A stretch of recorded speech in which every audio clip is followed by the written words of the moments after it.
My back? Internet? Maybe?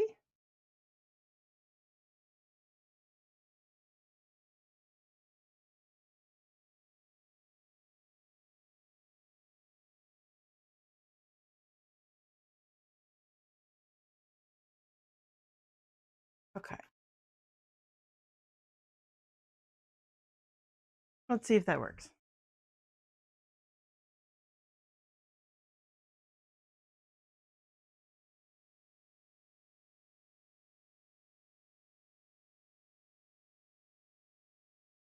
Okay. So today's main project is going to be finishing up the lamb or the goat, the secondary lamb. But I think I'm actually going to start with this dragon.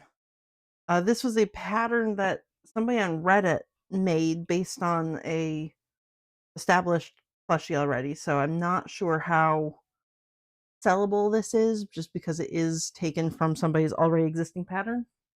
But it was really freaking cute and I wanted to make it. So I started making it last Friday. And I'm going to just finish it up today, I think.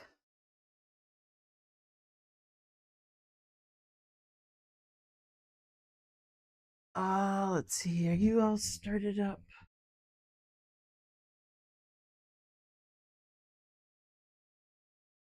Let's see.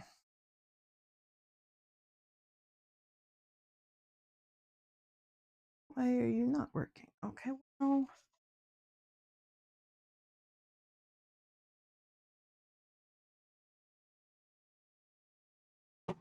Whew.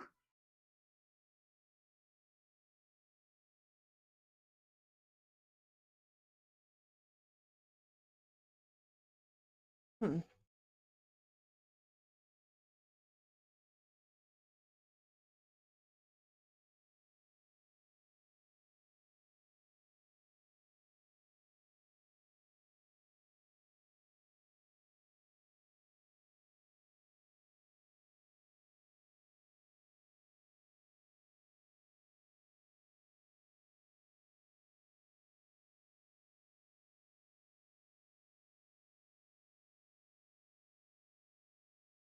Okay, well, okay.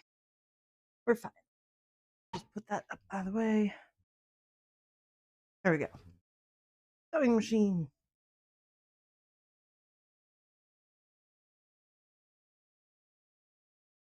Get my lights on. A little less dim and dismal over here.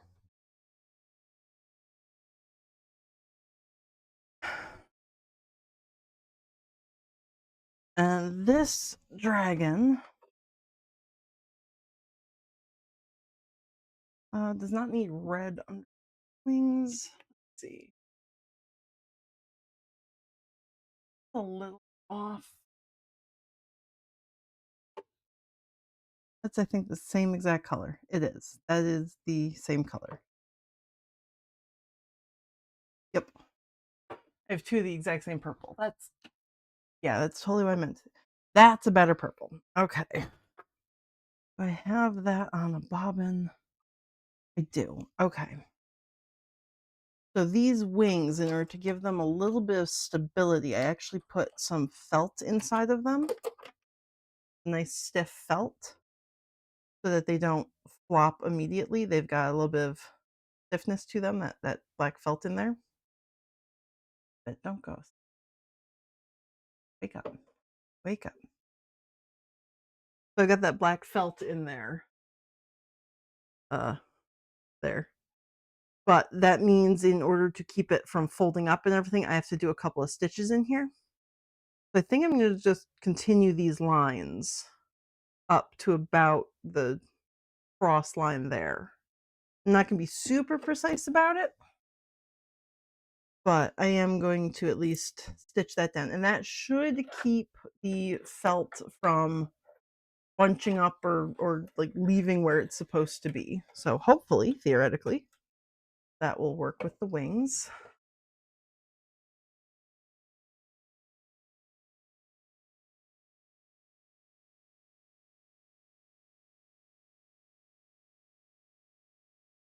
And there's my little guy there. Okay. They don't necessarily want a knot in this. Yeah, I'm going to just start kind of right here. Oh, I'm going to turn off the little knot at the beginning because I've got my 2 threads. Bead and needle setting.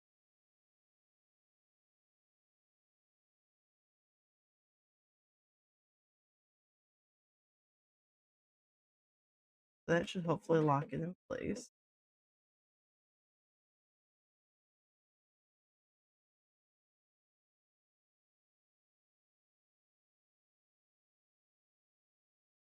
I don't know. Oh, that is left. Okay. So there we go. So yeah, I'm going to just do that little line there. And I'm going to do the exact same thing here.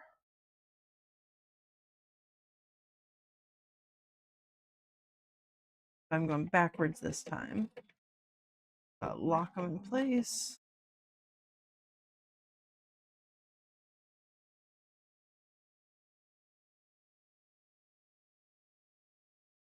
There, lock them back in place. Just do that third line.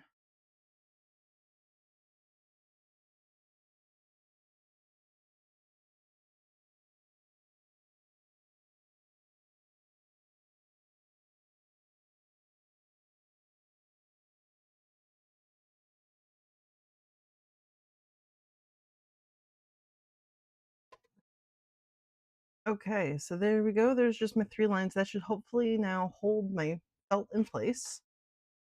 And I can go on to my next one.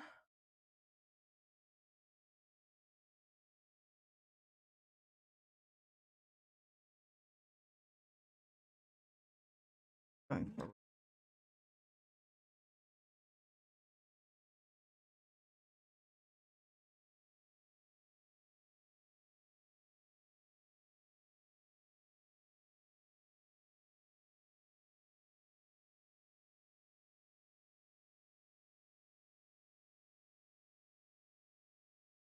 Oops. Well, that didn't line up very well, but oops. Oh well.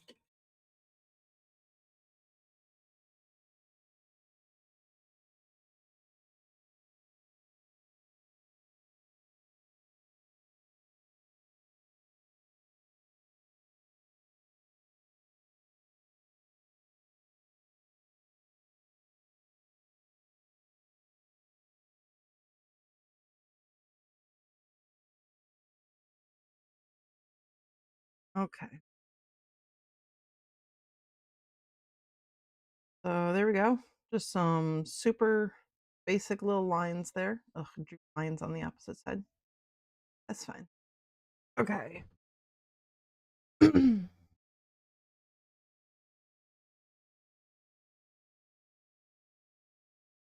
me trim those down. They're going to go into the body bits here.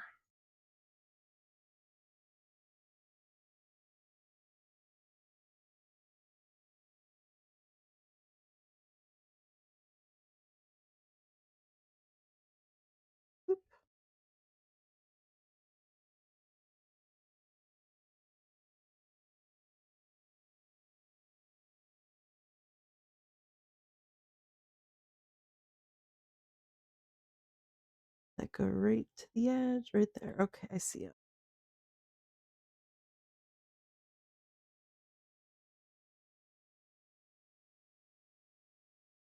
Okay.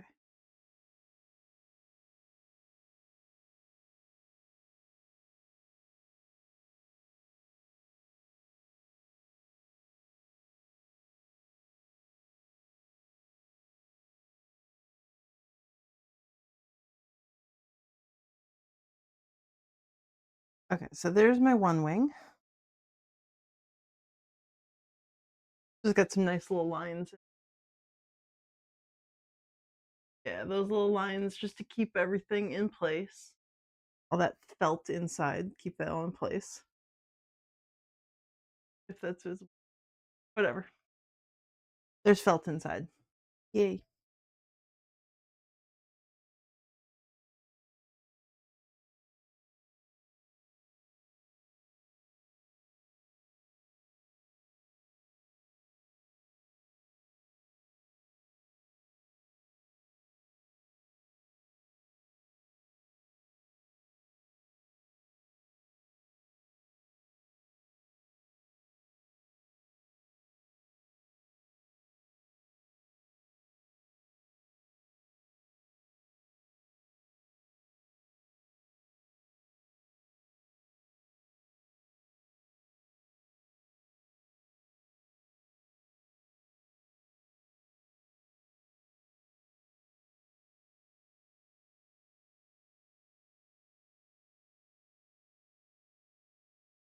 Okay.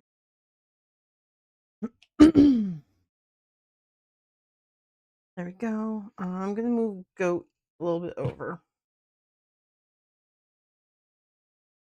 He still looks fine. Okay. So this is the body of the dragon, the underside. I've got the little legs, and I actually filled them up with beans. So this is going to be a very floppy, floppy dragon. I'm using the Mochi Minky, which has some incredible stretch to it. And I'm going to put a lot of beans in him in different places. So he's got his little beet beans. The little heart shape that I'm putting on the end of his tail is also full of beans. He's going to have beans in a pod in his belly there. So he's just going to be very, very beany. Oh, I know my pins. My pins get to.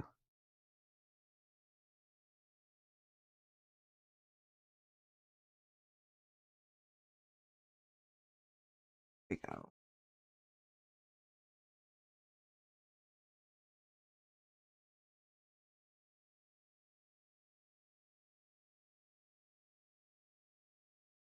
This is thick enough that I think I'm gonna have to put pins on both sides of the wings. Oops.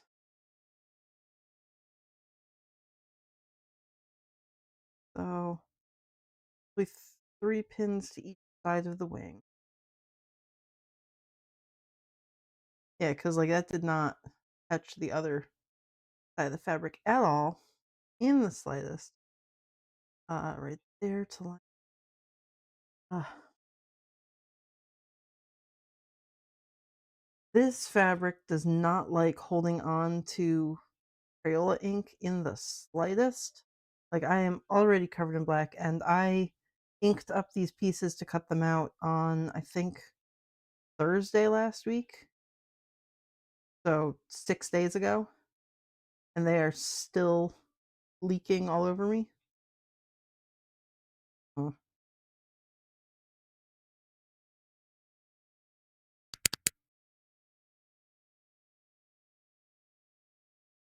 I mean, I really like this fabric. It's very nice and like soft and squishy. Um, a pain in the ass to work with. I don't think I'm going to be offering like custom mochi plushies. I might stick with the really simple things like the cat faces.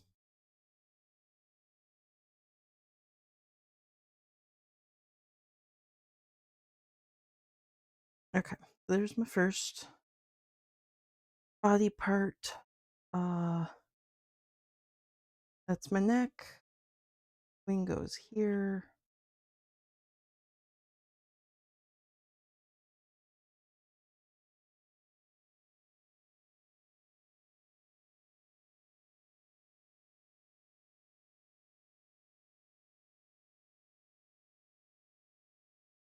Ah,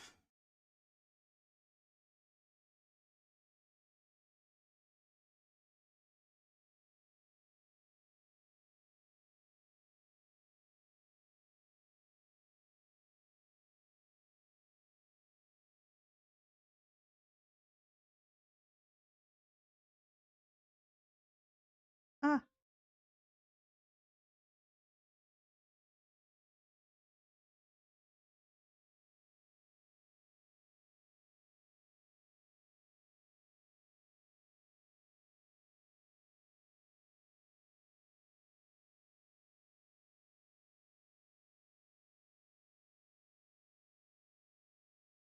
There we go. This side.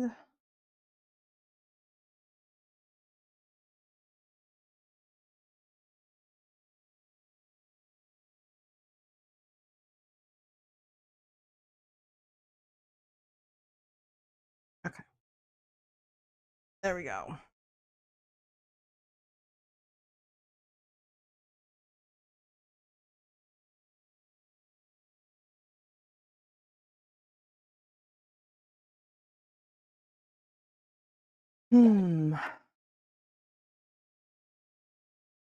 I might need the stabilizer under that tip. Oof. Let me see. Try that.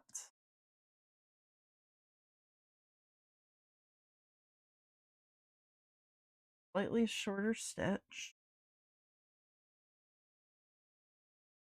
I can fix you. Be there. Okay.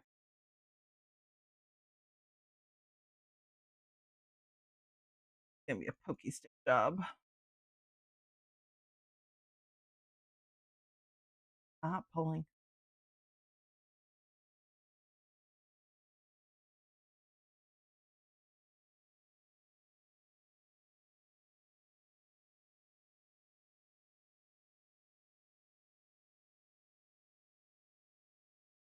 A little bit thick right there. Ooh.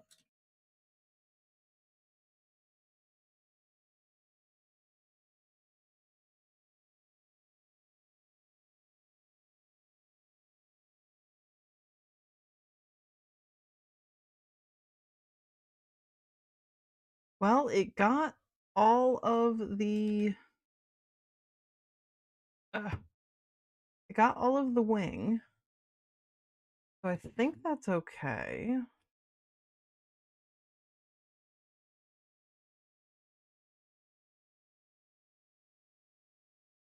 Yeah.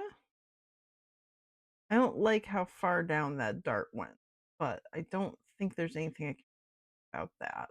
It's just so visible on the mochi fabric.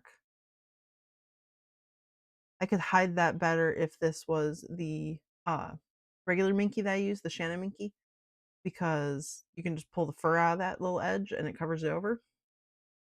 I don't think I can do that on the mochi because it's so short of a fur pile there. Yeah, so it's just gonna be visible. But I got a wing, so wing is good.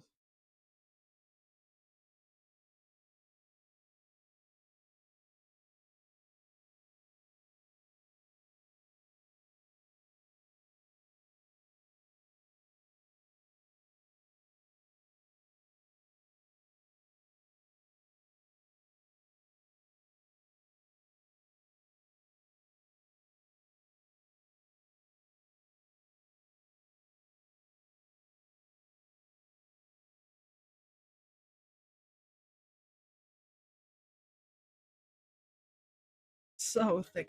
That's going through at least 5 layers of fabric right there. And uh the felt I used to stabilize it is extra thick. So it's probably like 6 or 7 equivalent layers of fabric.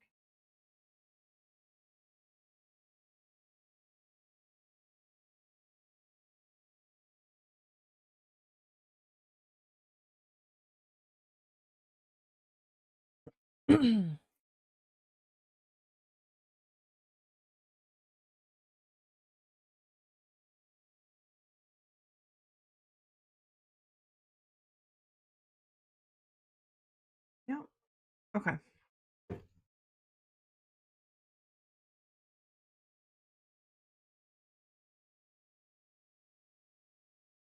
Then this dragon gets a bunch of little spikes along his back.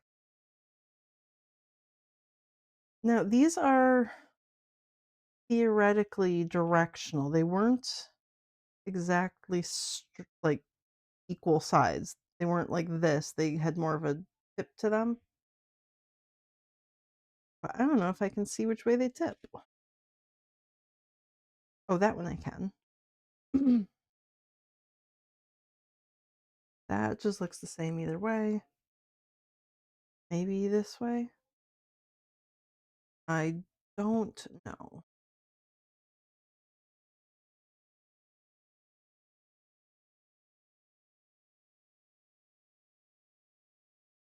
I'm gonna put my first one right here.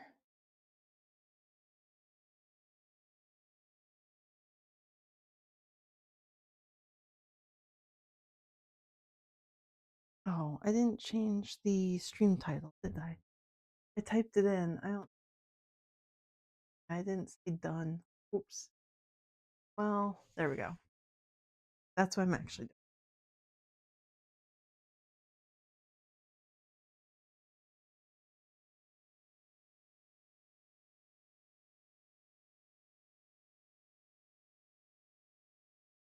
This is gonna be fun to try and not catch in anything.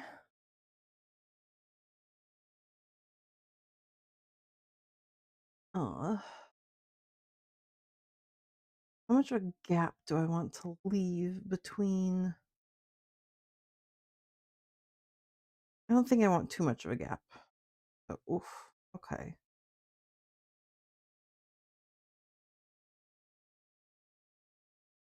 I wonder if it would have been easier to put these on before the wings.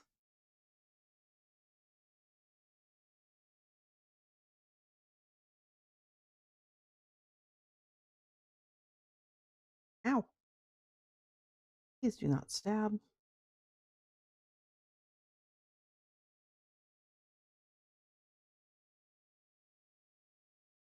There'll be a little gap in between there.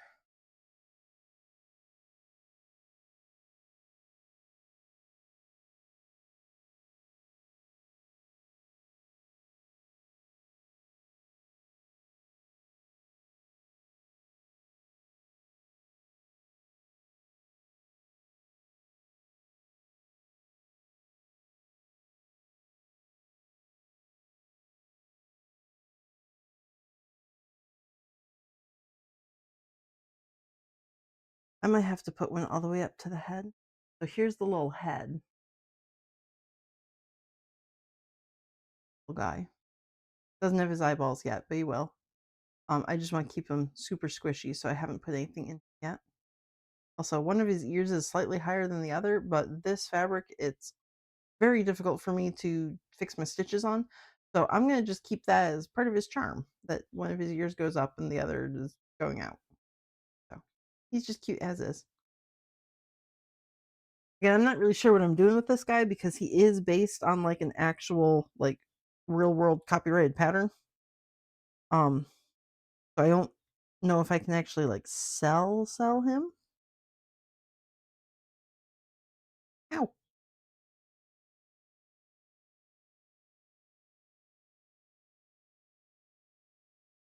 I just think he's cute. Let's see. Goes there. Yeah, I think that's gonna work. Gonna have to go down the entire part of his back. Because the way his tail is designed, there's no actual center seam on the tail. So you can't really add a spike to the tail. You have to basically sew it on by hand.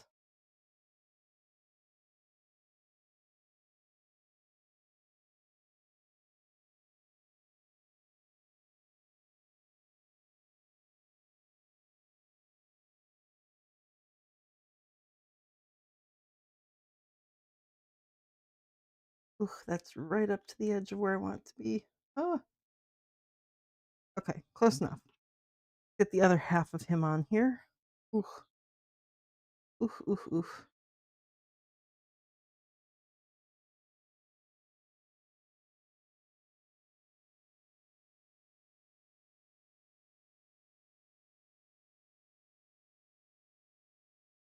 I'm going to start with the parts that I know line up. So I'm going to go the front and the back, put those pins in first.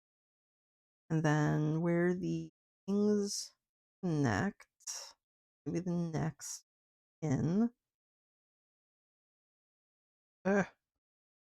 Maybe. Come on. Ooh, that's going to be real tough to sew right there. All those wing bits are in the way.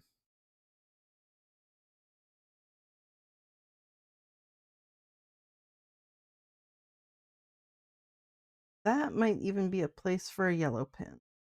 We'll see.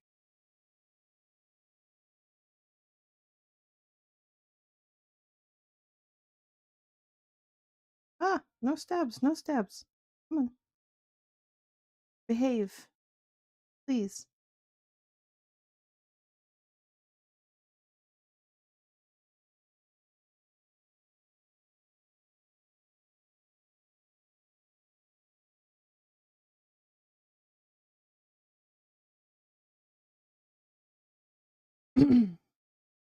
Okay. I'm putting a lot of pins in this back because I do not want it to slide anywhere. Already going to be having trouble with it, so might as well give myself the best possible chance. No challenge mode here.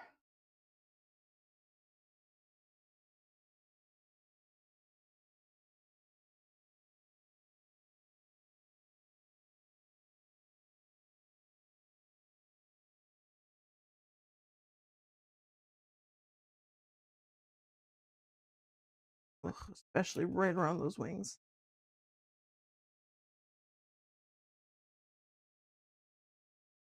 There's just so much going on in terms of uh themes right here.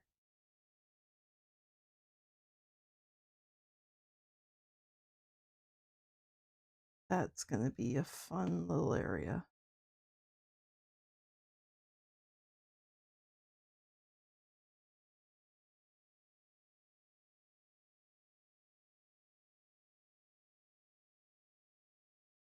Another pin back. Hopefully keep the themes straight up. Ugh, you down now. Ugh.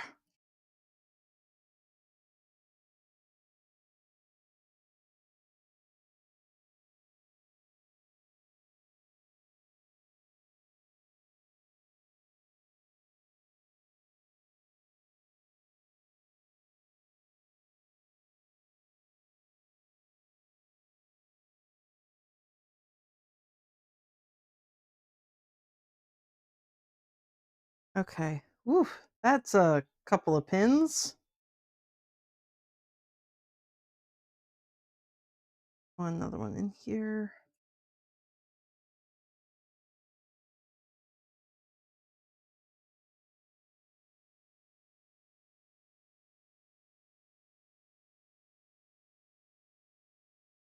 Not even all that well aligned right there. Oh, okay. Well, we're going to take those pins out then. Realign this mess. You wing where it's supposed to be. Just shift everything a little bit. I'm just stretching things. Ugh. Hopefully be in the right position.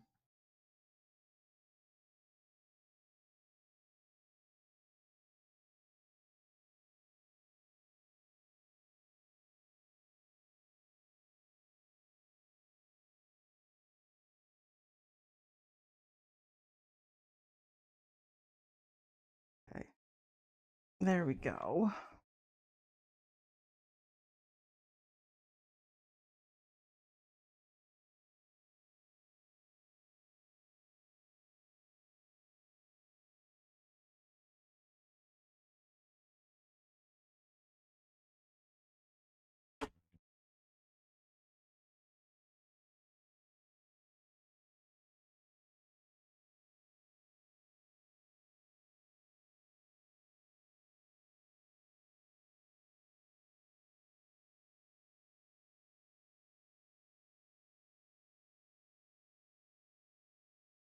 That's a couple of pins.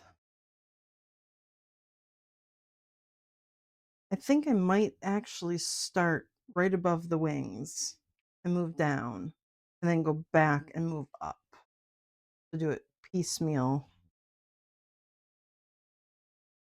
Let's see.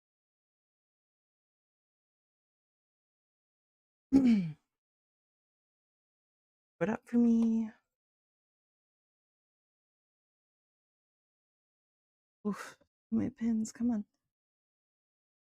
on. Yeah, we're gonna start right there. You didn't even put the foot down. Okay, that's how thick it is. That was oof.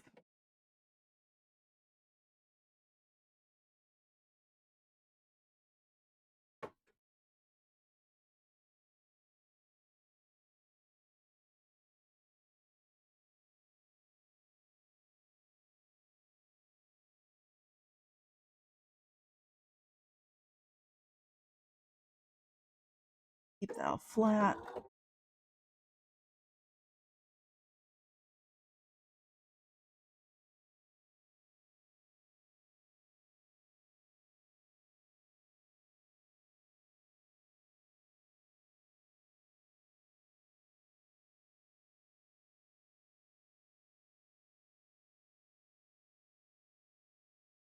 If I do make this dragon again, I might forego the little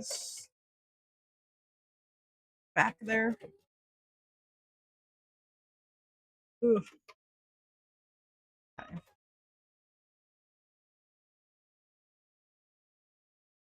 Let's see, at least it caught the entire edge, which is about all I can hope for right now. And he did not catch anything he wasn't supposed to around that wing. Let's put you back in here. Going back to where we started.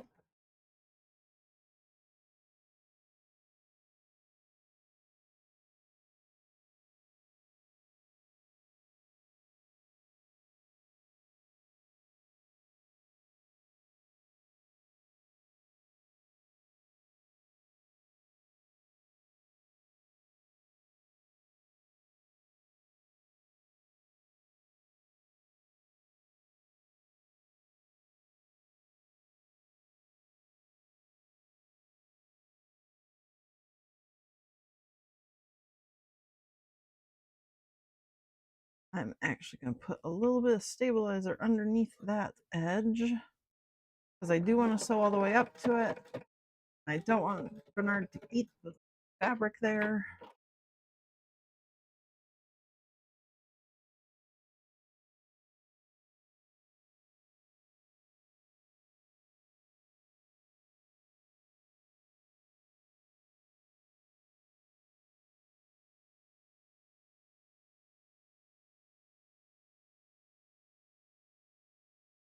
Did my music stop? Why did my music stop?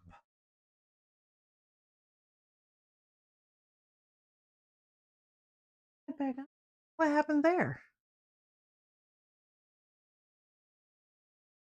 Huh. Well, whatever.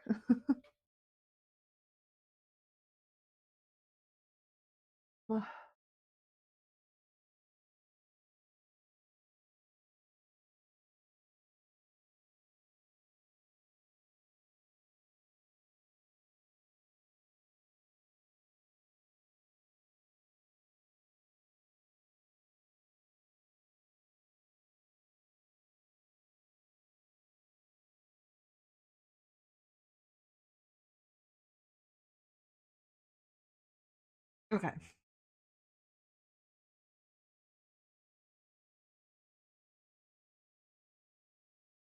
So even though I readjusted it, the wings still aren't quite equal. One of them is slightly more forward than the other is. But it looks, no, I have a hole right there. Caught a little hole. Got the wrong fabric in there.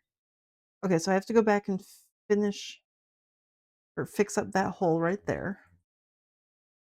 In that in place, shift it a little bit. Put back in place. Okay. Tiny little stitch right there just to finish that back up. Okay. So close. So close. And I'm going to put them in backwards. Usually you have most of your fabric on your left instead of your right. But I want to keep this piece up top so I know where to connect the lines.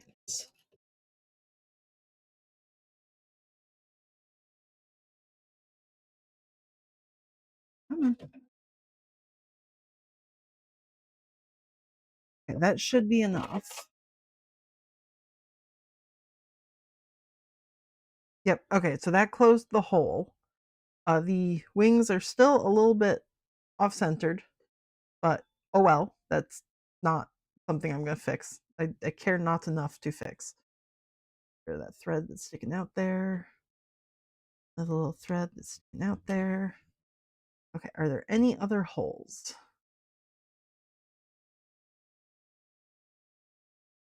No, that looks good. Okay, so now we have our butt that we can put our tail onto. I am going to have to unstuff the head to attach the head on afterwards. This good side, good side. Oops. Swap there.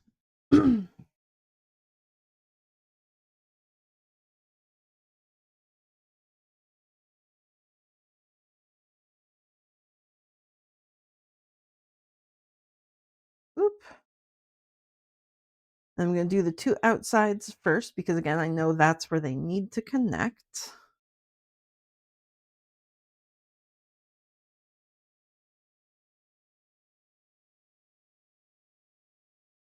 And then I'm going to have to stretch the tail along the back here because this tail is not as wide as the back is. Interesting.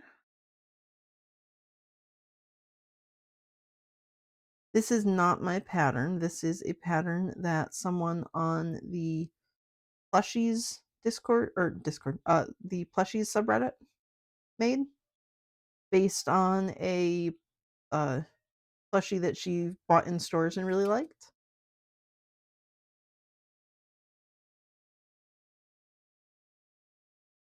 So I just wanted to make it. And I have the ability to make things and no one here to stop me.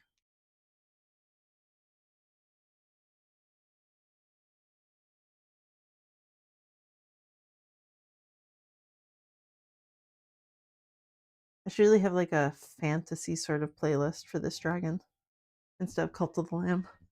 But that requires going and finding a new playlist, and I don't want to do that.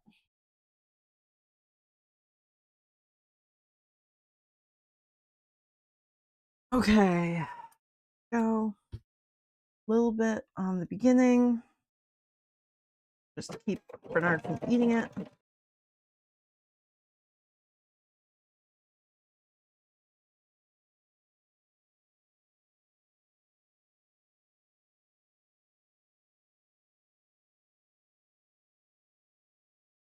And I might have a little bit on the end as well, just to keep him from eating that end. Okay.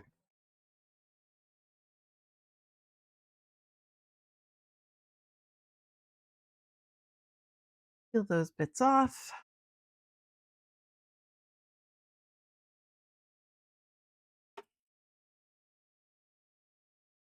And now I have a tail. Okay, dragon body has a tail. Nice.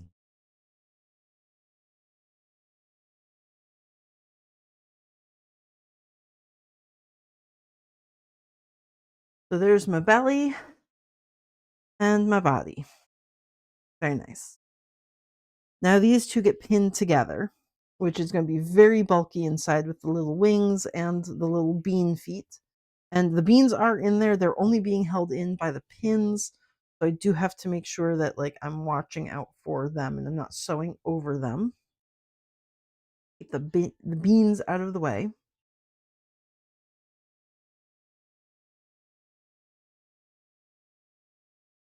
So blop over on top of him. Looking real great.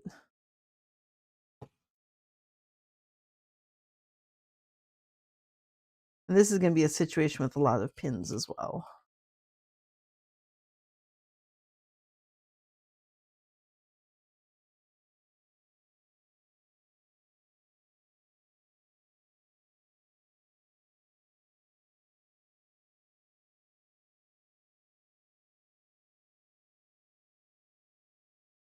Okay, so I've got the end of the tail pinned up. Now I'm going to go to my seams, places where I know bits are supposed to line up. So like the bottom of the tail on both sides. Ow. Ow.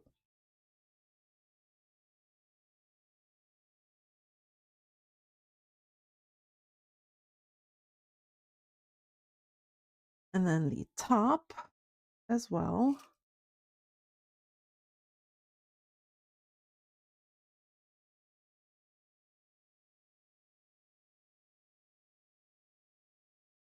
I'll come around to this top.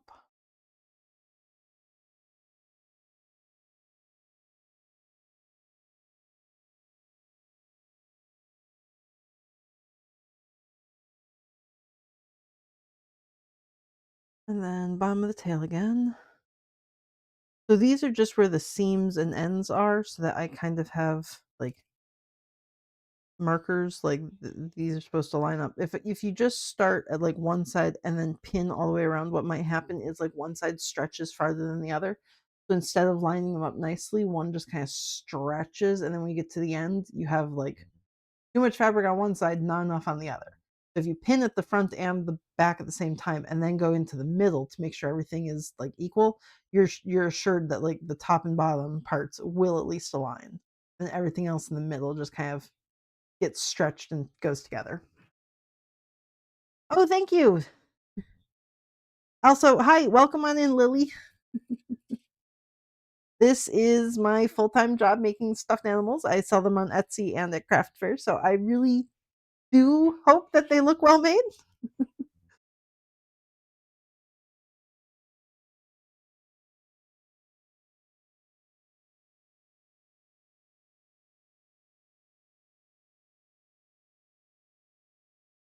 So this is a dragon right now that I'm working on. Um, this is not my own pattern. This is a pattern that someone on Reddit put together a couple days ago, and I asked them if I could have it, and they said yes, and they sent me the PDF, and I started putting it together because there was no one else here to stop me, and I can do what I want.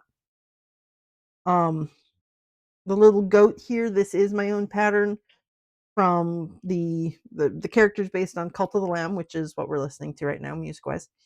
Uh, So not my character, but that one is my pattern. And then the cats that I'm going to be working on later today, those are a pattern based on Choli Knight's cat pattern. I made a couple of changes to it, but the majority of the pattern is still hers.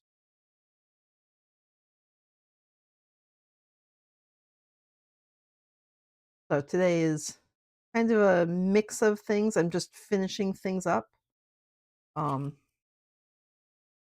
some things I'm going to sell, some things like this dragon are just for me because I can.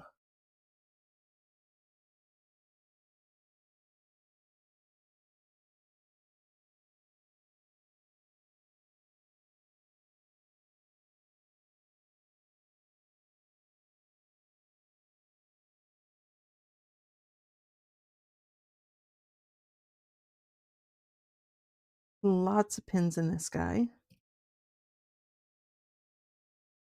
It's gonna be real fun to sew. I'm gonna be stabbing myself constantly.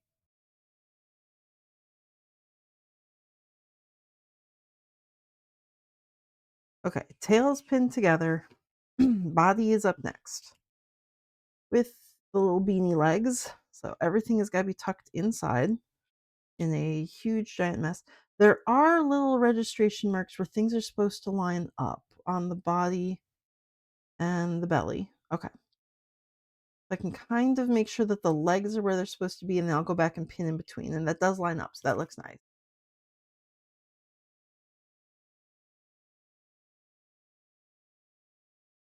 Pattern making is absolutely difficult. I'm just starting to do that myself. Uh, I've made a couple of patterns myself. I've made, well, Cult of the Lamb here. I've got him. Where's my pig? I've got a pig based on Legend of Zelda. That's a pattern that I made myself as well. Writing it up to try and sell the patterns is my next big challenge. Because that's just it's complicated. And being able to describe what you're doing, a lot of times my process is like just pin things or wing it until it works. How I really got started with pattern making though is I took patterns from other people and just kind of like, I like the head of this, I like the body of this. How do I make them fit? So, uh, just kind of bashing them together. And then after a while, you kind of get an idea of like, well, like these certain shapes, like a egg shape here, like this basic shape, you put enough of these together and you end up with a ball. So if you modify it, like if I make it wider, can I make like an oval rather than a ball? So you just kind of get like this sense of, oh, like the same basic pattern shapes can be kind of manipulated into different ones. And that's basically where I went from. My little moose, his name is Mr. Moustache. He is the uh mascot, I guess, of everything I do. So he is the Dapper Moose. And he is also my indication that my microphone is actually working so that I'm not just sitting here talking to nobody after my microphone dies. Me and technology do not get along very well. Those line up really nice. This was a pretty good pattern. The person who put it together, they did like this is not an original pattern. They had a stuffed animal that they got from a store. I forget what it was called, like jelly something that they really liked, and they ended up making the pattern based on that. But well, the good thing about fabric is it doesn't go bad. So you can hold on to it until you are ready to use it. As long as you have storage space, that's the big thing. I'm currently running into the issue of I'm in the United States, so my go-to fabric store has been Joann Fabrics and Crafts, and they are going out of business. So I don't know where I'm going to get the majority of my fabrics anymore. So I've been buying up the ones that I'm going to need, like the ones that I know I'm going to be using. I've been buying up little extras of those.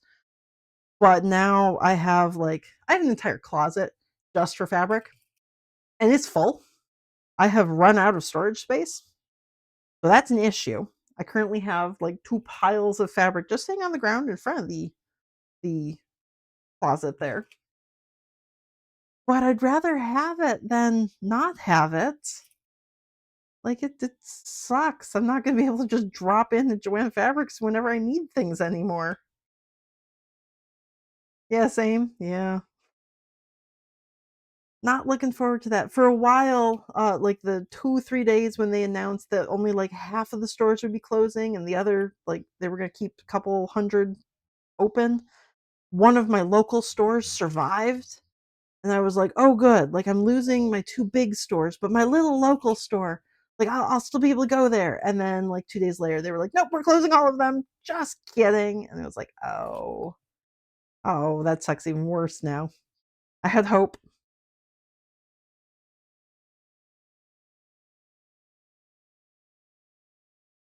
Whew.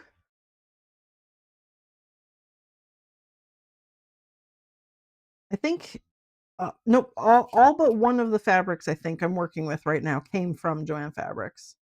Like the belly fabric here is actually from their apparel fabric. They had like this juicy line of minky fabrics. I don't know, juicy couture, whatever. But it's mochi minky and it's lovely. This was some of their soft and whatevers. The gray on this lamb, that's Shannon minky. Everything else though, the fur and everything, that all came from Joann's though. So like, what am I gonna do? Okay, that no, I'm gonna put a couple more pins along the tail, I think, actually. That looks like a big gap in between some of those pins. That's, I think, body is pinned. Now I get to go sew that together and stab myself repeatedly.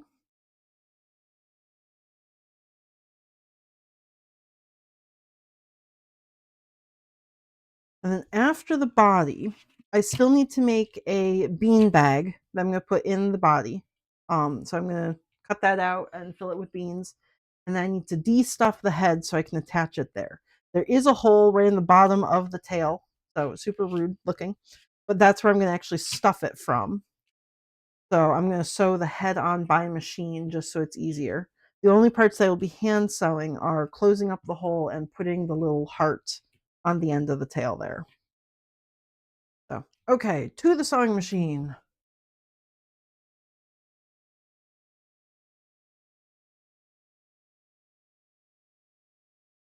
Whew.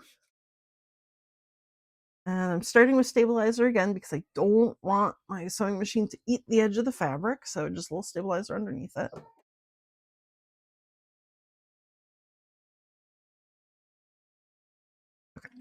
And normally I don't remove my pins, even though you're supposed to, but there are just so many pins here. I am probably going to stab myself if I don't start removing them as I go around. So they're actually coming out when they're supposed to.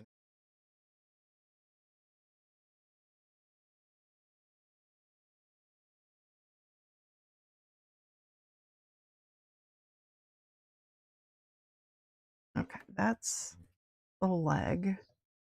There are beans in the legs right now, so I have to make sure that I'm not sewing on top of any of the beans because they are plastic beans. They will not be sewn through. They will break a needle instead.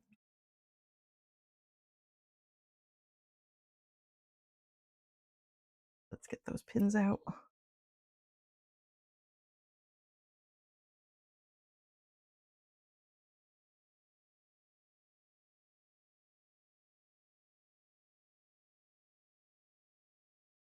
No beans. No beans on that leg. Okay.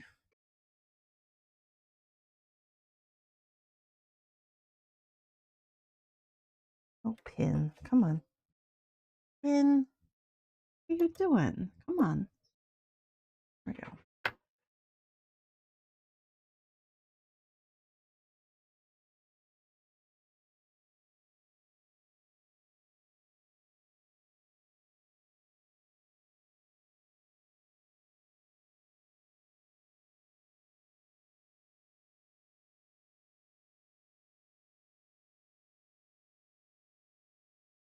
Okay, that was the two legs. Now I don't have to worry about the beans for a bit.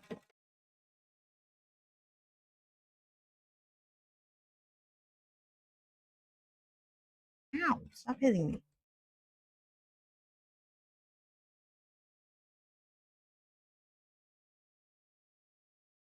Ow!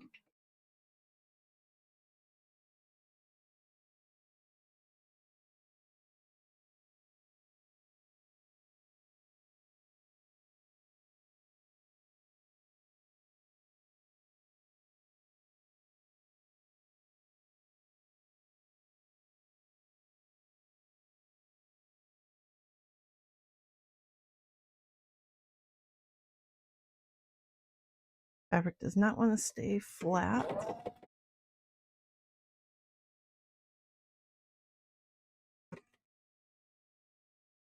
Actually going to pause right here because I didn't like the way that was feeling on the other side of the tail. So I want to check that before I get all the way around. And that was pretty good. Now the tip right there is not looking great. So I'm going to go back over the tip on the other side just to make sure it's actually round.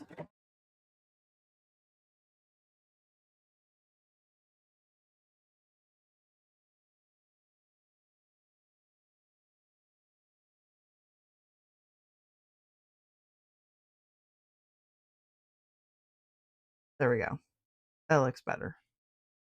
I just fixed up some of the weird little wonky stitches there. Ugh. That's like halfway around. Stop stabbing me. I think I'm going to go back and I'm going to start at the top again. I need a little stabilizer underneath, keep you from eating the edge.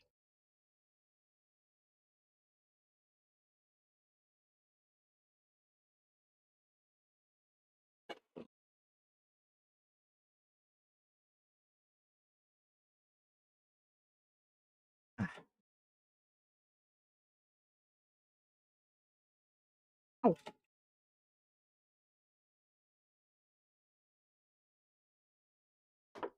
okay, no beans in that leg.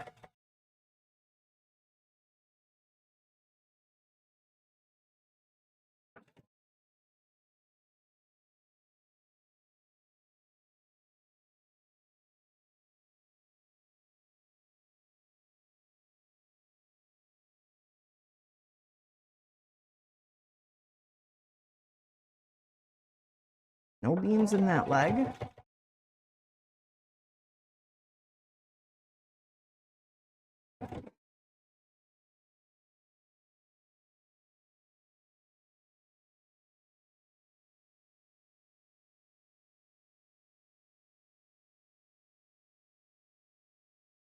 Let me squash that flat.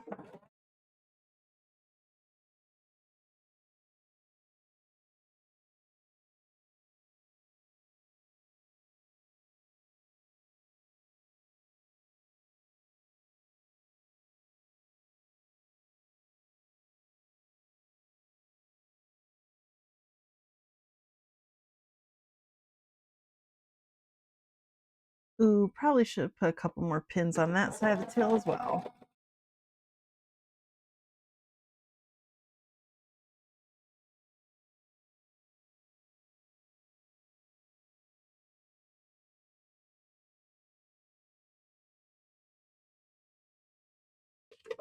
Okay. I can pull those out.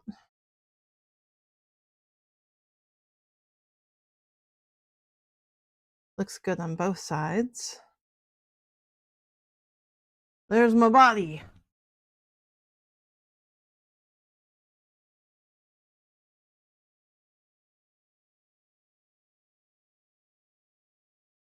Need to get back into sewing. Never. Ah, that sucks. Yeah, I don't have a sleep disorder or anything, but I have a really messed up shoulder, which I've found out that like normally when I'm sewing, I hold everything up right in front of my chest like a little gremlin. But you can't see that if I'm on stream because everything's just like off camera here. So I have to hold them all out at like a pretty big angle. And that's not great for holding on to things there.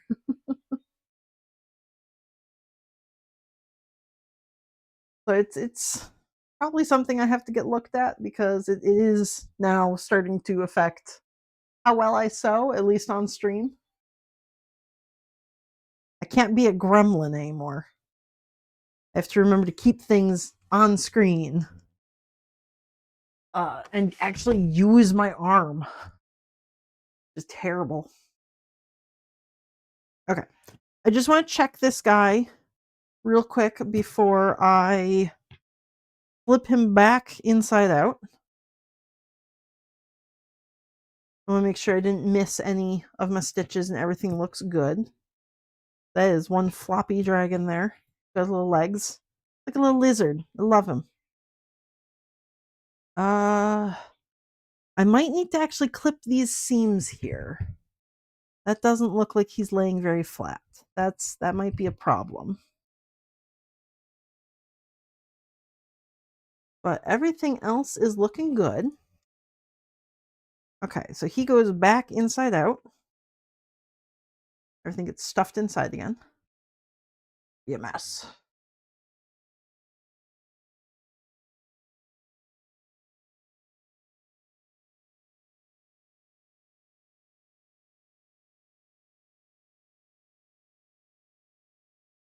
Okay. Yeah. So clipping seams is just anywhere like you're assuming that you're right-handed. If you hold your hand out like a C, anywhere that seam is like a C shape, you need to just clip into it to kind of give it a little bit extra stretch. And I thought this fabric would be fine because it is super stretchy, but it is having a little bit of bunching issues on the curve of the tail there. So I am going to just clip some little bits into it. And basically what that does is when you flip it, and this goes from a concave curve into a convex curve on like the outside of it, now your fabric isn't like you got less than a straight line here. This is a curve, and it basically needs to do the opposite curve. Like it needs to curve all the way around. So by giving it those snips, it goes from like being together to now it can open up into a V shape, and it'll just give it a little bit more stretch as it goes around. So I thought this fabric would be squishy enough and stretchy enough because it is very, very stretchy, but it wasn't it wasn't quite there. Okay, there's my belly. I'm gonna unstuff my head. Ooh, put that off to the side. And I am using the super silky soft, the silky polyfill from Joann's. Stop. Stay with it, please. Okay. which is basically a mochi stuffing with like it doesn't bunch up. It's extra super smooth and soft, so it's really really nice. Uh, Face. Are you gonna fit in here? Yeah. Okay. This is gonna be a little bit interesting with machine sewing it because it's so small. But the stitches are super visible on this mochi fabric, so I would prefer to have it as machine sewn as possible with the fewest amounts of like hand stitches, because you will definitely be able to tell where I've actually hand stitched it, which is something I'm actually working on with this cat, because I stitched right here to close it up, and I don't know if that's actually visible or not on the camera. Maybe not. Yeah, it is. Okay. More or less. Right here are my hand stitches, and they kind of look like I sutured them together as opposed to the more smooth straight line stitches on the other side. So I'm actually thinking I need to maybe not sew him together right there. And what I was thinking is I've changed the ears a little bit. Let me pull out my purple cat. I've changed the ears shape a little bit on the Holy Night pattern. She's got very round, like the entire base of the ear is round. What I did is I kept the back round, but I just put a straight line basically across the front. So it just changed the pattern a little bit, made it a little bit simpler to work with. And now the ear isn't quite so round. I don't know if that's visible. More or less.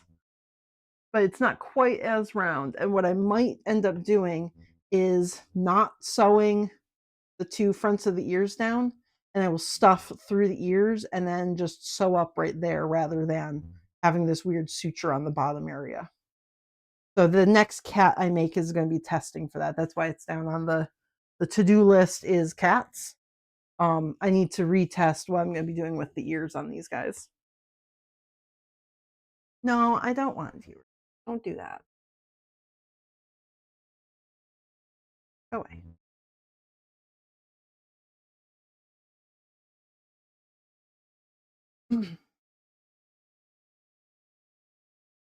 Okay, so head.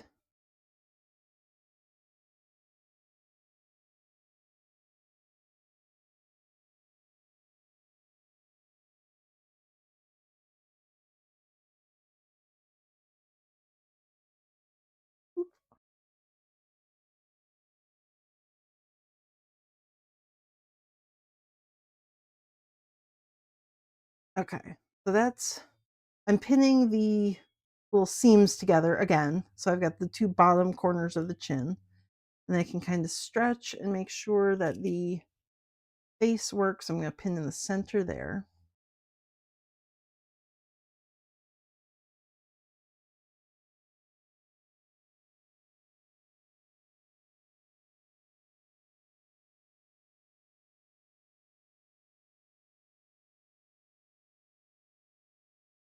And one here.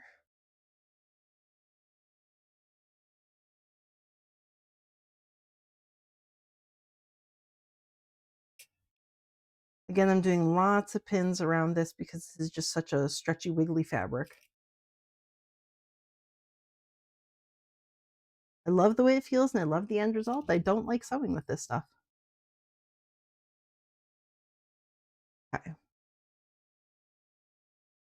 And nope, I don't need that fluff either. You can stay in the pile. Where's the center of the head? What? What am I doing here? Okay, that's the side.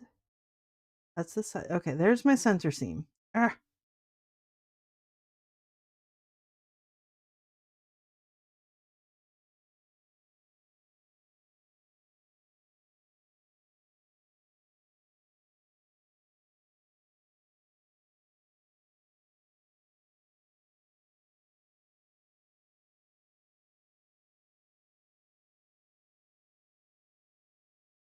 And gonna just stretch that to match in the side of the face seam. Ooh, I really should have put the eyes on before I did all this pinning. Hmm. Well, this is gonna make putting the eyes on interesting. I'm gonna have to basically reach through the entire body to pin the eyes in place. I'm gonna go with it. I can do that. It's just gonna suck. I don't want to take all my pins out. I'm happy with my pins. Stretch this side. It doesn't look where the other one was. Whatever, it works.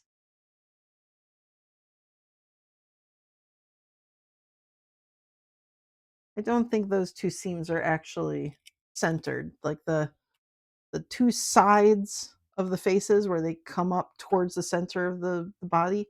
I don't think they're actually like centered. I think one's a little bit off from where the center is. So, oops,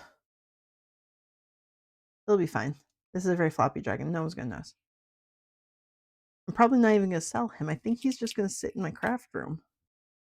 I'm gonna post him on Reddit. Show him off to the person who gave me the pattern, and then he's probably gonna just sit in my craft room.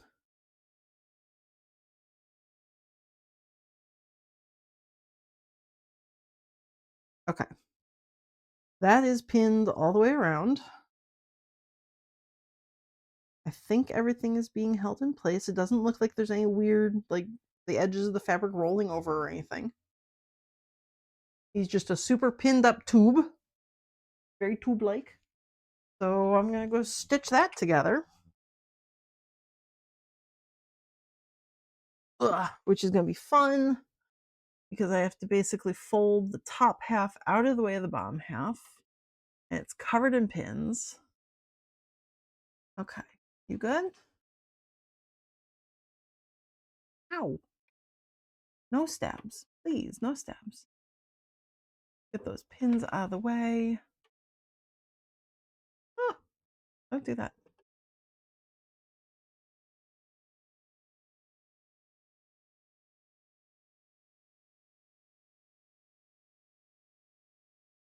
Okay, and we're going to get rid of these pins as we go around as well, just because, not because I don't want to run them over or anything like that, but as I'm going around in the circle, this fabric underneath is going to come up to the top, and I don't want it to be in the way like the current pins are. Like, stop pulling the pins out. Like, don't do that. Because I don't want pulling the pins out while I'm stitching around, because he is going to try and do that. Because he's an asshole.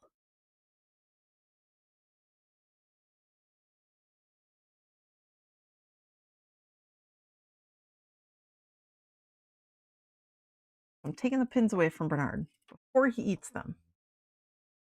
Okay, good. Ow!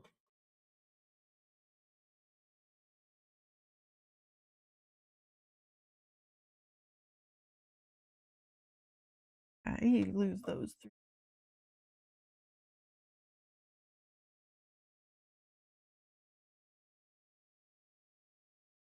Stop. Don't need to eat the fabric. You are a machine. You are not hungry.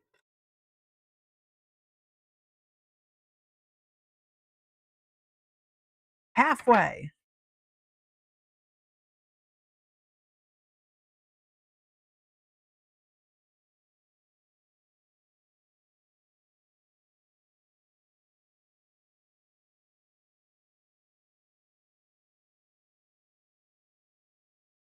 Stop. Give me that pin.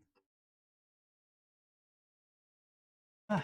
The second half is easier because I can squish everything out of the way without stabbing myself with pins, which is nice.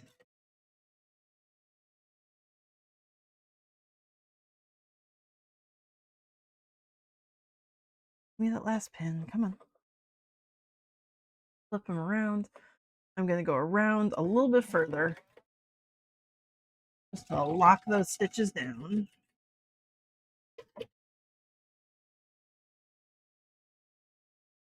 Okay.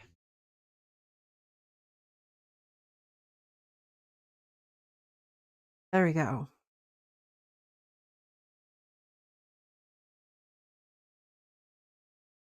That looks good. Very cool. So that's his whole body put together. Now I need a bean bag. Where is my chiffon? Go. Okay. My bag of very lightweight chiffon.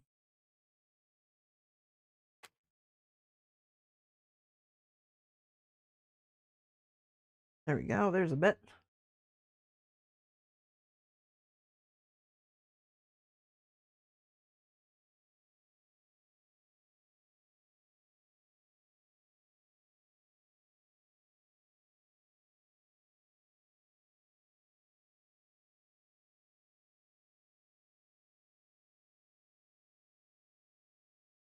Move you out of the way. What size beanbag do I need for you? I'll probably get away with right there. That looks like a good beanbag size. Okay. So fold your butt up out of the way. We're going to just cut you off right there. Cool. You out of the way. We can, don't. Get rid of the rest of the chiffon. I like using chiffon for my beanbags because it's just so lightweight. That it doesn't really like it lets the beans do what the beans want to do. It doesn't really get in the way of anything. I think what I'm going to do for my beanbag is get my pattern weights. And by pattern weights, I mean a bunch of metal washers.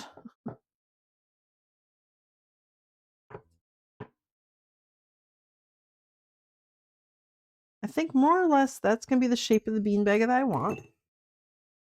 Something like that. And I'm going to just kind of give it a little doop, doop, doop. It does not have to be very precise because this is just going to be inside filled with beans. But I think that's going to work.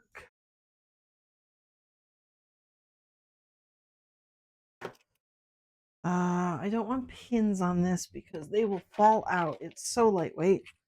I need my little clips. I'm going to just clips it.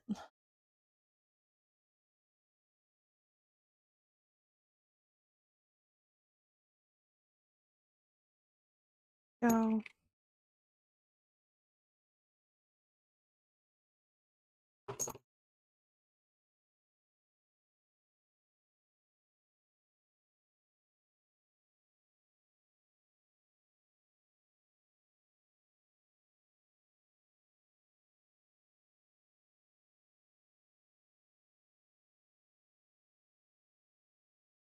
Whew.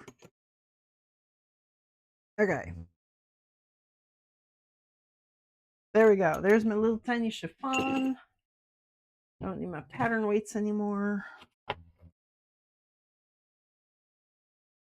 My itty bitty bean bag. And I'm going to just go and sew around the edge of that. Oop. Leaving a little hole in it so I can fill it up with beans afterwards. It's going to be a very short stitch too, so it doesn't rip open. Whew.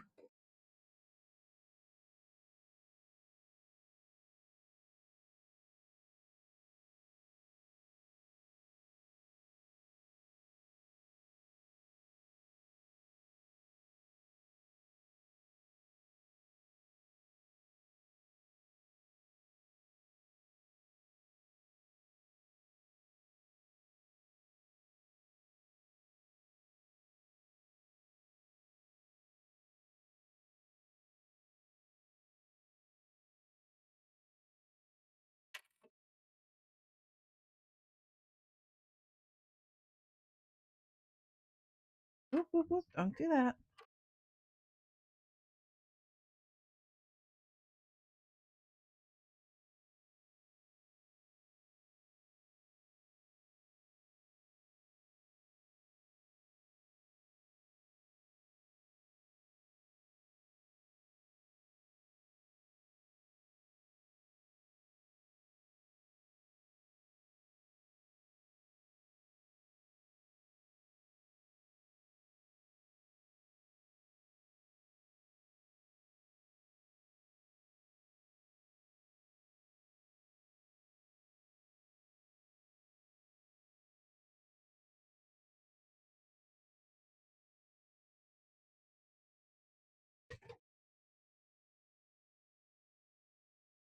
Beanbag.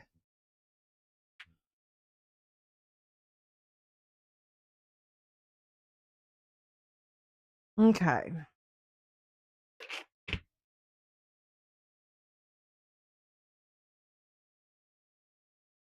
And I left the hole towards the butt because I'm going to sew this in place along the body, and then I am going to fill him up with, flip him, and then fill him up with stuffing and beans afterwards. Do I want to sew this on machine? I probably could tack this down on machine. That would be fine. Okay. Let me pin that down in place then.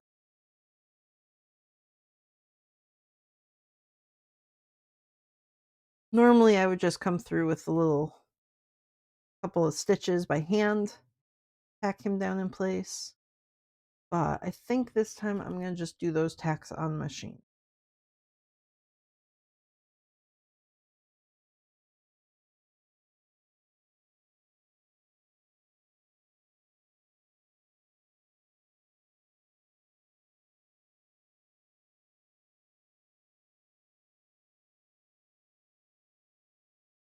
Ow.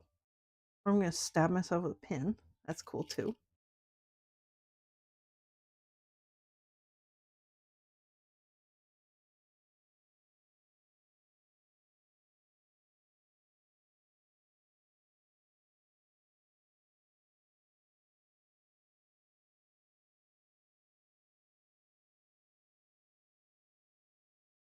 Okay. There we go. There's going to be my bean bag. This just keeps all the beans from going everywhere in the body. Hello, Alt. I'm making a dragon right now. Ow, zap. Come on, don't do that. Rude. Ugh. Tack it down.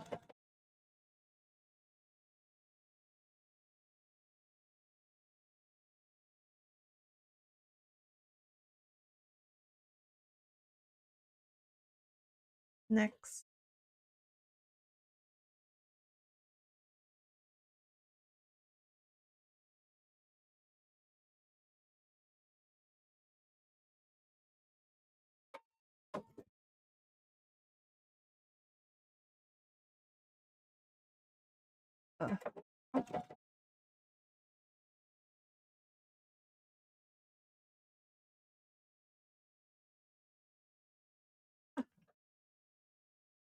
What was that? Why would you do that?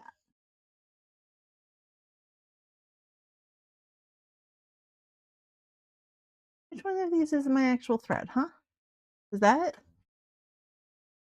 Okay, thank you. That was rude. Ah,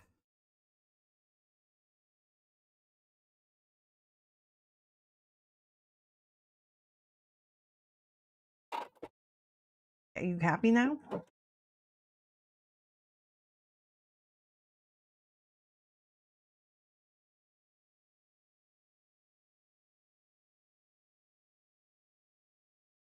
Okay. Beanbag finished.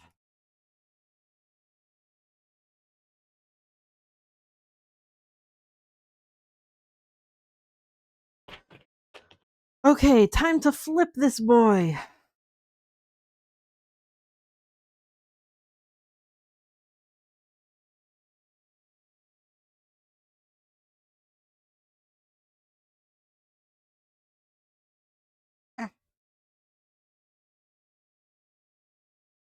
There. Okay, now he's a headless dragon. That's cool.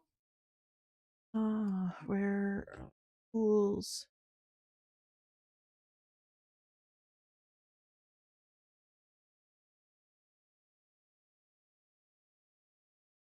Okay, yeah, his tail's laying flatter after I snip those bits. And where's your head? Where's your head gotten to? There we go.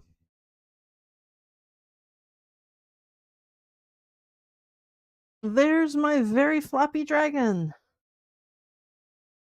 Yay. He turned out really nice. Okay, so I'm gonna stuff his head, I think, before I put the eyes on because I want to see where the eyes are gonna go. Okay. So this was all in his head originally. I'm gonna put all that back in his head. Then I'll put his eyes on. Then I can probably put the beans. I'll stuff his tail, put the beans in his body, and then figure out how much more stuffing his body needs after that. So let's see. Can I get your head closer to the rest of you? I'm stuffing him through the butt, which is not the greatest for the head, but whatever.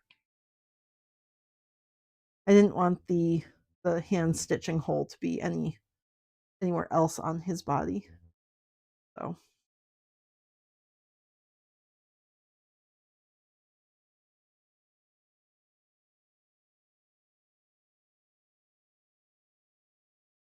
he's fine. There we go.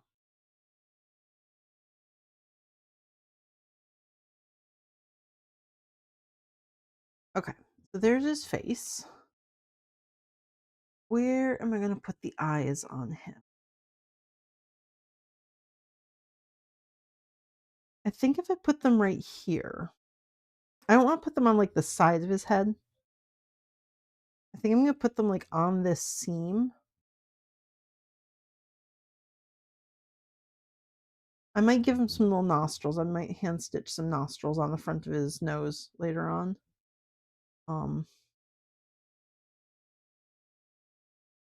The person on Reddit who made this pattern had little nostrils that they just made out of felt.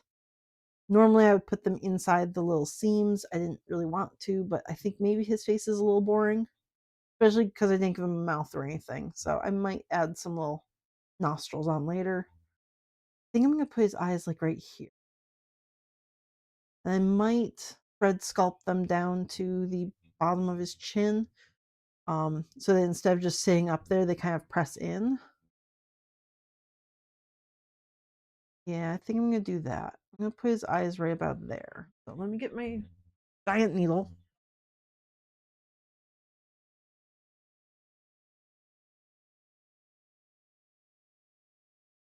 Okay, dragon.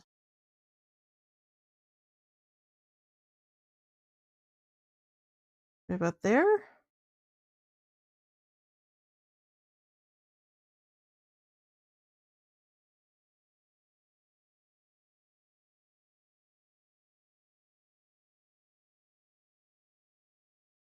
Yep, that looks pretty good to me. Okay. They've pierced his head. That's where I'm going to put the eyes.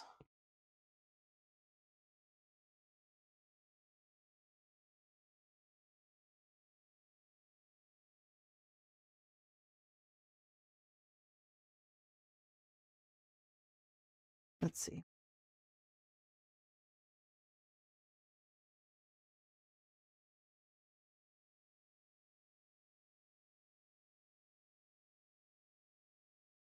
Yeah, I like that. I think that works. A little bit pinched in. I like that.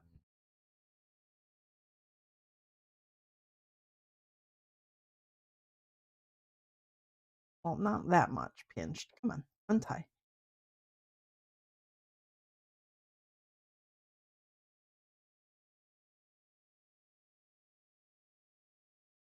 Come on. There we go.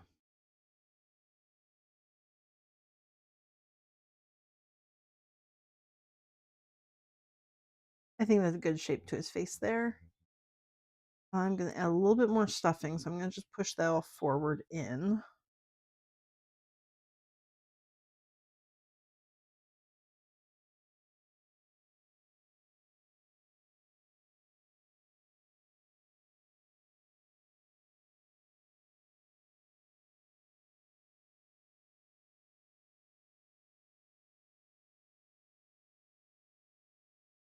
Okay.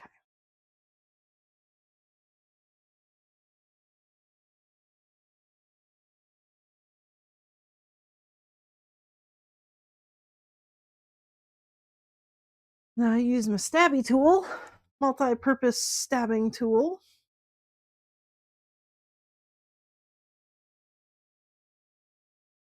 To put a hole for the eye.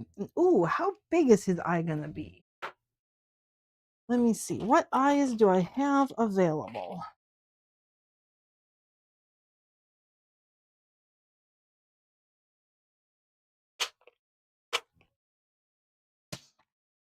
I have anything from 8 to 16 millimeters.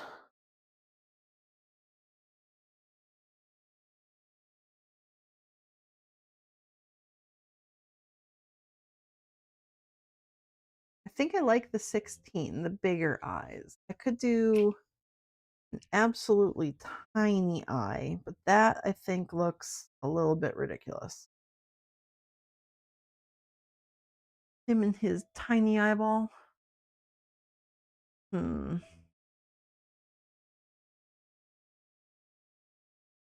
I mean, it's something. That's something there. Itty bitty tiny eyeballs or much larger eyeballs. Whew, lost the eye. I also have absolutely ridiculous googly eyes, but I don't think I have anything bigger. Let's, do I have any like cat eyes or anything? Oh, well, I have giant eyes. That's not gonna work though. I have colorful eyes.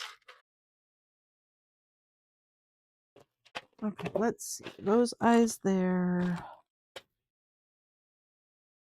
What are these eyes? I've got green eyes. Those are just buttons.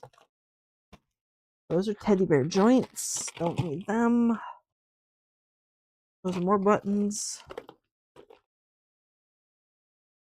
That's empty.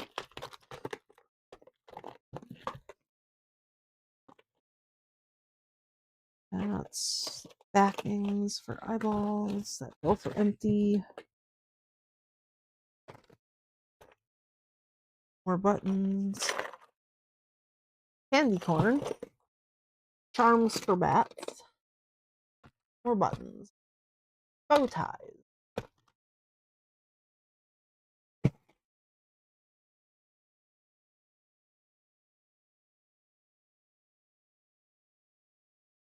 Do I have a plush I stab when I need to let out steam? I don't. However, several years ago when I was living back actually where I met Pick, I had a nasty, terrible boss when I was working at Walmart, and a friend actually made me this silly little voodoo doll, and I did stab him multiple times every day. Like that one, I stabbed that a lot. I could Google eye this guy.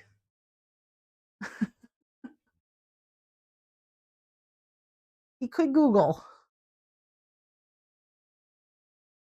Let's see. I also have red eyes. What is this? Red and gold? Maroon and blue. What are these? Clear? Do I have clear eyeballs? I have clear eyeballs. Why do I have clear eyeballs? And buttons. I don't need the button.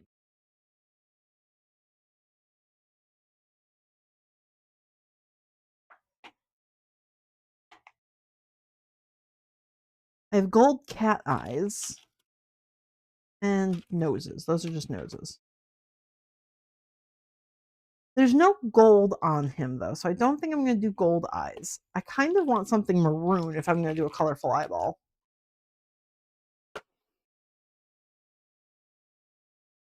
Green and clear. Okay, what are these? Are these brown eyes? Yes, two noses. I will just put two noses on. That brown is actually not terrible. I don't think I like that. That just looks like he's seen things. No, I don't think I'm gonna do that one.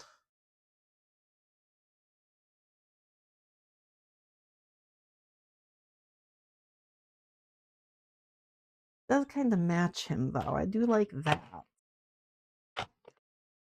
Okay, what colors have I got in here?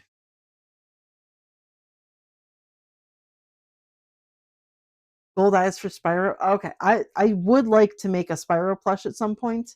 There is a plushie maker named Naz FX, and they make like an actual like Spyro. I kind of want to do that without like using their pattern. I just want to make my own. Make evil red eyes. Need some angry eyebrows if I do bright red eyeballs though. What are these? Yellow gold again.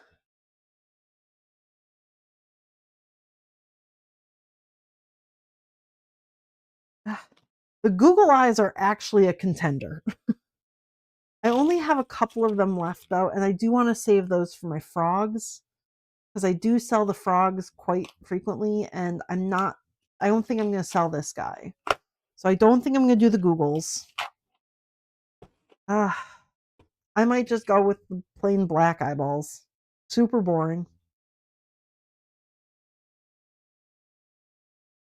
Yeah. I'm going to just do boring eyeballs on them. I have all these options, and I'm going with the boring one.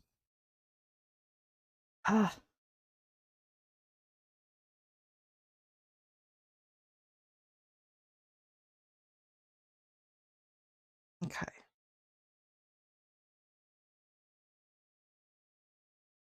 Make a hole.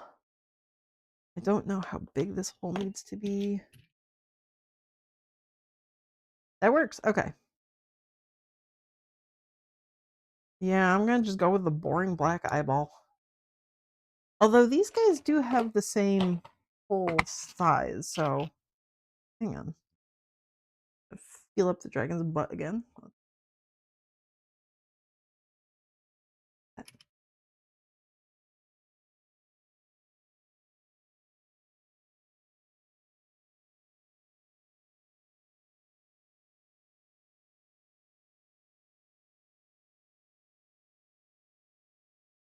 I might actually do that one.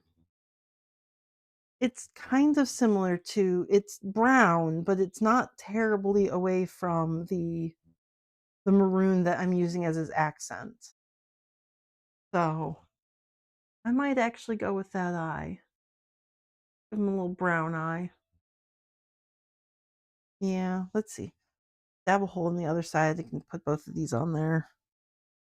I gotta figure out where the posts for these ones are because I don't seem to have stored them with the eyes.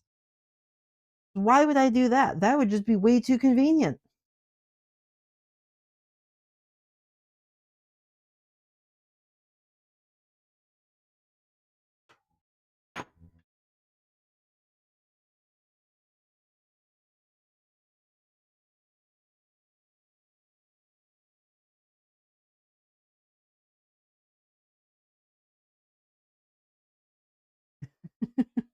Hick's not here. How dare she?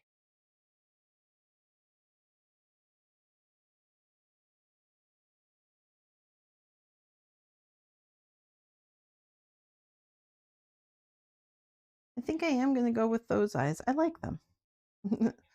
Okay, he needs a little less pinch to his face, though, so I will redo that afterwards. His face is a little bit pinchy. I think I need to do it more at the bottom of the eye than the middle of the eye where it currently is. I think that looks nice. Okay. He's definitely staring though. Like this man is looking at things.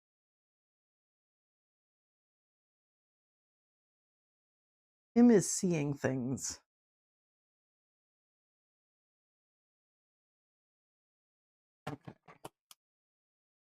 Where are the backs? None of those.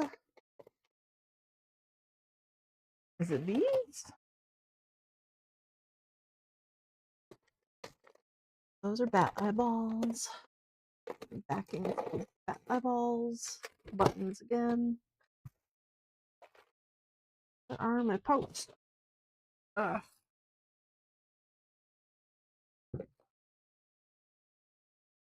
I think that's them. Okay, that looks right.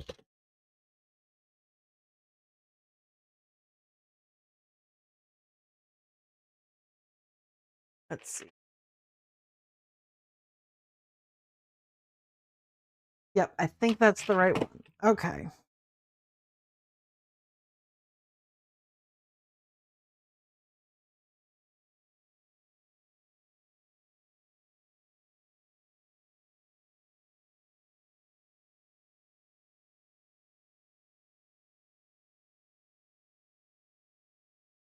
Ugh, eyeball.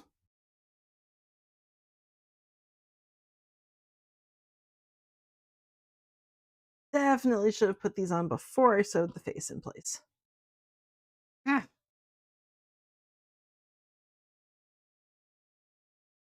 There we go. One eye in. Ooh, where'd you go? Don't do that. Don't fall. Here. Which eyeball did I just put on? That one? Yeah, I didn't put this one on. Okay. Ugh. Eyeball. Oh, eyeball.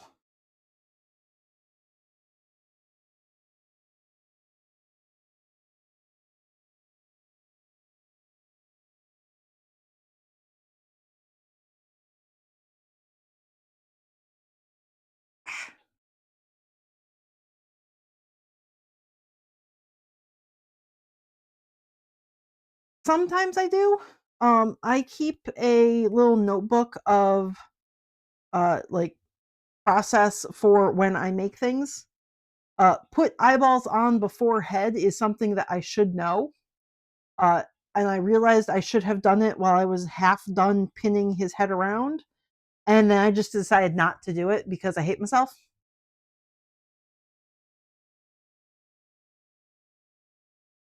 Ah.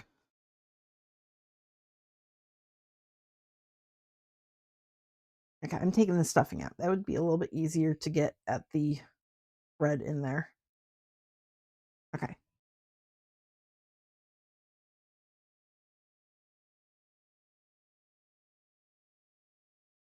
A lot more of what I end up documenting though is just like the time it takes me to do something. So that I can then estimate for the future. Like if it takes me an hour to sew a head together like this, then I know like, oh, if I'm making a similar sized head, it will probably take me about an hour. So I keep notes of like different parts like that. Things like don't do stupid things. I don't have like a list of things though. Okay, now his head's gonna be super wonky. It looks very round face, but I'm gonna redo those stitches from the bottom of his eyes.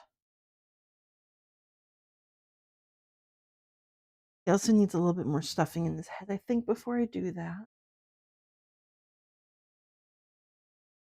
Yeah, there we go. That's a good face for him.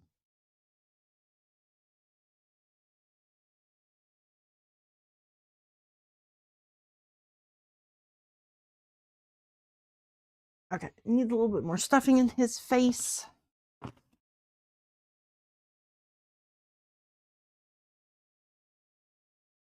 Probably this will be good.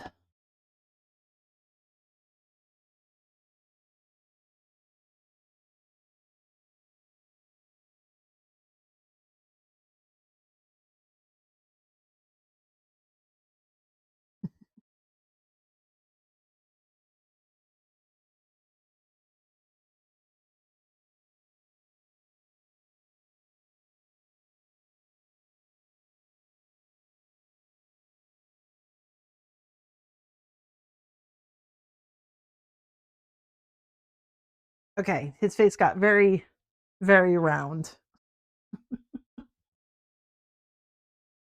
Looking great.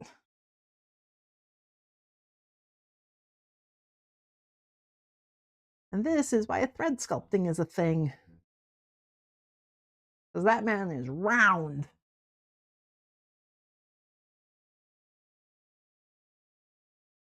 Giant needle. Is that going to be enough? We'll see.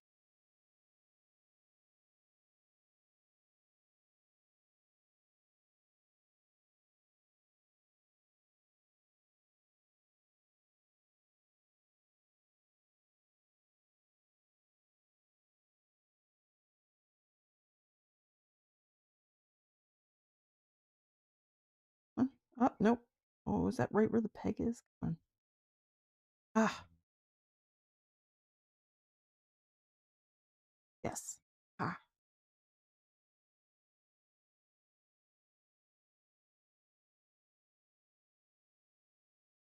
Okay, yeah, I like that better from the bottom of his eyes, not from the center of his eyes.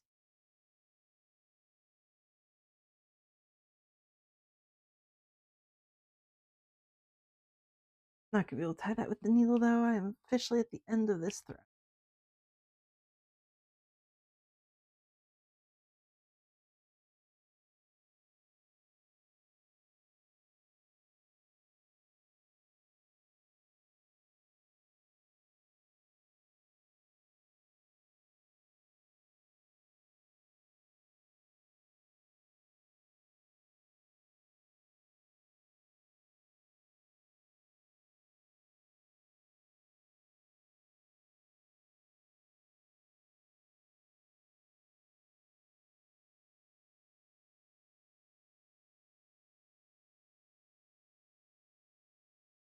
A little left.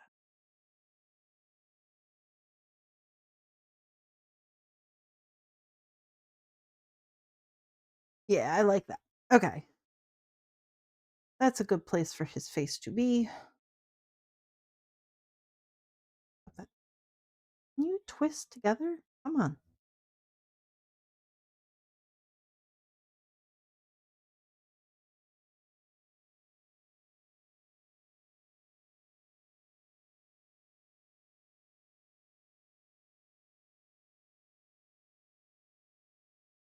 Okay. And then I'm going to just bury those threads back inside his face.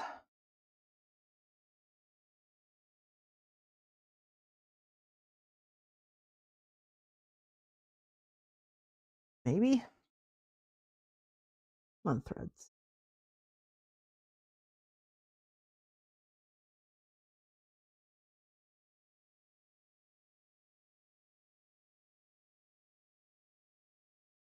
There we go. Now his face isn't so extremely round. Now he's got a little bit more of like that oval face shape. I like that better. That works. Okay. I'll put my eyeballs away. I'm done with the eyeballs. This man is only going to get 2 eyeballs, no more than that.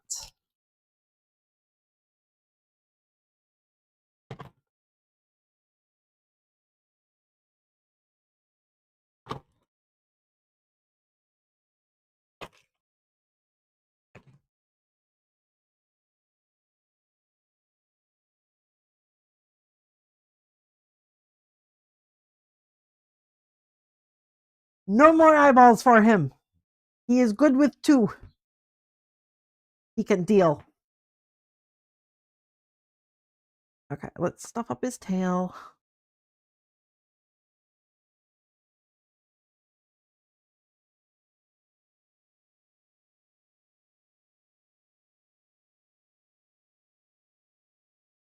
I was contemplating putting beans in his tail so his tail would be super floppy. I didn't do that though. I decided to put beans in the little heart that's going to go on the end of his tail just to add some weight.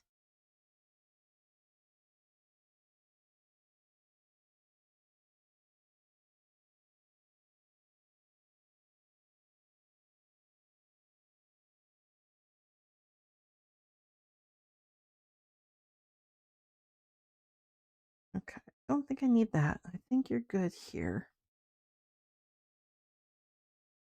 I'm not stuffing him very full. He is going to be very floppy when he is done. Which is the nice stuff about the silky polyfill here, is that you can just kind of lightly stuff it and it doesn't clump up or bunch up, so you won't get like a lumpy plushie in a couple of weeks.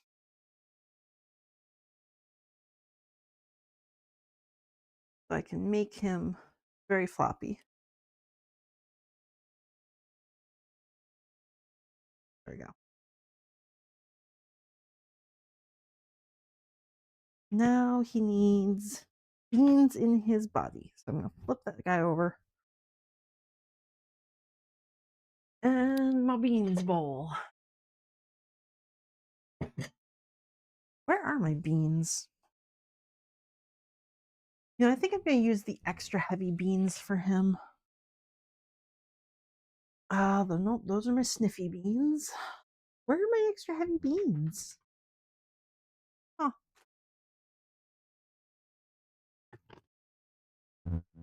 Where are my beans at? I have sniffy beans, I have regular beans. Where are my heavy beans?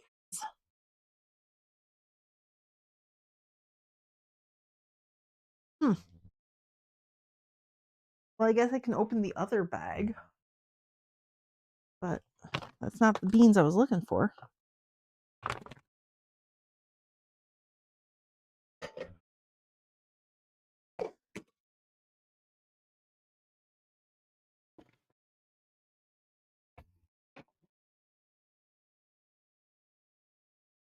Okay. Extra heavy beans. There. He won't be hungry after he's filled with beans. He will be fine. He does not need eyes. He has beans.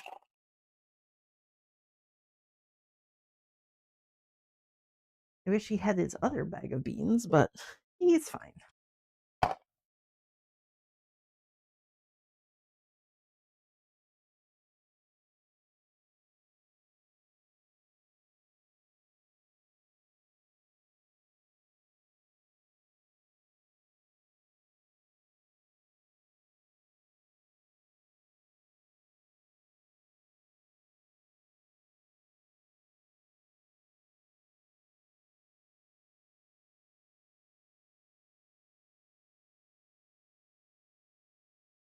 I'm going to give him 2 scoops of beans.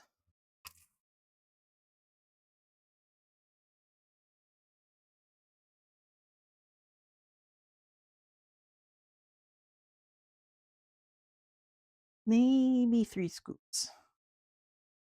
I don't want to pack the bean bag too full because I want the beans to move. But I also want him to be like very beans. Much beans, very wow. I think that's good. Okay. Gonna just stitch that closed through his butt. Oh, come on. Don't. No beans. No beans. Beans, stay away.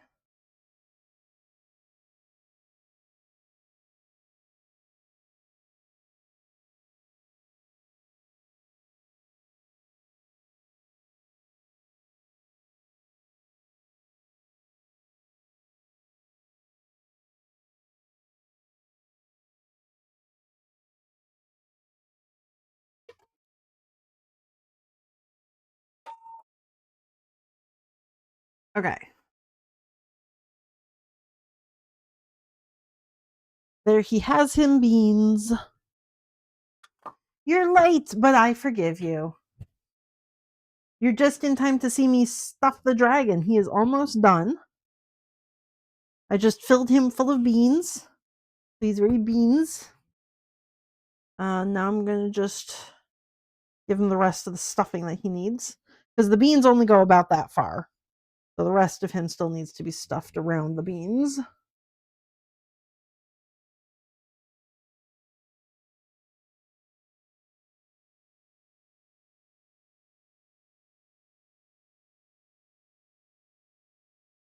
Not really going down around the beans.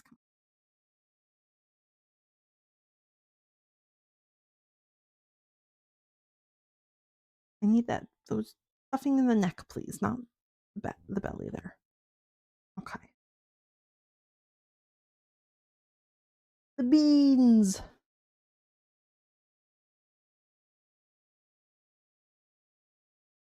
Okay, that's neck is stuffed. Now belly on top of it.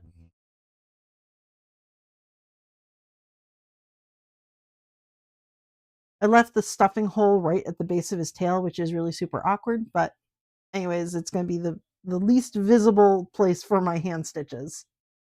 Yeah, I'm stuffing his butt. Not safe for work stream.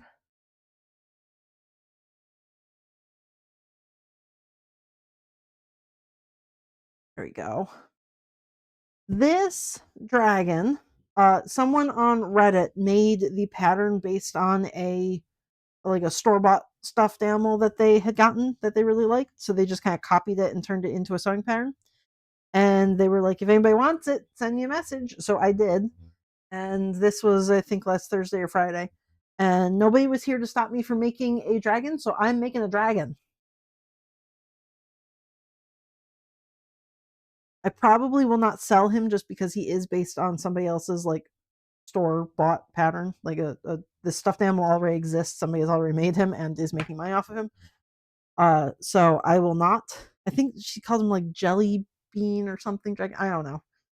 He's a popular dragon pattern. I just thought he was cute and floppy, so I wanted to make him. He needs a little bit more right at the base of his tail, but I don't want to add too much stuffing because I want him to remain floppy. Let's see. So this guy's probably going to just sit around the craft room. But the stuff, I mean, you can. This is Sir Butt the Stuffed Dragon. Don't ask how he got his name. He's sensitive about it. A little bit more in the tail area. It's right there. Needs a little bit more.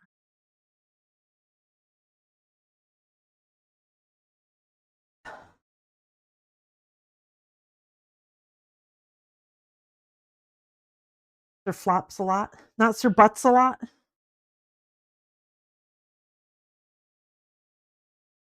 Okay, there we go. Him's oh well, hand stitching, but him's finished. Look at that man. Look at him. He's so floppy. I love him. He's got beans in his legs, so they're super floppy. He's very lightly stuffed, so he's very squishable. And then he's got beans in his belly right here, so that he's a little bit heavier right there. Those are all beans. Beans in the gut. So he's got some weight there. Oh my goodness, I love him. Oh, and the tip of his tail is going to have beans just for weight. Oh, I put regular beans in there. I should probably fill that with heavy beans. Ooh, I'm going to do that. I'm going to put heavy beans in there. Okay, so regular beans are going to go back in here.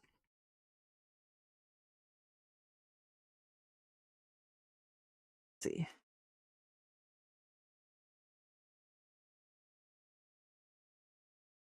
Come on.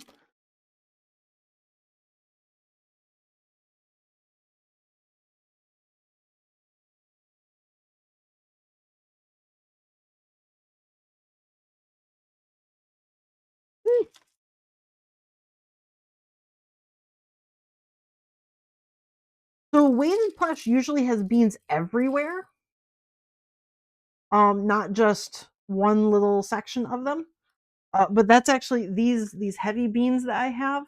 They're actually made for weighted blankets, weighted plushies, so they are heavier than my normal poly pellet beans that I use.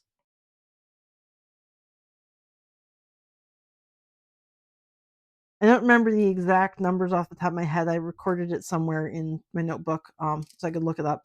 But the poly pellet beans are something like a cup of them is like 5 ounces, and my heavy beans, a cup of them is like 9 ounces. So they're almost double the weight. And they take up they're the same size bean, they're just heavier. I don't know what they did, but they're still plastic beans as far as I can tell. They're not metal or anything like that. But they weigh more. so that I can get more weight in the same amount of space.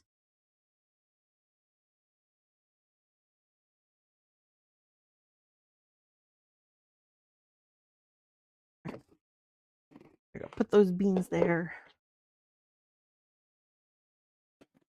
Don't need my polypellet beans. I'm going to do the heavy beans for his little heart-shaped tail. I just want his tail to be floppy.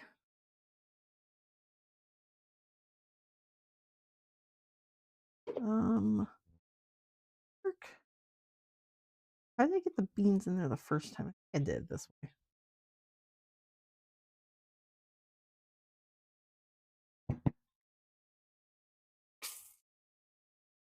Let's see. I'm going to make a mess. These beans are going to go everywhere. It's going to be super cool.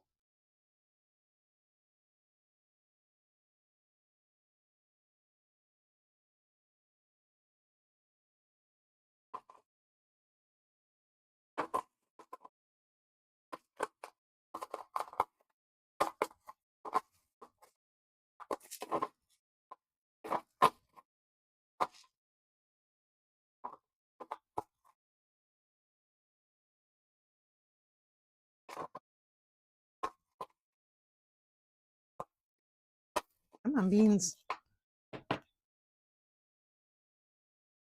Okay. Woo! I did not make a mess. Hell yeah.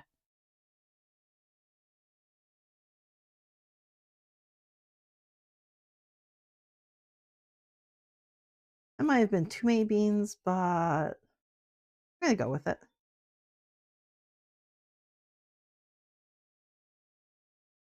Okay.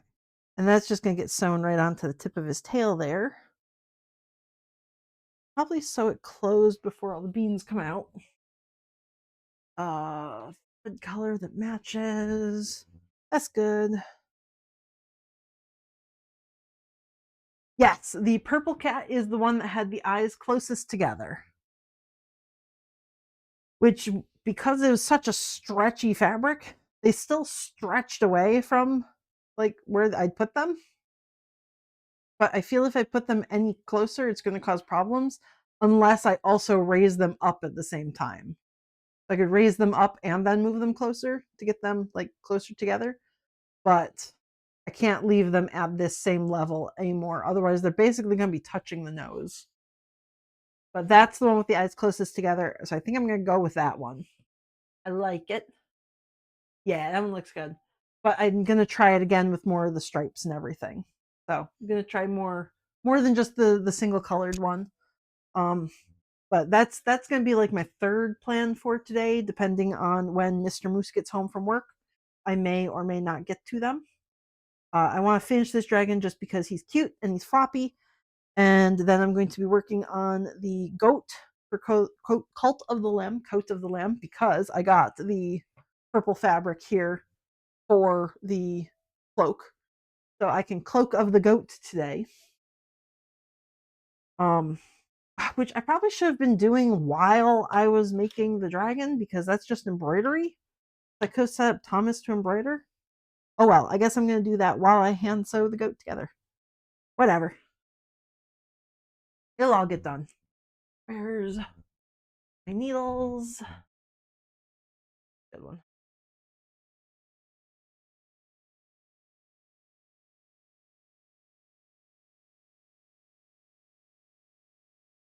I also need to go and wash my hands at some point because all of the marker that I used to line out the dragon's pieces came off on my fingers, even though it's been like 6 days.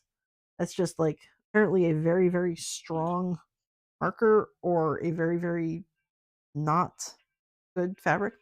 Who is calling me and why? Okay, give me 2 seconds. I gotta go see who's calling.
Okay.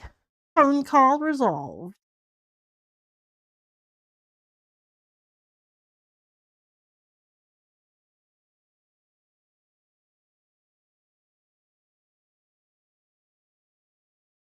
There we go. A little heart tail. I do like the weight of that. That's going to be pretty nice. I think I have to attach it a little bit. I went just to the very tip of the tail to the center of the heart. I think I actually want to go around and like maybe stitch it down to the edges where it actually touches. Just make it more looking like a little spade rather than the heart itself. So let me pin that down in place.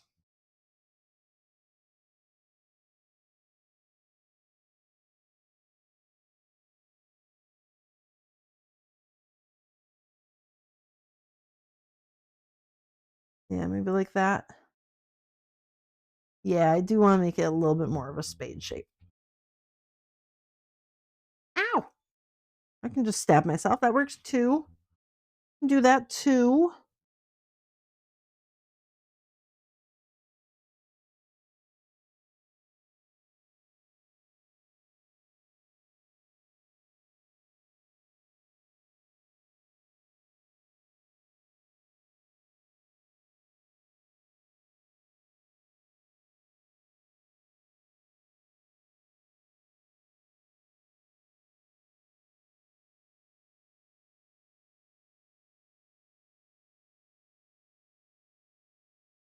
Okay.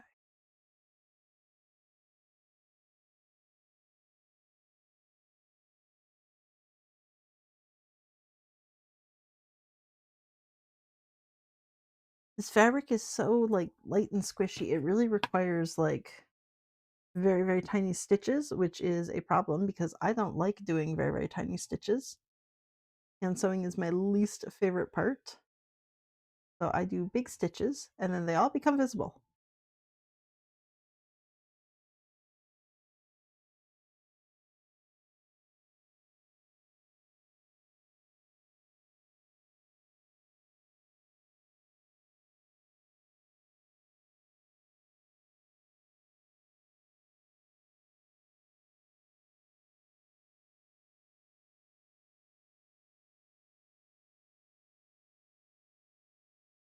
Ah, fab.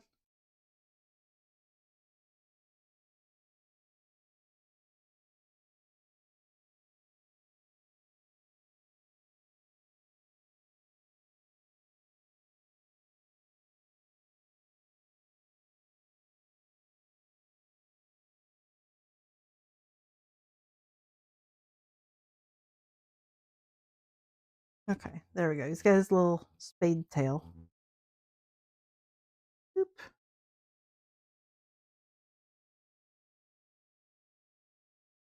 Let me tie that knot, and then I just have to sew up his belly, his butt. Oh, I bet that's my mom calling again. Hang on.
Mom Moose is at Joanne Fabrics telling me the fabrics her local store has. Oh, look at that. I already had that same purple. Oh, well, whatever. So I appreciate the calls. She did find one of the fabrics I was looking for that my local Joann's does not have. So yay. She's going to bring that up to me in a few months. Oh my gosh, I'm so bad at this threading a needle thing. Does Hannibal ever get cuddly? He kind of. He used to do this thing where he would, when he was much younger bunny, he would come and he would sit like 3 inches outside of your like reach so that you'd like go to pet his head and he'd be like just far enough away that like you'd have to reach and be really stretchy for him. And then he would just sit there. Now he pretty much waits for us to come to him. And then when we try to offer him like food or a toy or something, he will ignore it and he shoves his face underneath your hand. And then you are just stuck there like rubbing his face and like the top of his head for like the next half hour or until he decides he is done getting head rubs. But he does not like run over to us and sit next to us. He waits for us to come to him. But he's also very, very old and he spends most of his day just kind of snoozing. Yep, just out of reach. It's a true sign of love when you have to move to give the animal the pets that they want.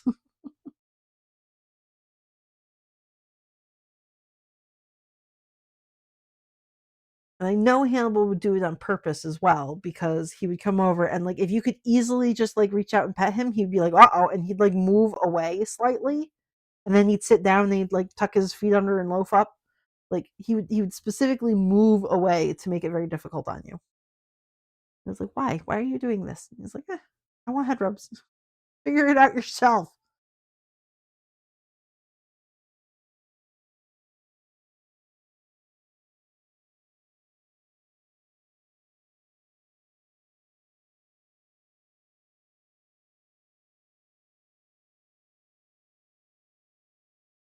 I think I'm gonna go over this line twice, once forward and once backwards, just to kind of make sure it's nice and strong.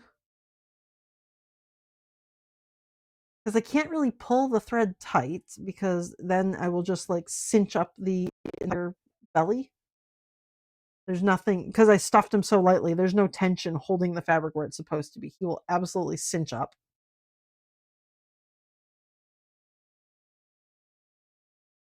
But I also don't want to leave my big, giant, stupid looking stitches visible on him.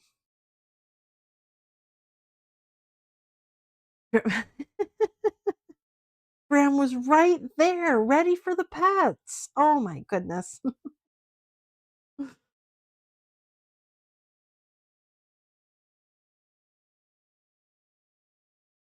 My parents adopted 2 cats that absolutely love, being pet. They're just big, like, fluffy pet monsters, and one of them, like, her preferred place to be pet is her belly. Like, if you start petting her back, she will roll over so that her belly is being pet instead. So she's a very defective cat, but, like, ah, she's so fluffy.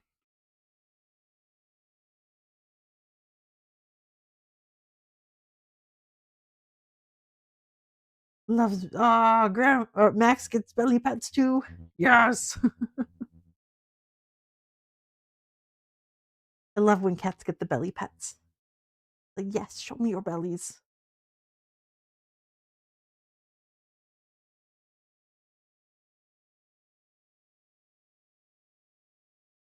The forbidden bellies is allowed. Uh,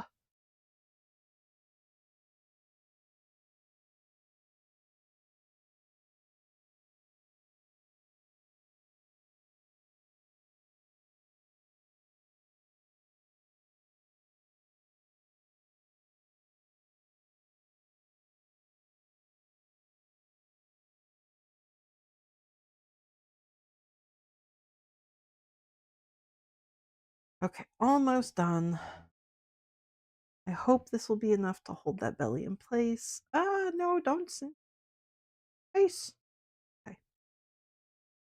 Wow, these stitches are terrible. I'm glad I did the butt of the dragon.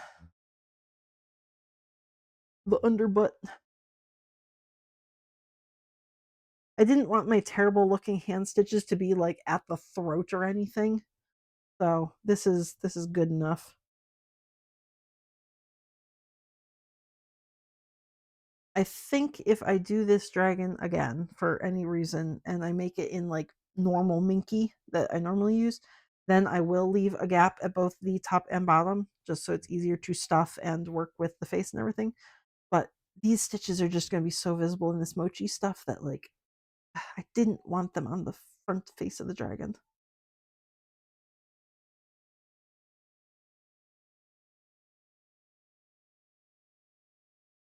Okay, let me tie those stitches off.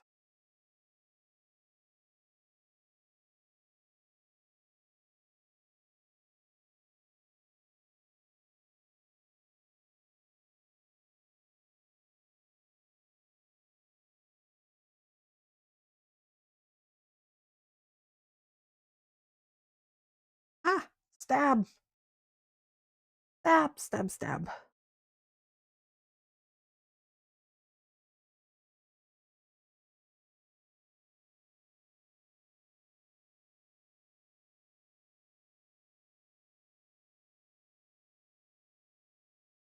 Okay, dragon is done. Woo! And I now have 2 purple threads. I guess I can use both of those for stitching up uh my bats later on. I have about 17 bats that I finished without actually sewing the heads onto the bodies, and I stitched up I think 7, 8, 9 of them yesterday. But I still have bats that are basically body plus head that then need to be connected. So when I'm not streaming in the evenings, that's what I'm doing. I'm attaching heads to bats, which is just boring and I hate doing. So I probably won't do on stream because it would just be me like bitching and moaning the entire time. Okay, let me put my heavy beans away. They go back in their bag. And the bag gets sealed, hopefully, all the way. And I didn't want to open this bag of heavy beans. I've got 2 bags of heavy beans. One of them is the same container that has like the little spout as my regular beans does. Like it's just easy to pour. I don't know where they went though. My other bag has like just a Ziploc on the top and it doesn't zip very well. So I don't want to really open that one because like any pressure on it, it pops open and like beans go everywhere, which is exactly what happened the day I got my heavy beans. They went everywhere, which was a pain in the ass to clean up. So, uh, hopefully those stay in there and it doesn't pop open anymore. Bean bowl is done. I can put my bean bowl away. My dragon is finished. Look at me, so fluffy. So squish. So much squish. I'm gonna have to take a picture and send that to my mom. She actually asked if I needed any of this purple fabric. She's like, "Oh, I found this very nice purple." And like, "Oh, nope, I have it. In fact, I'm using it right now." Let's see.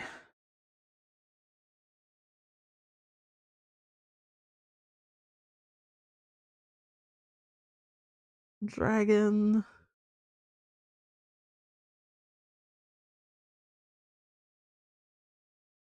Floppy dragon.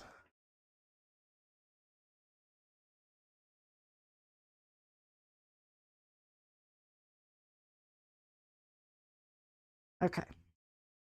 Pictures I can send to Moose Mom.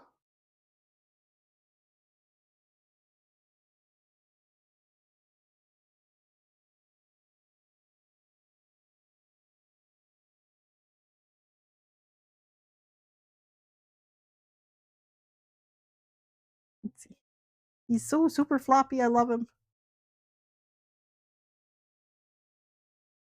Okay. Dragon finished. Right now, so January and February are two of the quietest months in terms of me selling things because people are like recovering from holidays. Um Generally when you're looking at like handmade crafts, the 3J months, like January, June, July are when people don't buy things. June and July, I can kind of change that by going to like craft fairs and things where people are specifically there to buy handmade things. But January, I really don't sell a lot of stuff. So I made a whole bunch of bats right before Christmas, sold some of them for Christmas presents, I'm assuming. And then I still have a bunch of stock left over through January, February. So I'm pretty good on not needing the bats right away. What I'm working on for right now is, let me pull up my forget what day it is. Calendar. Uh April 13th. I have a convention, a 1 day small little convention that I am going to. April 13th. That is more video game and like retro game related than it is just like cute thing, bat, whatever. But I do need to have things to take with me for that convention. So I'm working on stock for that. So if I have like all the current bats that I have already sitting in the mall, along with the 17 some bats that I'm working on now, uh, that will be a nice stock of like the mid tier price things. If I can do more of these cats, especially the solid color cats, if I can make these guys, I think they're going to be priced around $20-$25, especially if I'm making a bunch of them at the same time. So those will be like my lower tier items. And then if I can throw in a couple of like just fun video game related things, like if I make the pigs from Legend of Zelda, or if I make some gelatinous cubes, something just kind of nerdy and geeky to have as well. I think that would be good. And then, yeah, I'm planning on having the goat and a couple of the lamb cultists there as well as like my high end, big expensive item that I probably won't sell, but people can look at and be impressed by. So those are my plans. Goat may end up online before then, just depending.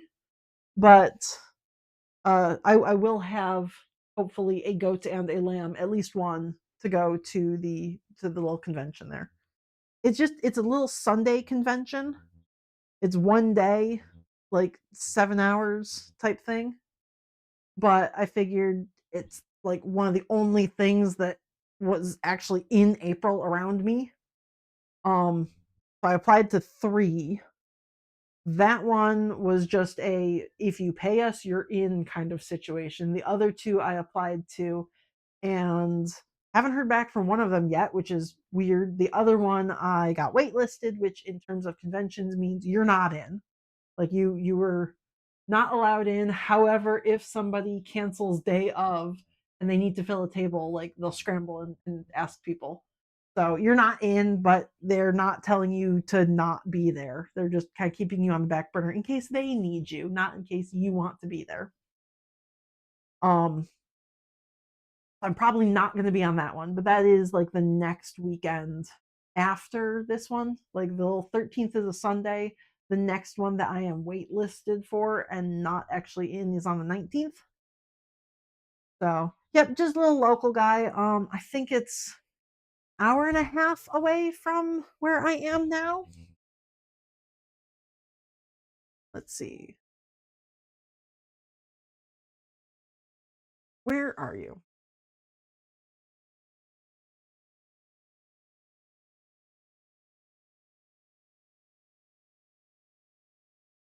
Um,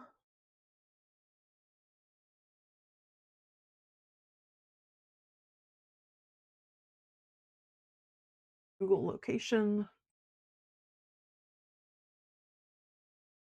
that, map it.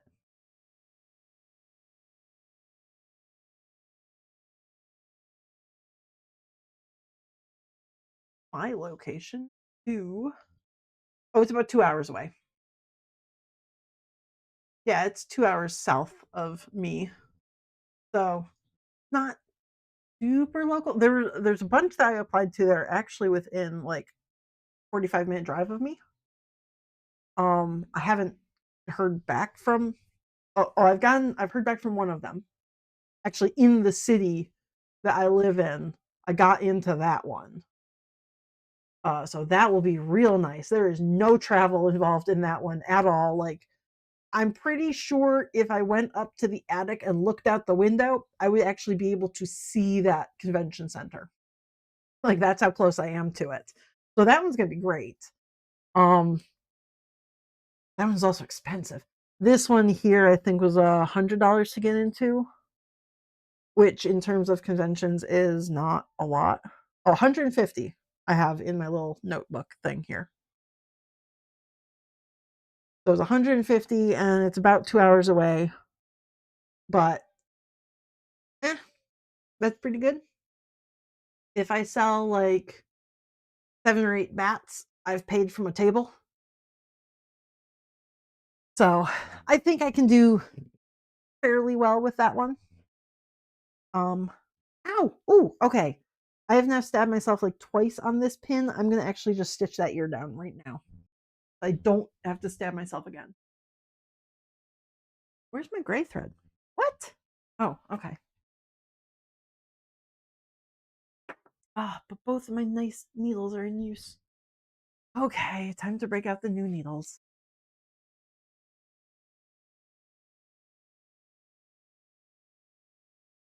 Yeah, basically just walk there with a big box. That's kind of what I'm planning on doing. For the convention in my city, I think what I'm going to do is I'm going to load up my car with all of my stuff, drive there, and then Mr. Moose is going to take the car and like drive it back so that we don't have to worry about the parking or the anything else. And then he can just kind of walk to the convention center. Like, I've done that walk before. I think it took me like 25 minutes to walk there. Where the heck is the hole for this needle thing? Oh my goodness. Stop it, needles.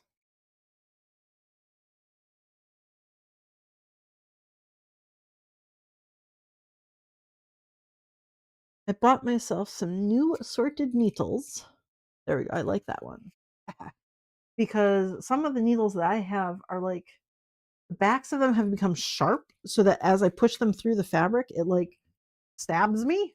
It's like that's not supposed to be the sharp end of the needle there.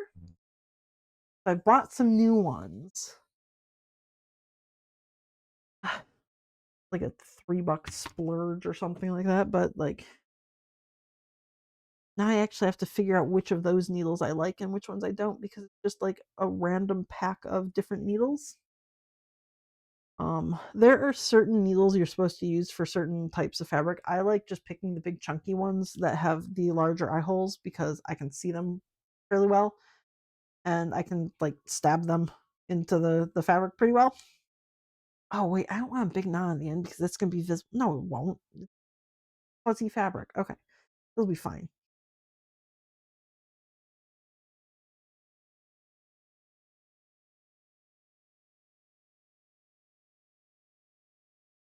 No one's gonna see that knot. That is super fuzzy fabric. We're good. This ear did not actually stitch down. Ow! Okay, I didn't sew that down either. Gonna have to sew that down. This ear did not stitch down where it was supposed to, with like where the one ear is. So one sticks out sideways and the other one goes down. So rather than trying to pull the stitches out of this fabric, which is going to be almost impossible because I use black on black, and this fabric might rip if I try and pull things out, I'm just going to stitch this down a little bit so that it goes down where it's supposed to. So I'm cheating.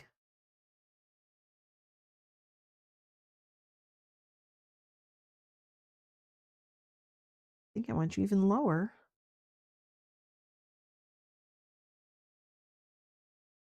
Yeah, double-sided needles. Terrible. Yeah, airplane here.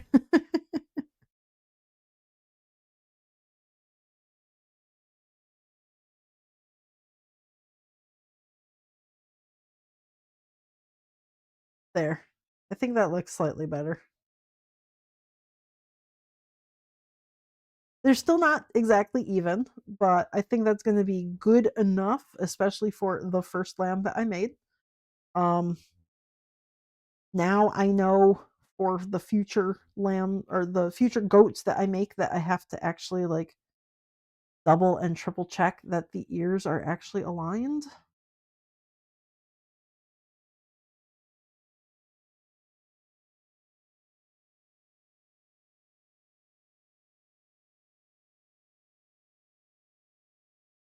No, don't catch the hair. Leave the fur where it is.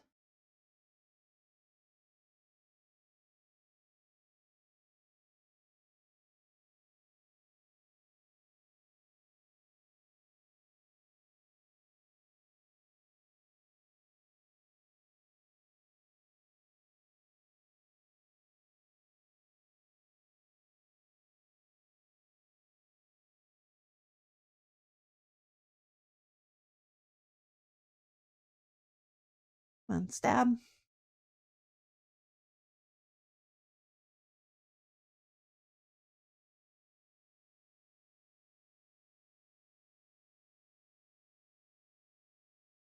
Oh, I should be timering myself on this. I mean, maybe not the ear because this should have been sewed up properly the first time. I'm gonna have to get my timer out when I start doing other work on the goat.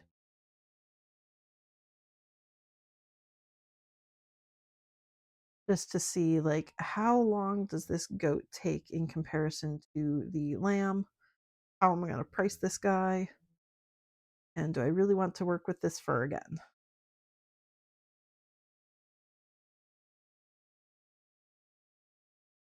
Like I think I have enough of this black fur that I could make another 6, maybe 7 of these lambs. Or these goats. These other lambs, the alternative lambs. But it's also a pain in the ass to use this stuff because it was like ripping as whenever I stretched it. So I don't know if I want to or if I want to try and find a slightly higher quality fur.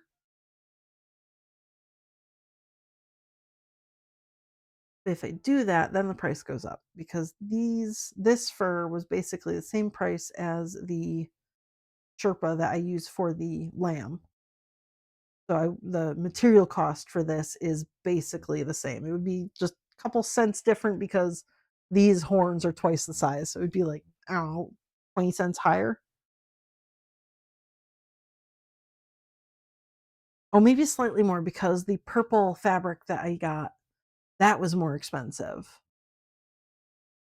Maybe like $1 more. So $1.20 off of the price of this guy difference. Whereas the lambs are already close to 200. So I don't think it would be a huge difference. But if I have to start getting a more expensive fur, then the price of the goat would go up.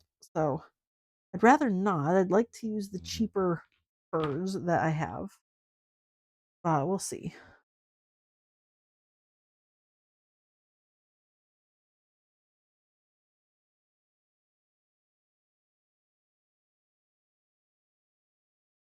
Okay, let's try that. Oh, this part I do need to start recording time on. Okay. Ear fix was just I fucked that one up, so I have to fix it. The rest of this is actually going to be timed. My mom likes the dragon. I have gotten motherly approval. Hell yeah.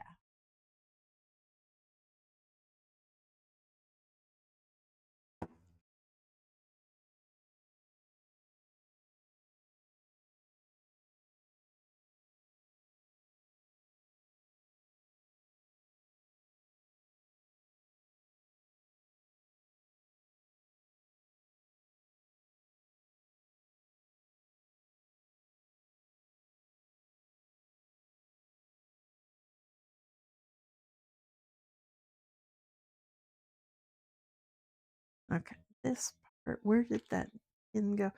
This is going to be the interesting part because I don't want to lose the pins in there. I don't think I have any more, but also it's so furry, I'm having trouble seeing where they are.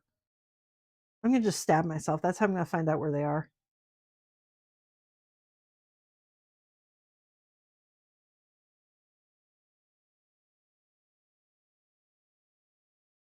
I can't even tell if I'm grabbing the right fabric when I'm stitching here. Ugh. Okay, take that pin out. I actually, okay, the bangs are being held on, so that's a good thing. I don't know what piece I last sewed. Oh my gosh.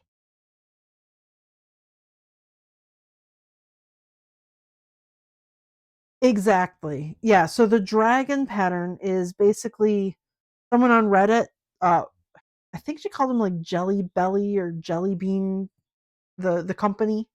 So there's like an actual company that makes dragons in this shape. And so she just took the pattern, like she took the dragon and like traced out the shapes of the pattern pieces on there and then like made that pattern available for us to use. So this dragon is basically, the idea is stolen from a company that already makes them, which gets into this weird legal place of like, as long as you don't tear the other plushie apart and you're just looking at it to make a pattern, like that's valid. You're allowed to do that, but it's also not great to do. It's not nice. Like morally it's wrong even though legally it is like allowed, because like you can't own the concept of the shape. You can own the shape itself. So if somebody copies the shape exactly one to one, then that's yours. But the concept of dragon shape, as long as they're just using it as like inspiration, is not technically something you can own. But morally it gets into the point of like, no, that's somebody else's. They made it, they own it, don't sell it. um it was not made for you to copy a dragon off of. So I don't feel right selling this guy. I would have to make a lot of modifications to this myself. So I could do that, but I don't know if I want to. Whereas the cat pattern, that pattern was specifically made for people who make animals off of. So that is allowed. Why? What would be waifu shaped? Is there a specific shape?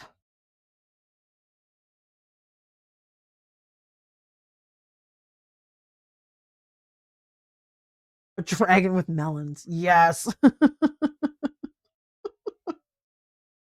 Okay, but there is somebody who actually made a dragon.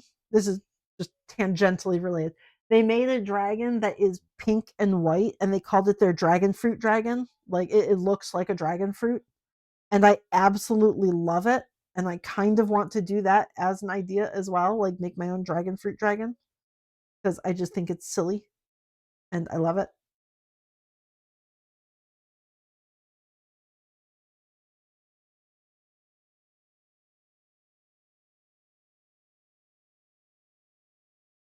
Okay, there. I've gotten the pins out of this man. I will test that by trying to stab myself. Okay, we're good. Maybe no more pins left in him.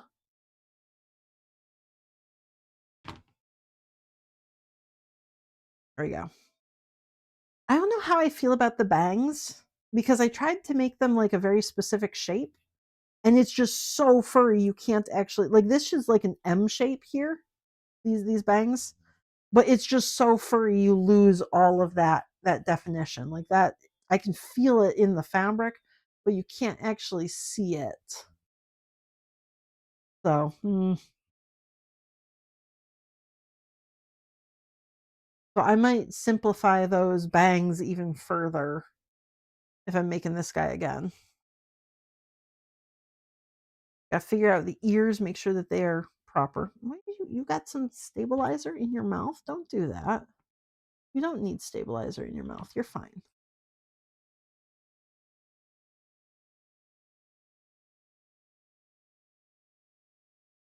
Waifu shaped but furry to describe one of the characters.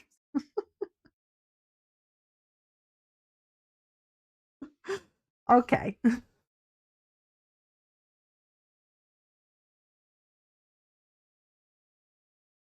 There's face. I don't want to work on body because that'll be just hand sewing. I don't want to work on body until I have got this on the embroidery machine. I think I need to clear off my table just so I have space to work.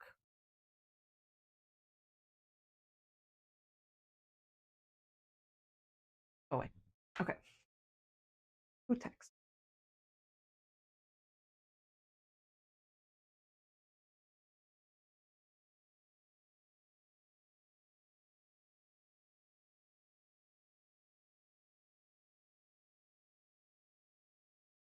Okay.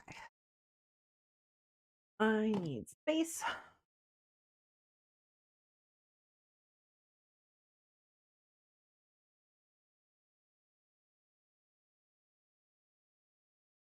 Goes there. That.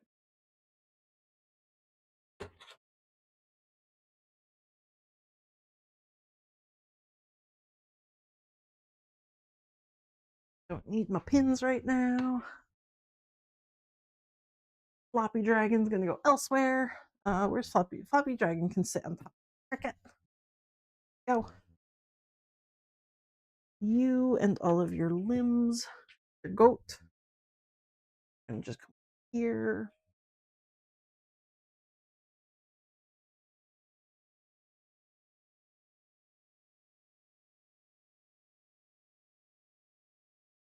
Okay. So this is fabric that I bought off the internet. It's a little bit darker in person than it was on my computer screen, which I'm not wildly enthusiastic about, but it's close enough that I'm going to use it because weight wise, it's pretty good. It's got the same stiff weightness that I need for the cloaks just to give them some body. Ugh, this is terrible. I don't know how to fold shit that direction.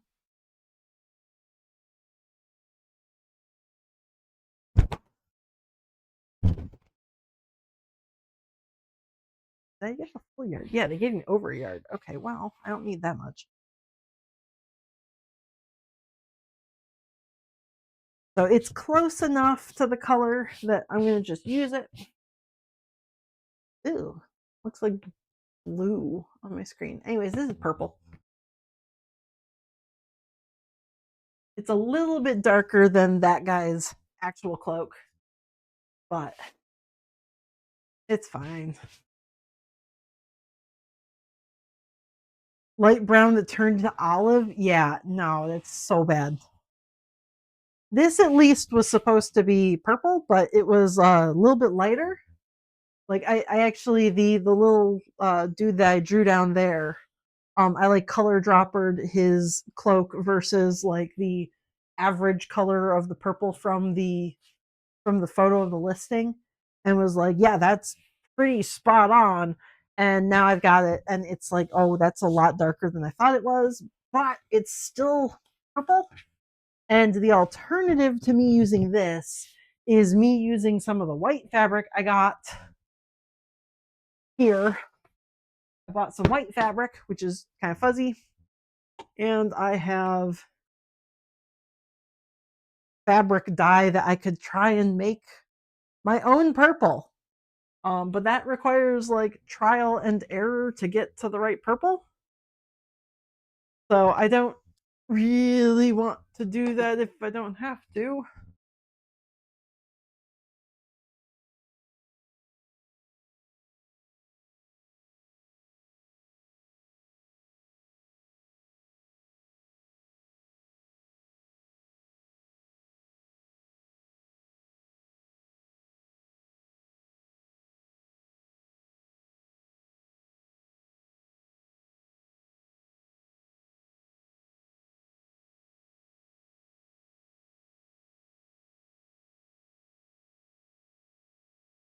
Oh, wow. Yeah, that color is super off.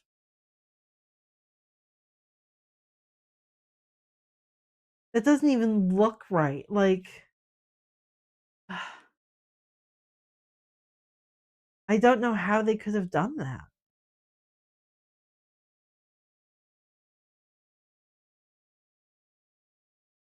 Like, I don't think they had the actual, like, Pokemon on the front of the shirt when that picture was taken. Like, it's just it's the same color in the listing, and then it's totally different. It's so much lighter in the actual there.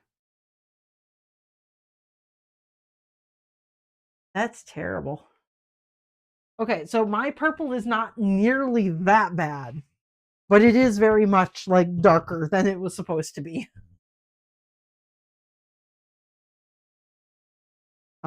Where is my lamb pattern? What is this? Ooh. Oh, that's my pig pattern. Well, I found my missing pig pattern. Not what I was looking for, but I guess that counts. Got it. Cool. Cool, cool. Where is my lamb pattern? Did I put it away? What?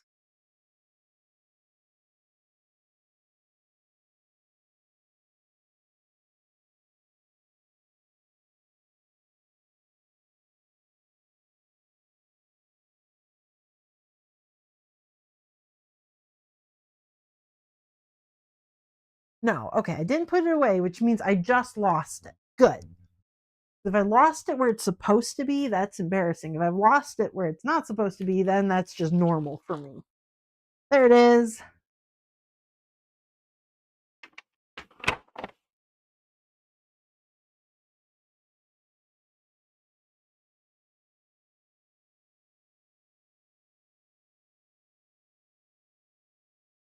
Okay.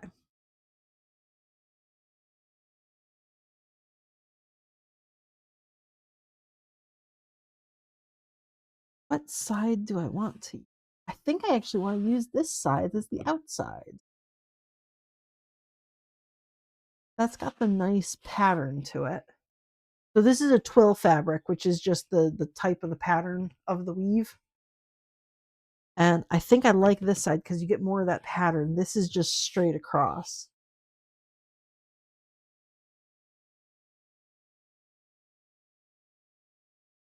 Okay. Oh, I left myself notes. Okay, cut my fabric 16 by 11.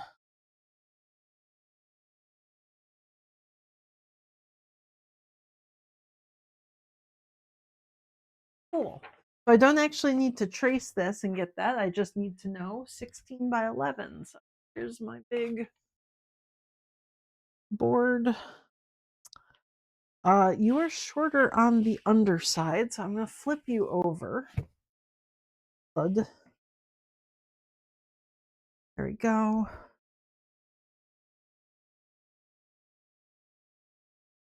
$11. Unfold, make sure I'm not cutting through multiple layers.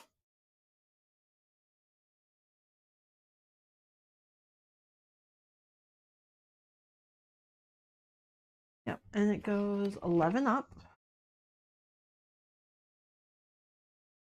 Okay. Apparently I left myself a bunch of wiggle room on this.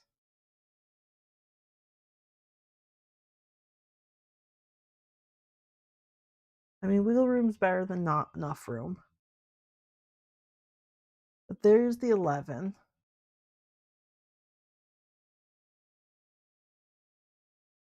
Full inch on either side. Do I really need it to be 16 by 11? Hmm.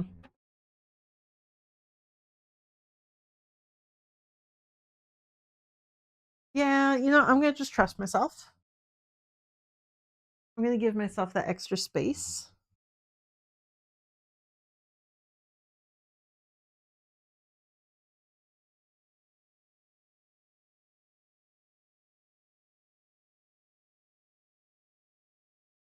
Because I don't think. Because if I cut it smaller, like 10, I'm still only going to get the 3 slices out of a yard, because that would be 30 out of 36. Because, like, yeah, the 9, maybe I could get a 4th slice, but then I'm kind of cutting it close on making sure it all lines up right.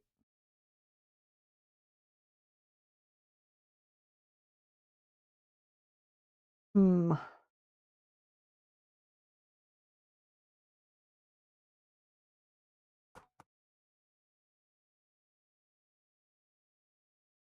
Do I want to cut it there? No. Hmm. Maybe I shall. I'm going to do something that is maybe a little bit stupid. I'm going to cut it 9 inches rather than the 11 that I told myself to.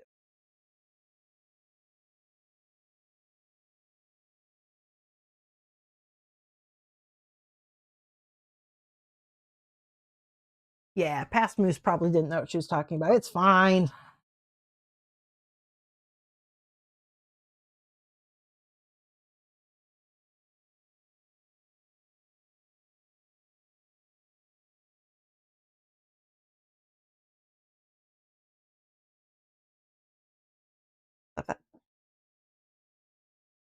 Okay.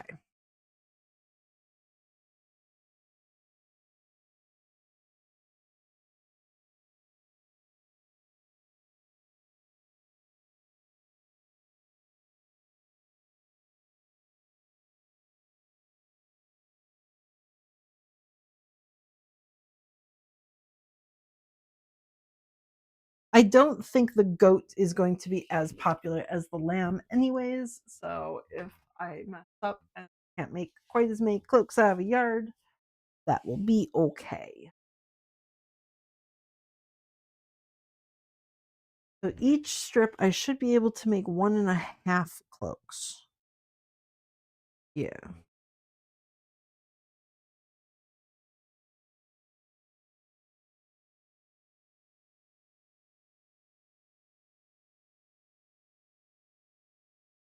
Yep, because I need 2 pieces per. So here's 2, and then I can get 1 more out of that bit. With a little left over that doesn't really get used for anything.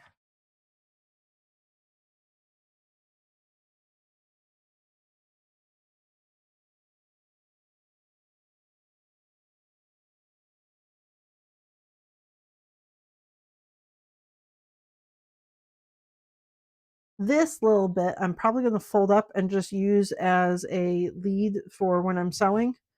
In the same way that I put stabilizer underneath the edge of the fabric just to keep it from eating the edge. When I'm doing sewing on cottons, if you start on fabric and then you continue sewing onto the actual fabric that you want to do, it doesn't eat up the edge of that as well, and then you don't need to use a stabilizer. So, like, quilters will have just a little chunk of fabric that they sew over multiple times. And I don't know where my last one went because I hardly ever quilt. So I probably threw it in one of my bins somewhere and it's just kind of gotten lost. So I'm going to use that one as my next one. That's a nice sturdy fabric for that. Okay. So there's my quilt, or there's my quilt. Yep, there's my cape fabric. Nice purple. I need stabilizer, which I do need to keep an eye out for when Joann's has that going on better sales. Because if I can get more stabilizer, this stuff doesn't go bad. And I use enough of it. A large hoop is 12 by 20. Move you guys out of the way.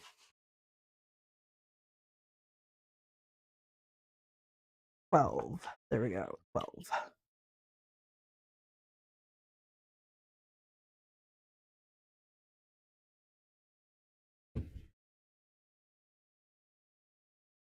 Go. Big hoop. Where's the big hoop? You are here. Hello, Judo. You are indeed here.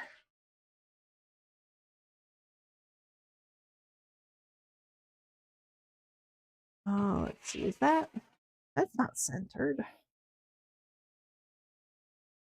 There.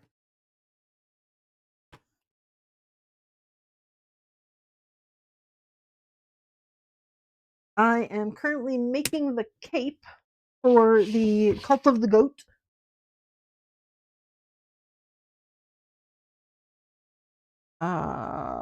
This is the side I liked. And then I think the way I had it situated is that it goes to here because it was just the edges. Okay, so that's centered.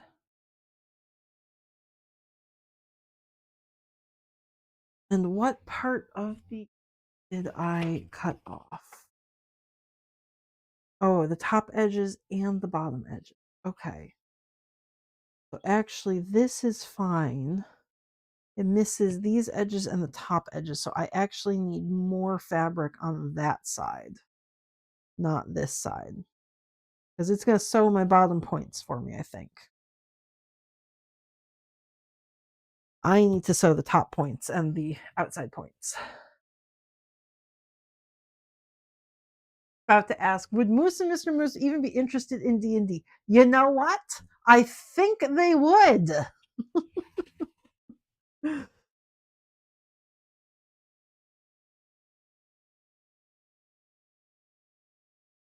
Okay, I think that's where my cape ends up. So having extra on the top is going to be good because I have to sew the tops.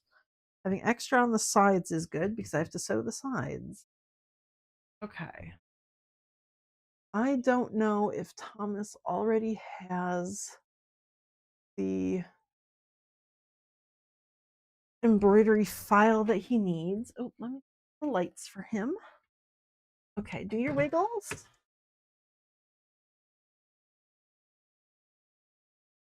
Okay, do you have Cult of the Lamb? You do not. Okay, not on that USB drive. You have it on this one.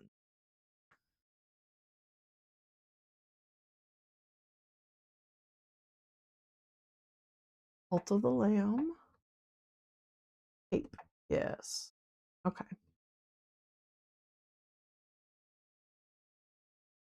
360, 200 hoop. We're good. Centered in hoop. Good for spacing. Go. Okay. He's going to do his wiggles there. And then I need to figure out what color I am using for the Cult of the Lamb cape. Oops, oops, don't do that. Don't do that.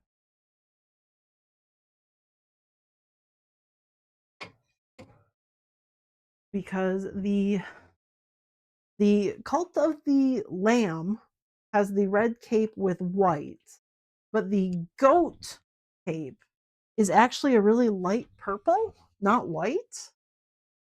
As long as I'm not misremembering that. Let's see. Oh, gotta get everything off of my keyboard again. Cult of the Lamb Goat.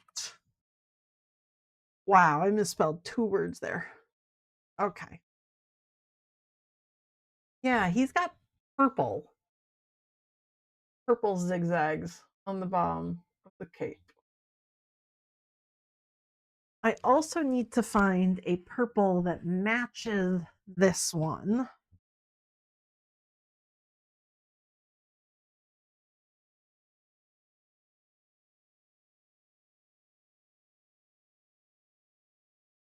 That might be the closest purple I have to the actual cape. Oh, what about this one? No, that's too gray looking and next to it. Ugh.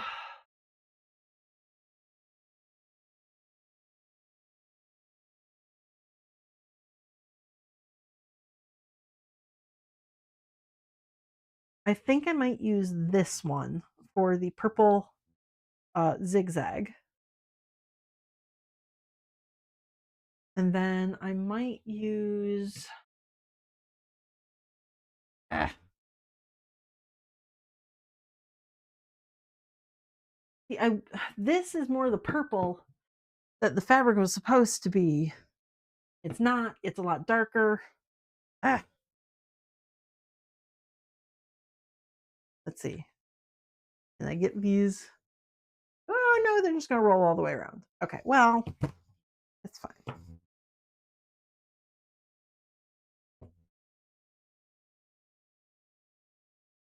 There. Can I get them into the light that you pick up the purple?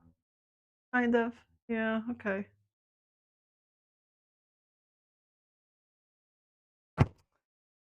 So it doesn't, I don't have the right purple.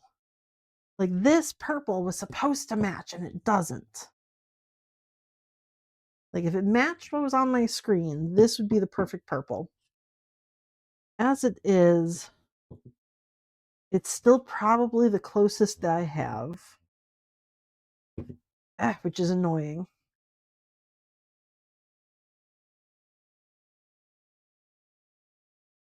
Yeah, I've got blues and other purples, but I don't have this purple.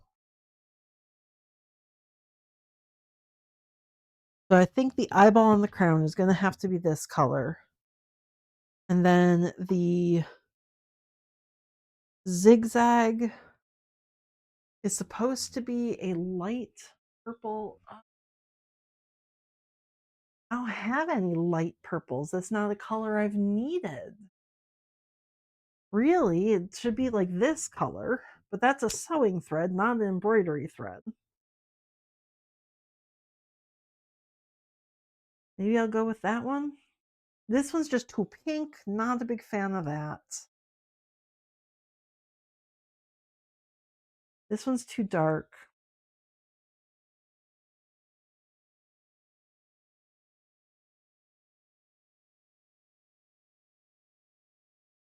I think I'm going to go with that one just because this, if I'm using this for the purple eye, this one's very similar.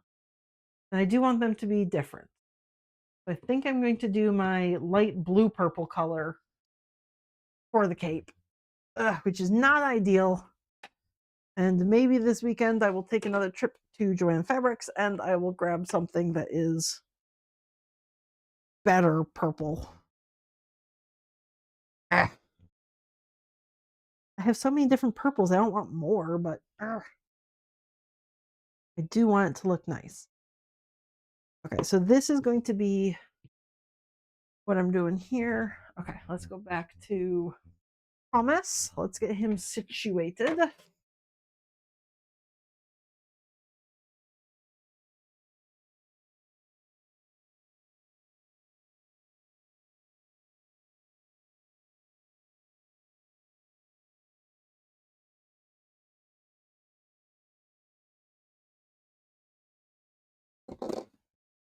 See here.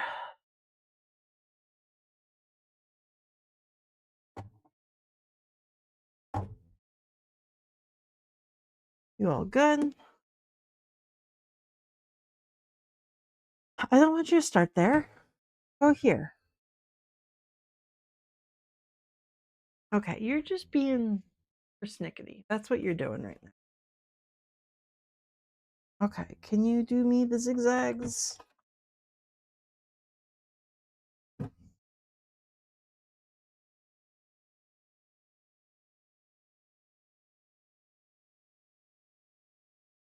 You good? All set? Okay. Well, Thomas is going to do those zigzags. I'm actually going to leave him where he is, and I'm going to run to the kitchen real quick, get myself something to snack on. So I'm going to mute myself, run ads, and then be back in what, like 3 minutes. So everybody else go get a snack break and everything as well. Okay, I'll be back.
Okay.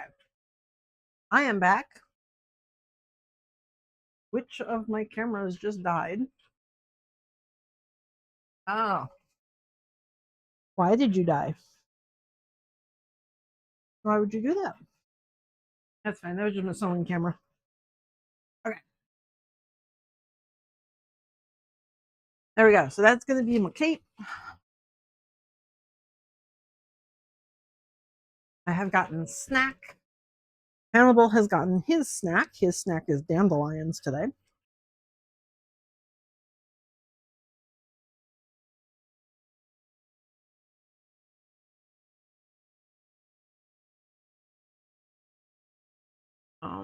Is this my cult of the lamb?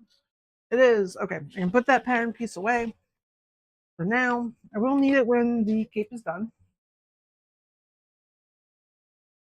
But in the meantime, I can start putting this little guy back together. While Thomas does his thing, I can do my thing.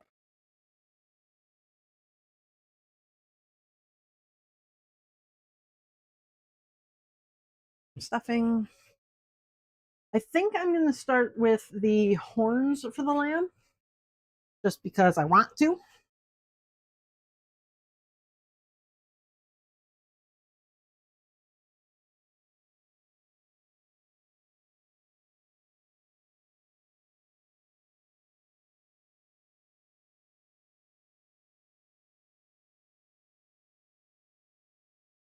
Let me my pinchers.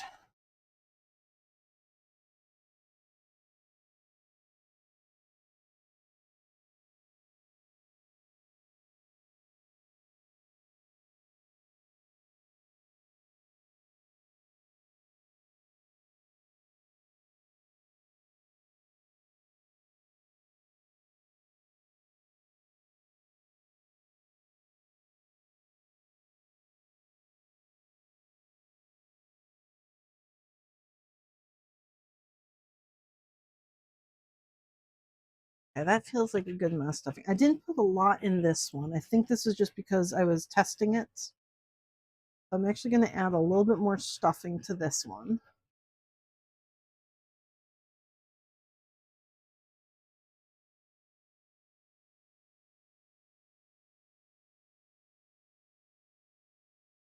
That feels better. Okay.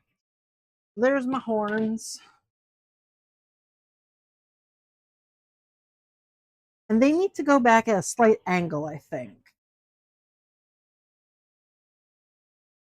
So I don't want to put them straight on like that, and I don't want to put them straight back either. I think they need to be at a little angle, which is going to be fun trying to keep them at that proper angle. Ugh. Okay, where are my pins?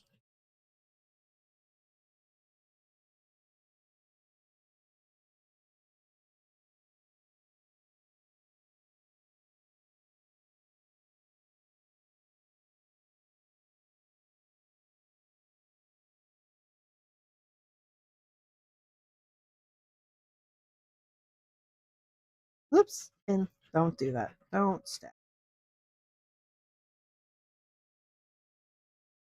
I think maybe like that. I want more of an angle too.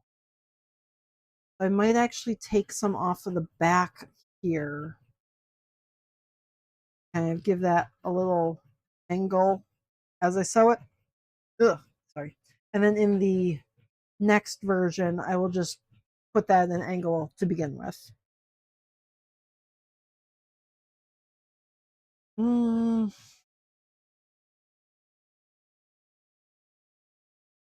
Maybe I won't do this quite yet.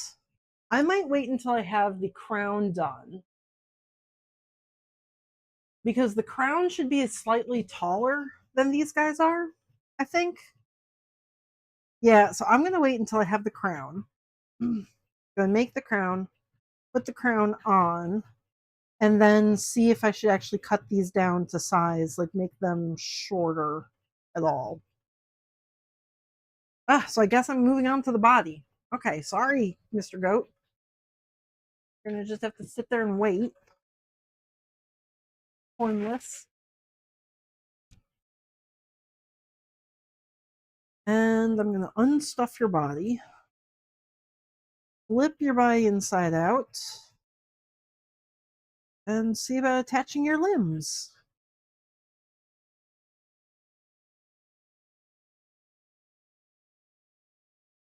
I'm a little bit nervous about this because this fabric was like ripping whenever I give it a little bit of like pull, and there is nothing but pulling on it when I'm sewing these legs on. So I'm a little concerned how the edges of this fabric are going to hold up.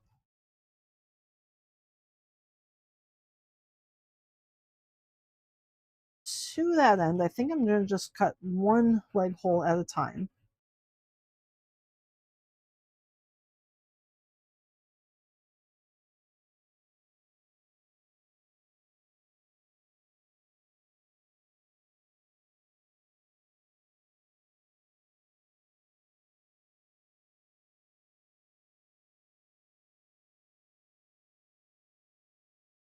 So many black fuzzums. Okay.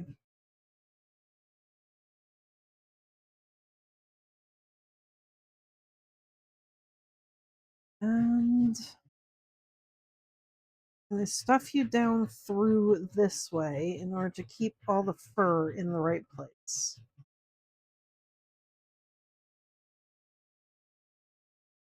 Maybe.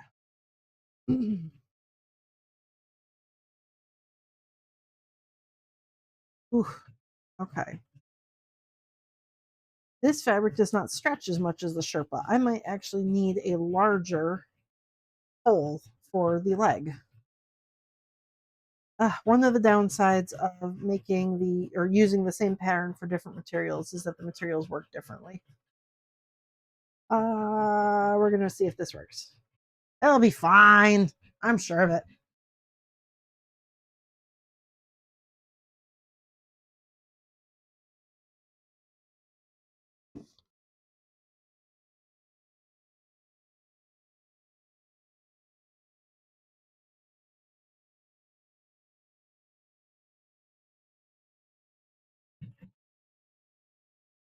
I don't know my dark.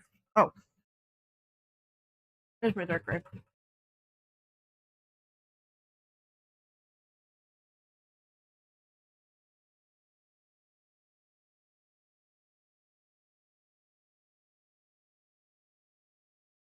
And needles. Oop. Thomas is done.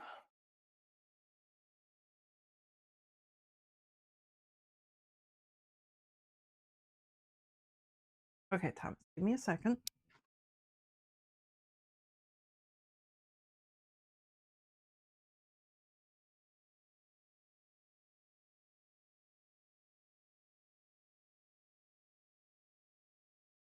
Okay, so Thomas is ready for the second piece of fabric. But he also needs sewing thread for this part. You know, I don't think that purple turned out terribly. Okay, maybe I'll just keep using this one.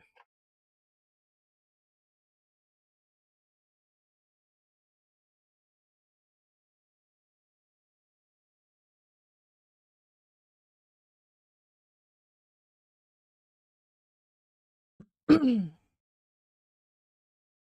need you to cut your thread. Yes, indeed. Thank you. Because we're taking away your bobbin thread. Goes back in the bobbin boat. And we're giving you purple. Is that in my sewing machine? Bernard, do you have purple? You do. Okay, so Thomas is going to get the purple.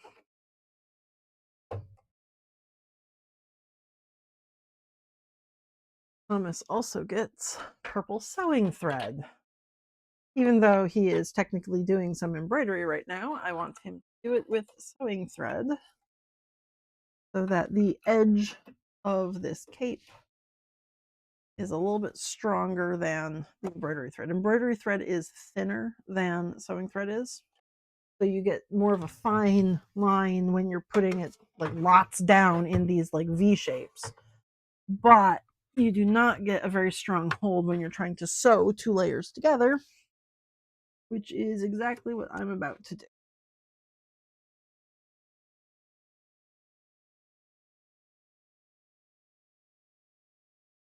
So I'm going to give him another layer. His second fabric here.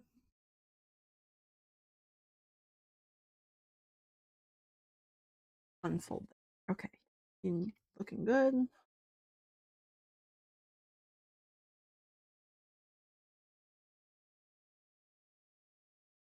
And stitch. Ah, give that to me. Nope, stop. Pause. Cut. Come on. Give that to me. You don't need the little tail there.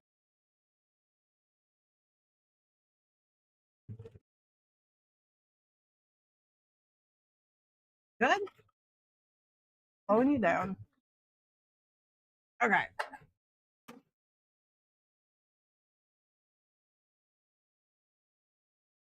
Thomas is going to just keep working on that while I come back to the regular table. I could probably make what I'm doing bigger and Thomas can be smaller because this part's boring. He's just doing a straight line, basically. Whereas me, I am sewing tiny things together. Also, riveting content. Oops. Oops, oops. Hang on. Pins. I'll hold things in place. This is going to be a pins situation.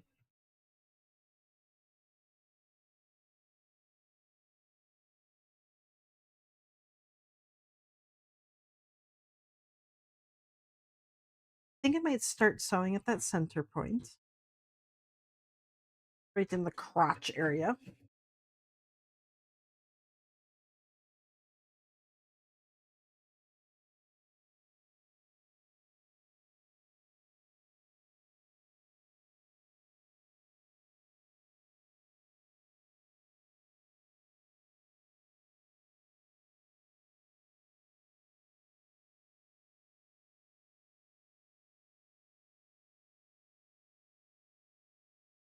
What is Musipis?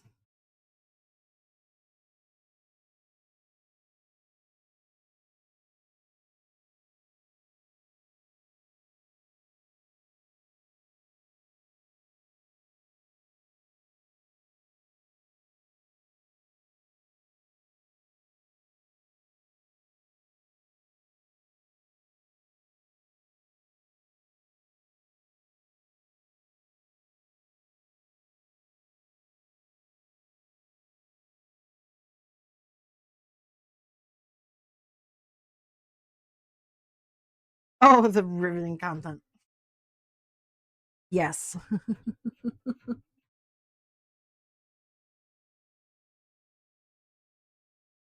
The me tiny sewing tiny little loops here around the edge of the foot while Thomas stitches a straight zigzag line around the cape.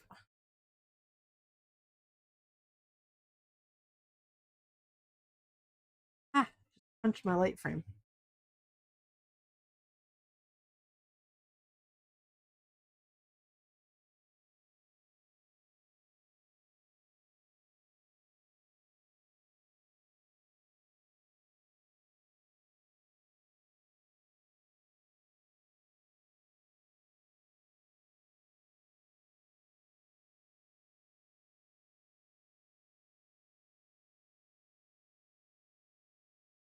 Okay. I think I'm going to go around this leg twice just because this black fur fabric was kind of shredding apart. It were shredding along the edges, so I want to reinforce that edge if I can.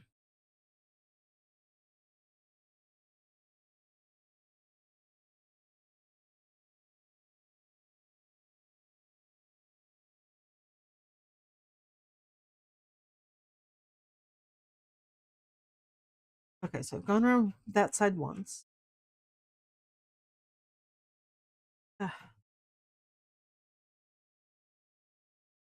And I'm going to just go and back stitch all the way back along the stitches I just made. Give it some extra strength there.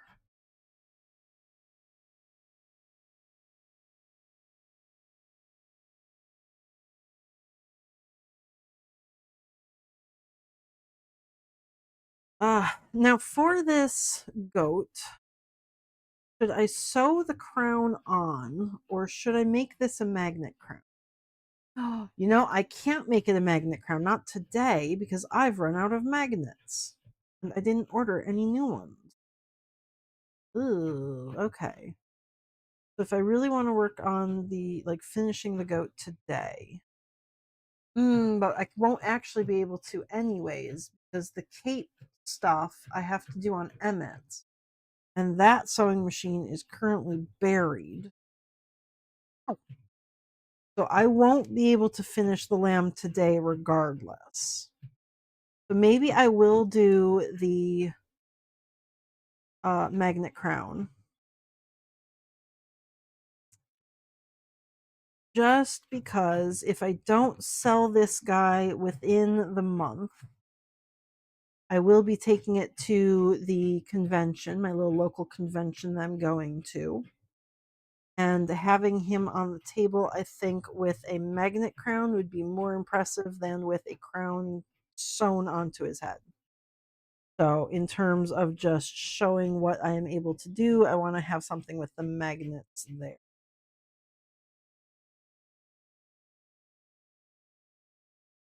So, I can make the crown today. I just can't sew his body onto his head until the magnets are inside his head. And I won't be able to close the bottom of the crown until that is also got magnets inside of it. So, this will just be a partial work on the lamb today. Then I'm not going to finish it.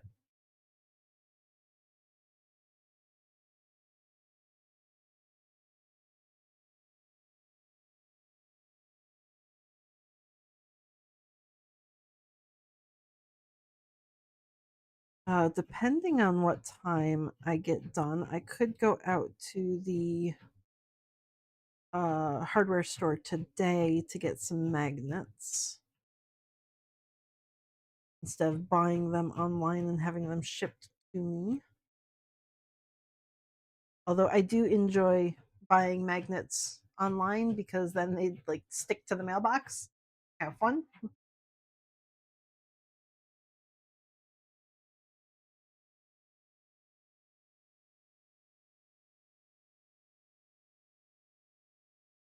I bet that's a pain in the ass for the postal workers though.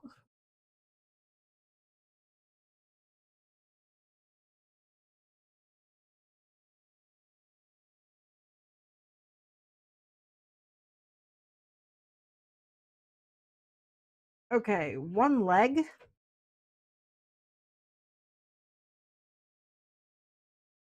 That's not going to be enough thread to go all the way around the second leg because I did double the stitches on it, but I will still start the next leg on that thread. There we go. One leg. Yay. And it looks like it's going to hold in place strong enough. Fingers crossed. I'll give it a tug after both of the legs are done to see if they come off or not.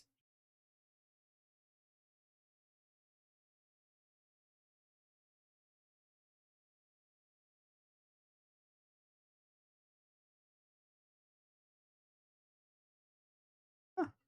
What are you caught on? Okay, don't do that. Oh, is Thomas finishing up? Oh, nope, he's on to the third part. Okay. Thomas is 2/3 done. Okay, leg hole for the second leg. Oh, see, that one's starting to fray a little bit. The other one was giving me false hope.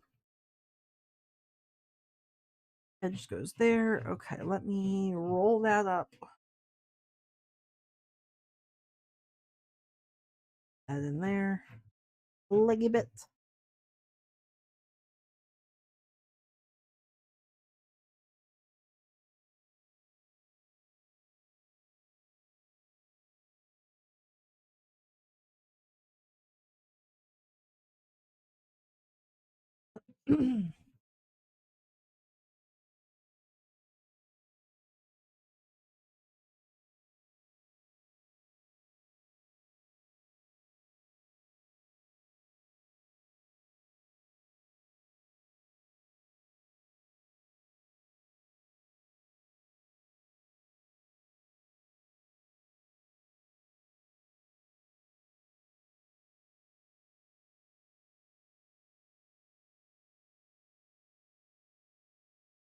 Okay, now Thomas is done.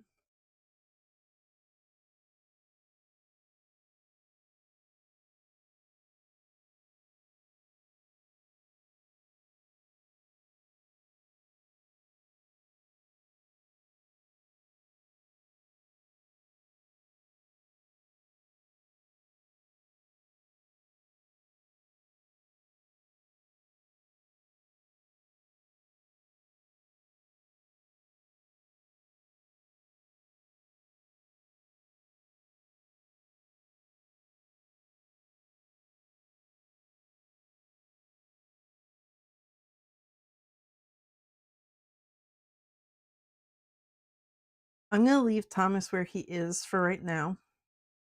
Ow. Because I can't, the next step there is going to be sewing on the sewing machine to finish up the edges of that cape.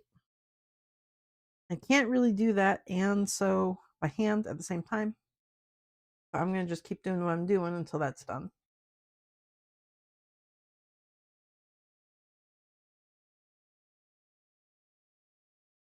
Then I'll go take care of him. Sew up the edges of the cloak.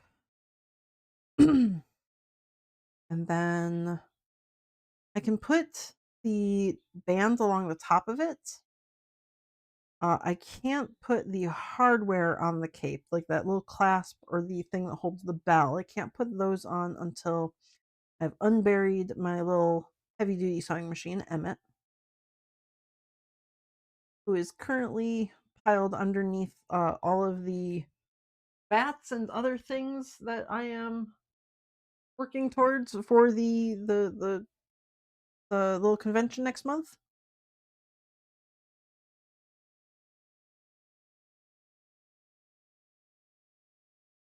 He's got a whole bunch of chicken nuggets on him.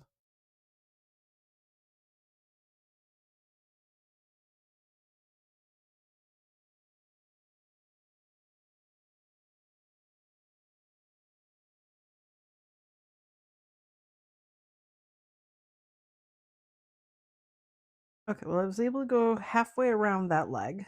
Just the once, though. I didn't go backwards. That's pretty good right there. Okay, so I'm going to pause on that, the leg there, so I can go take care of Thomas. And Thomas is going to on the sewing machine next. So Bernard. Time for Bernard vision.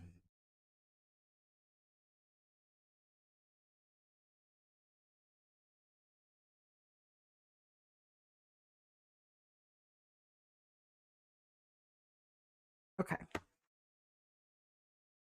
Now I need my marker and my pattern. Over to here. My hoop is not actually quite big enough for this this cape. So I can do the entire zigzag line.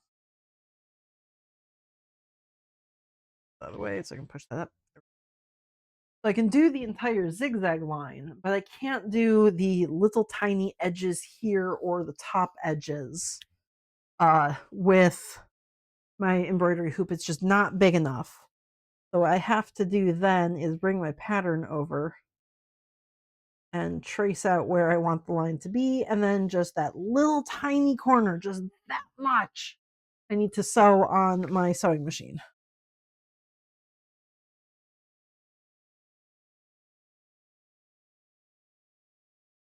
I thought about maybe making the pattern for the cape like slightly smaller, but it doesn't actually fit around the lamb's neck all that well. So it needs to be this size. Like this is like the smallest that it really can be. In fact, it could be slightly larger even. But then the zigzag wouldn't fit on the hoop there. And that would be much harder to do by hand. So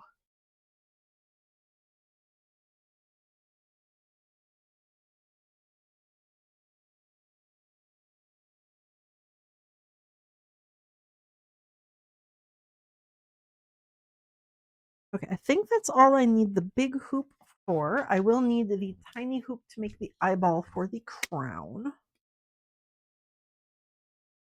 Oh, come on. Fit together, please. Yes, nice. Okay.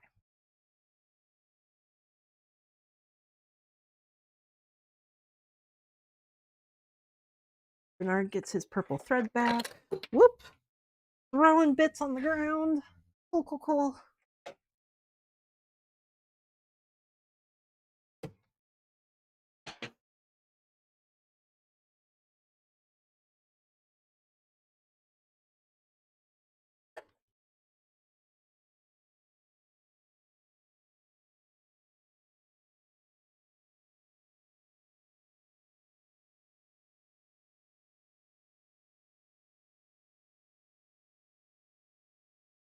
Go.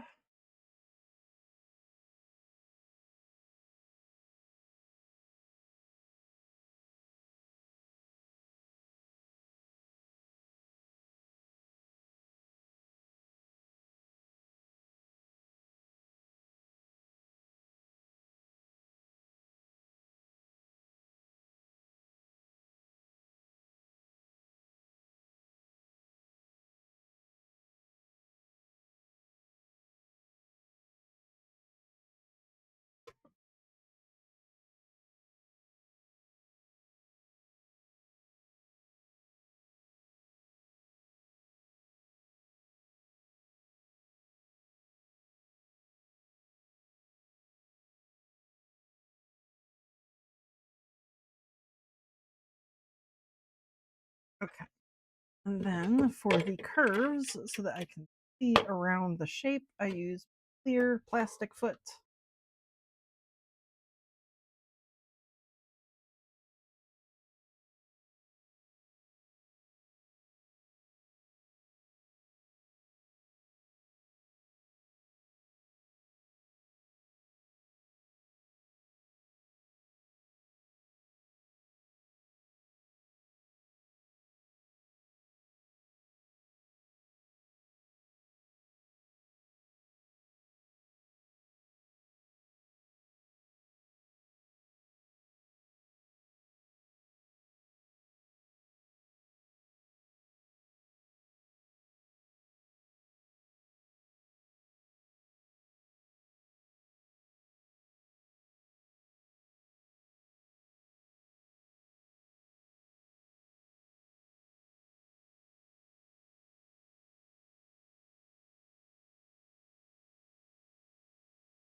Okay, there's my cape.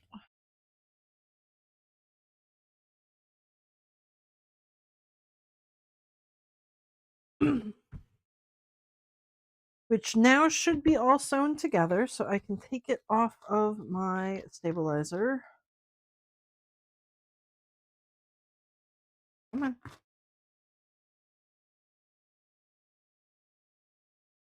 Oop.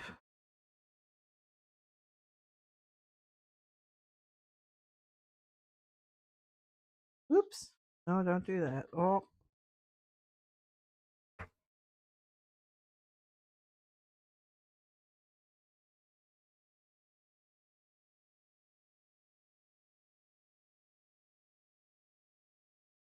Ah. Okay, well, good enough. Okay. And then this last part here, the circle. That part does not rip off because I just made it a single normal line of stitches.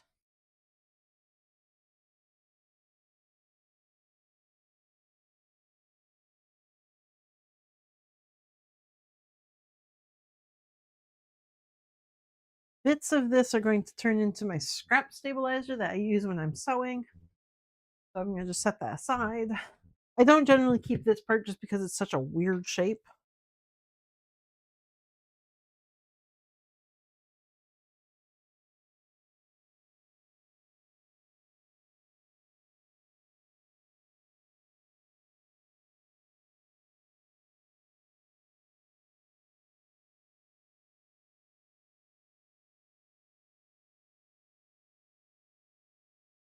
Ugh. Got my. Here we go.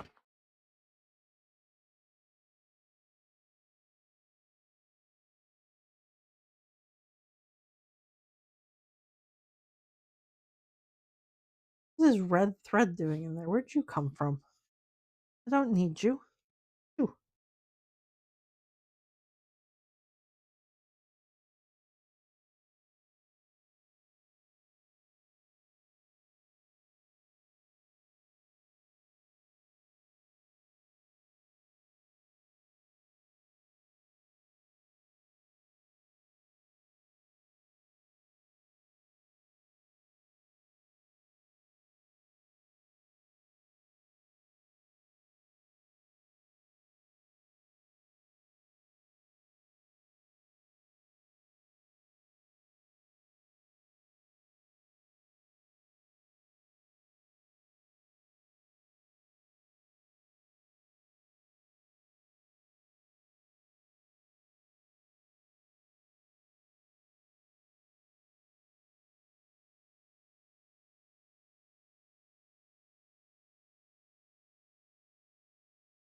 Okay. There's my cape. I am going to snip these little curves here because they are the concave curves, so they need clipping so that when I open up the cape, they will actually flex and bend how they're supposed to.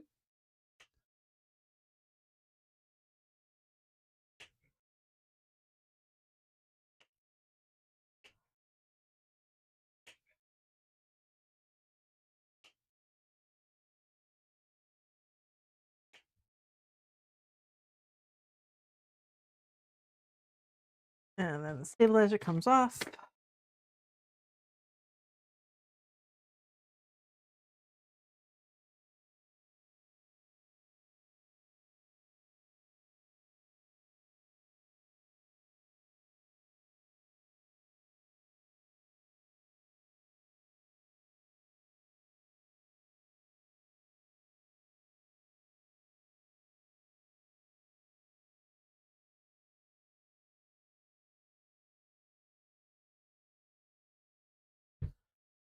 Okay, I might trim down these edges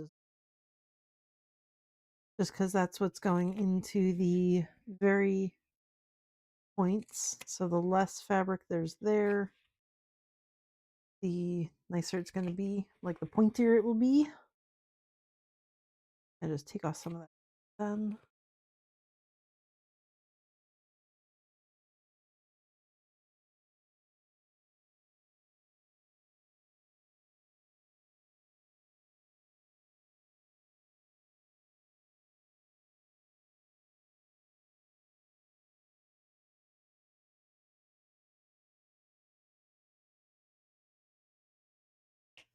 Okay.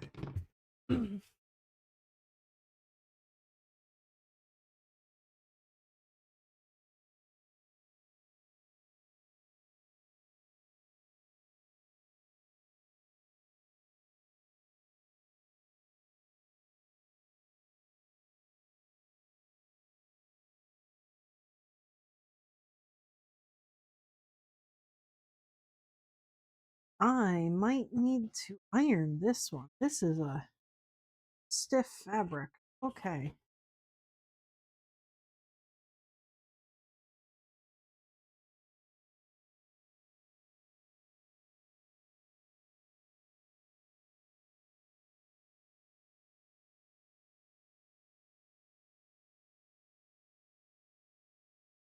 Huh. Yeah, that is actually stiffer than the red cape fabric is, so I might have to iron this. I don't think I'm going to be able to just punch it flat.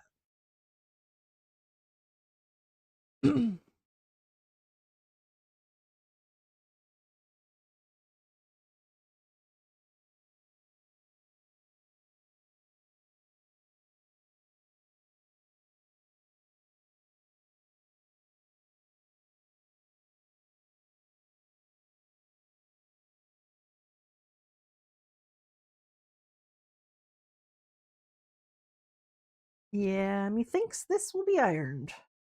So that will be a later tonight thing because I have to get the iron and the ironing board all set up for that.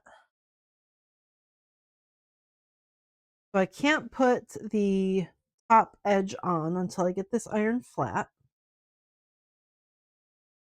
So that might be where the cape ends for today.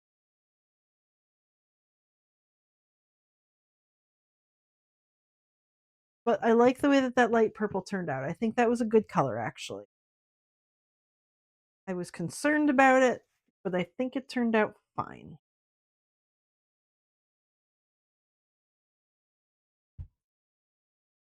Okay. So that's the next step is going to be setting up the embroidery for the crown because I can stitch the legs on while the crown is embroidering.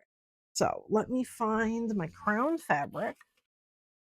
I have somewhere. Move that away. Crown bag.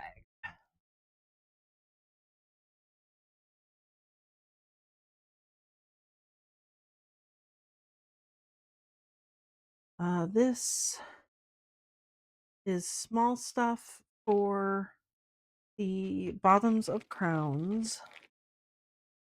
I think I have to move on to my new stuff that I have not cut yet for the crown.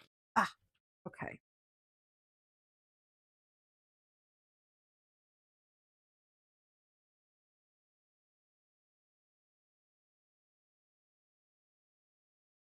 Yeah, okay.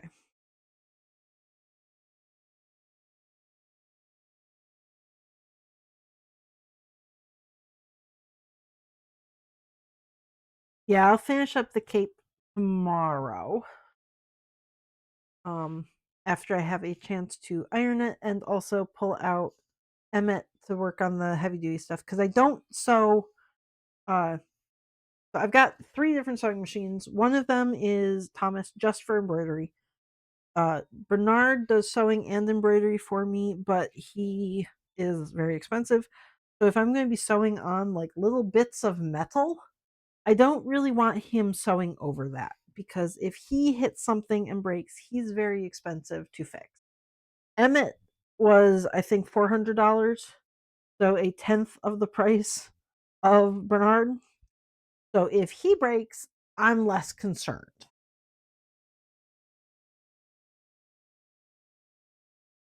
Big is I cut it 5 inches by it looks like what 10? Did I do 10 there? Did I do a 5 by 5? I did. I did 5 by 5 squares. Okay. Bernard is the blue one that is currently down in the little corner down there. That's Bernard. Uh, I name them with the letters based on their colors. So Bernard is blue, Thomas is topaz, Emmett is emerald. So this little guy, kind of see it here. his screen right around the screen on this side is blue. So he's my blue guy.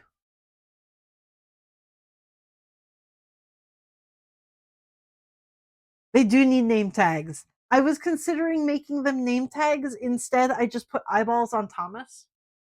So Thomas now has googly eyes where I was gonna put the name tag. I was also thinking maybe like on like the image itself, like right here in the corner of the whatever, just putting in a little like this camera points to Bernard. So it would be part of the stream itself.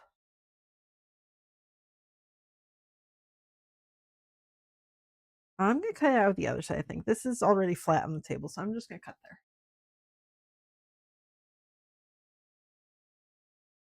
And I did 5 by 10. Well, this is 16, so that's not it.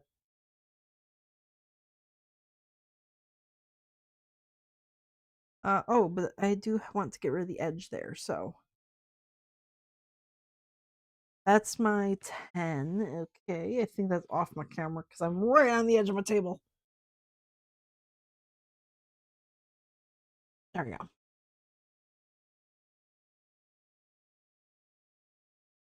Okay, crown fabric all done. Out of the way.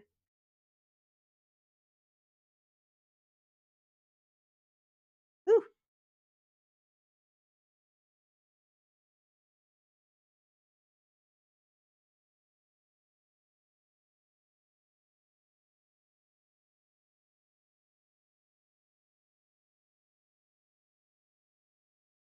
Maybe that's what I will do later tonight. I'll work on I'll make little name tags for the overlay.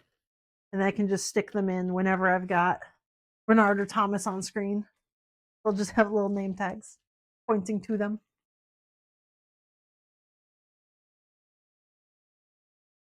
Emmett does not show up on stream because I don't currently have a camera pointed at him, and I use him so infrequently. Like the only real thing I use him for is if I'm traveling and want to take a sewing machine with me, or if I am sewing on metal bits or sewing over plastic bits that I really don't want to break a more expensive machine. I will pull him out for that. But like he doesn't even sit on the table. Like Emmett, or I guess Bernard and Thomas, they have like dedicated spots. They're always in their spots on their tables. Emmett, he gets pushed back to the back of the table and covered up with stuff when I'm not using him. So he's like, if I want to use him, I actually have to like unbury him, move things around, and then like pull him out. So yeah, he's kind of a production. So I don't really have him on stream, and I need that space for storage. So it's not like I can just move like set him up permanently somewhere, because then I would lose the place that I keep all of my work in progress buckets, because they go right around him and on top of him. Him and my serger. My serger's named Sam. Not for color, just because serger is S and Sam.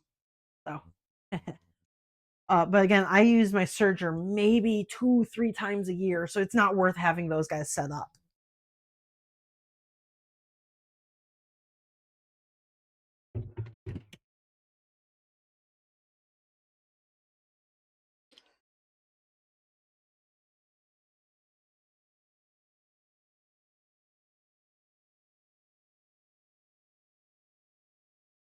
And I'm just using a piece of stabilizer from a previous project.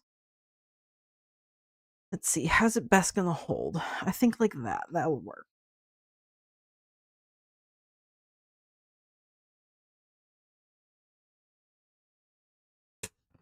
Okay.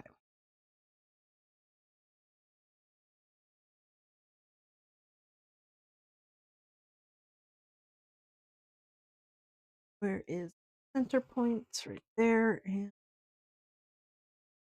there. 2.5, 2.5, 1.5. Okay, so that's where I need to put my fabric.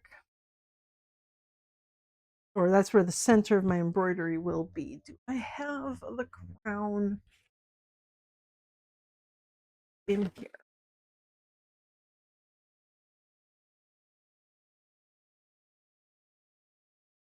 Okay.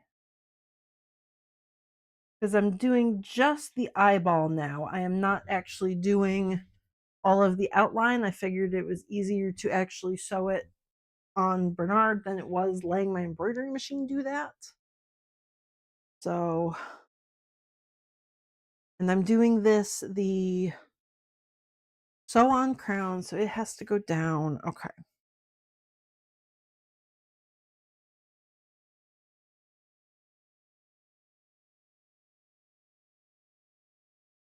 So the centered eyeball, the fabric itself is not centered. I should put notes to myself on this, but I don't like this pencil, so I need to sharpen it. Not going to do that today. I'm going to leave that for future, Amanda. It's going to be a future problem.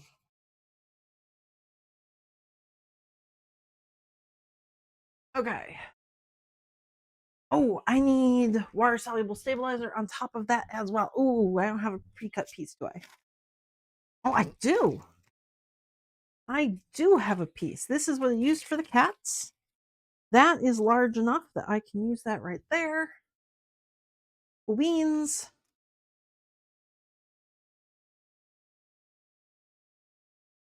In.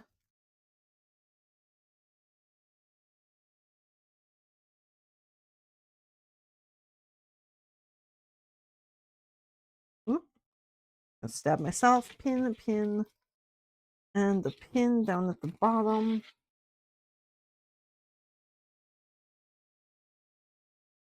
There we go. That's good. Okay. That will keep any of the fuzzies from the crown from poking up through the stitches. Let me get that set up on Thomas. You can go do your wiggles. Let me swap back over. We can do. Yeah, so this is Thomas. Thomas has the googly eyes.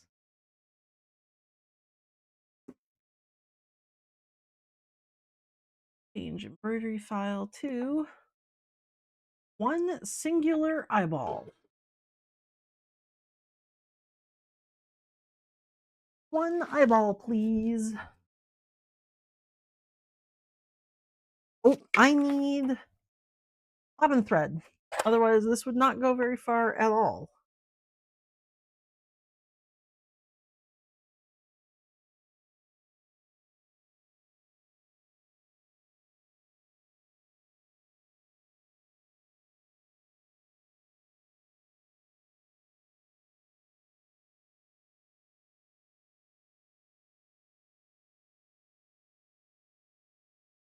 Go, and then where did I put purple? Up on the table.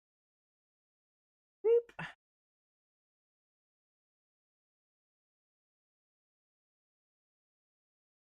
I guess I can take the brown off of the thread stand. I don't need brown anytime. What was I using brown for?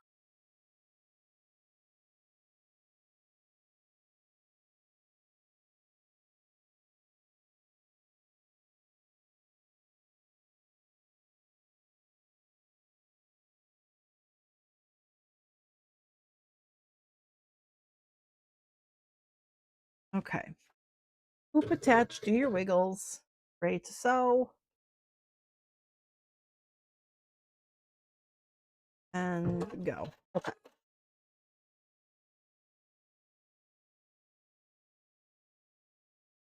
I'm going to just have him do that nice and slow because he's noisy and I don't want to listen to all the noise right now. So I'm going to slow him down so he goes quieter. Brown away.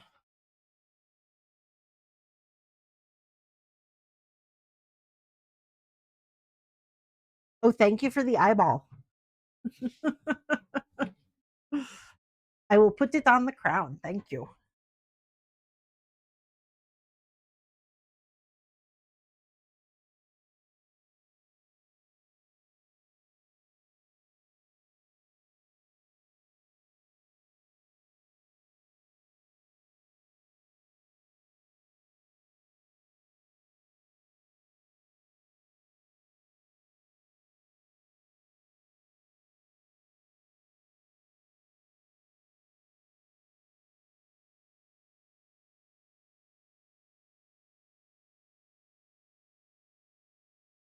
I'm going to just cut out some crown bases while he's doing that.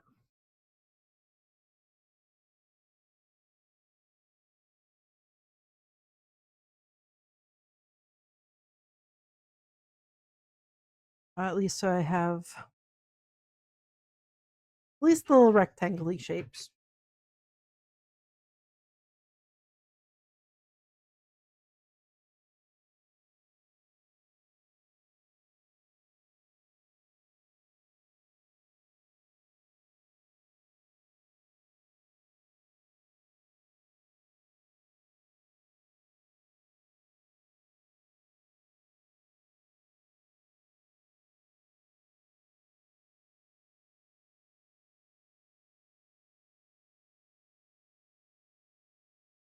This will be good for any of the future crowns I make because there's not anything else I can do with this tiny little 2-inch strip of fabric. Oh, I don't think I can do anything with that one. That is not long enough for a crown, so that one is just going to be trashed. Uh, for this crown I'm making, let me. Oops. Put around the edges here.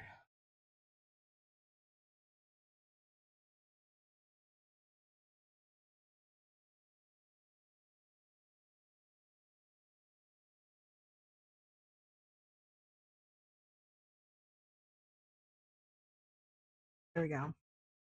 I don't think I'm going to cut out the other ones right now because I am trying to keep track of how long this goat is taking. So I've got my timer set up. If I start cutting out more of these, it will just take away time that I could be hand sewing. So these are just going to go back in my crown bag for now. I will cut them out when I need them later. But at least now they're all tiny little shapes, so I won't be trying to figure out if that long strip is actual good fabric or not. Ooh, I do need the base for that one. Can't get rid of that. Okay. Clean up a little bit.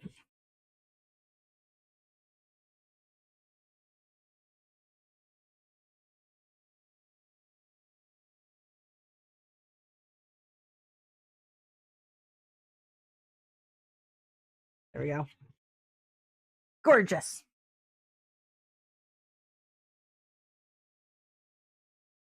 Who's more interesting, me hand sewing or Thomas doing his embroidery? Who gets to be the big screen?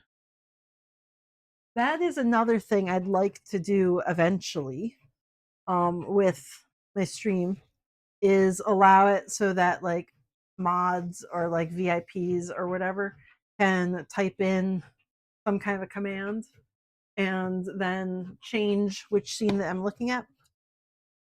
That way, because I'm very bad at remembering to actually change things, if I forget and like I go over to my sewing machine and you can't see what I'm doing, then you can just like change it to like go to sewing machine.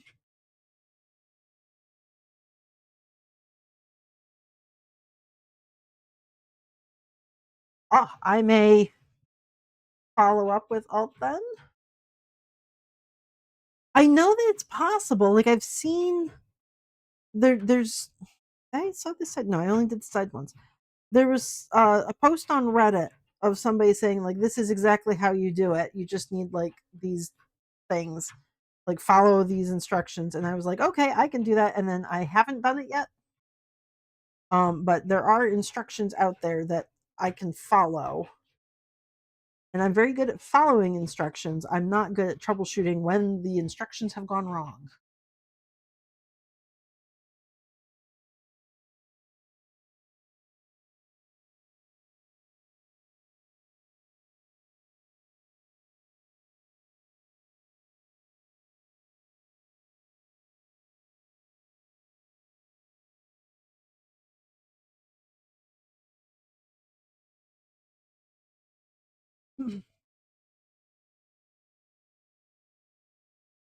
Oh, I guess putting names on my machines would also help with that. Because if I wanted to have you like just you, the viewer, whatever, watch or like change the streams to a different camera, being able to say like change to Bernard would be helpful.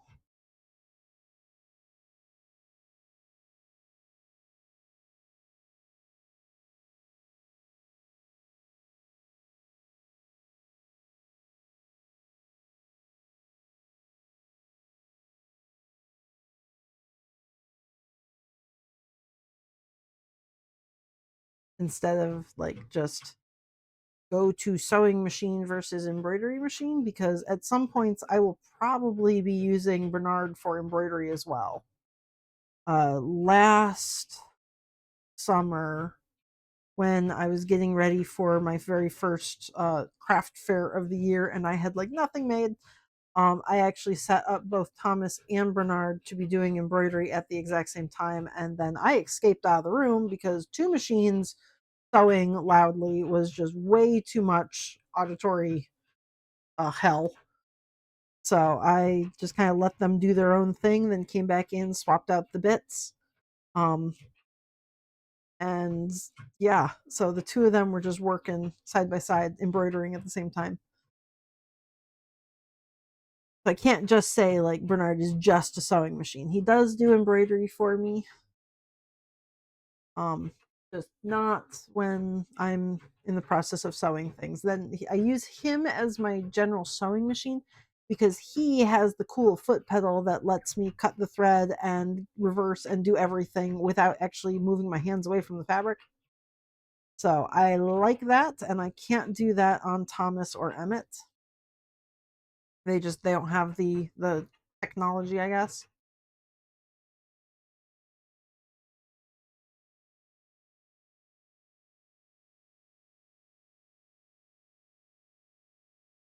Woo. Okay, goodbye.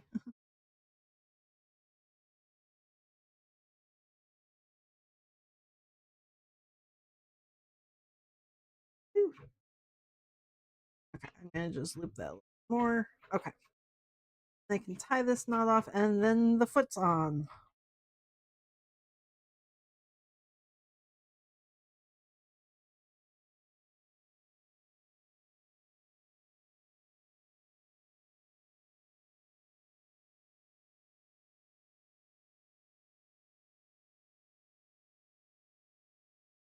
Okay, both legs on. Very cool. I think those are going to be sturdy. We're going to find out when I fill them with stuffing if those will actually stay in place.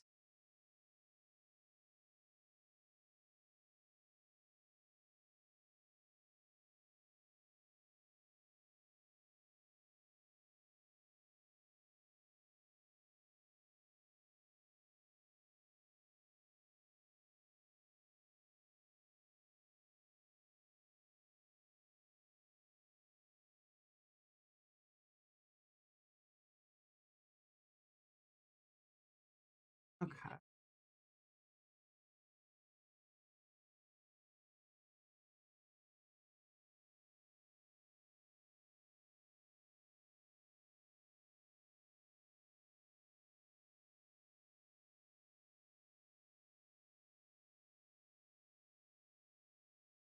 I think that's good. So there's no big gaps or holes around the edges. Nothing seems to be falling apart.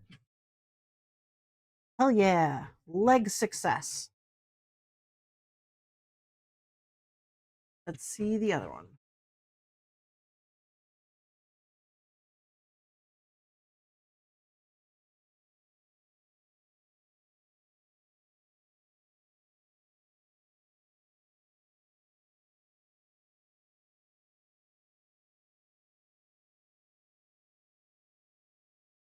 I'm going to need more stuffing. Oops. Ran out of the stuffing.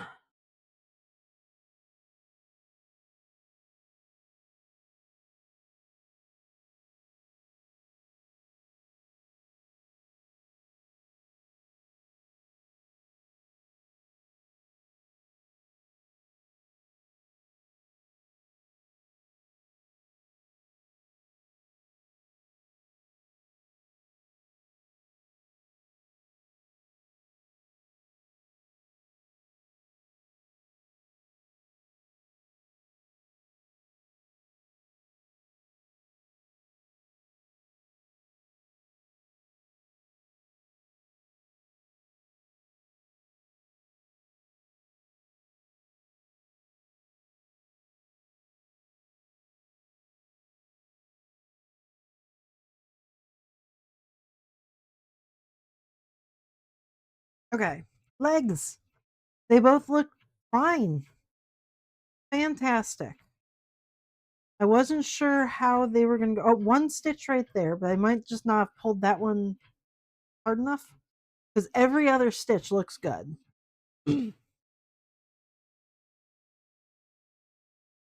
Ah, good. Phew, I was worried about that fabric and the edges.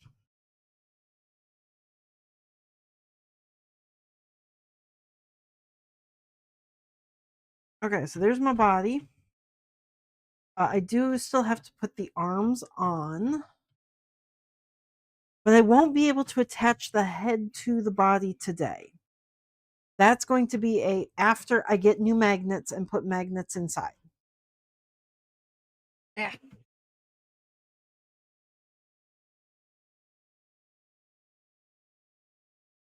But at least for now, I need some more stuffing.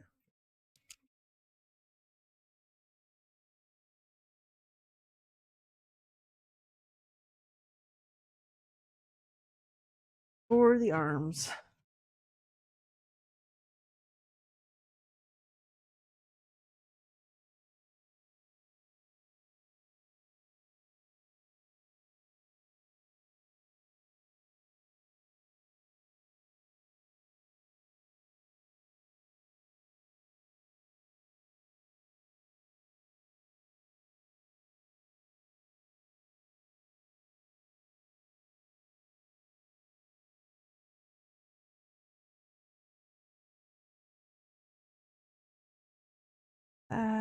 That looks good.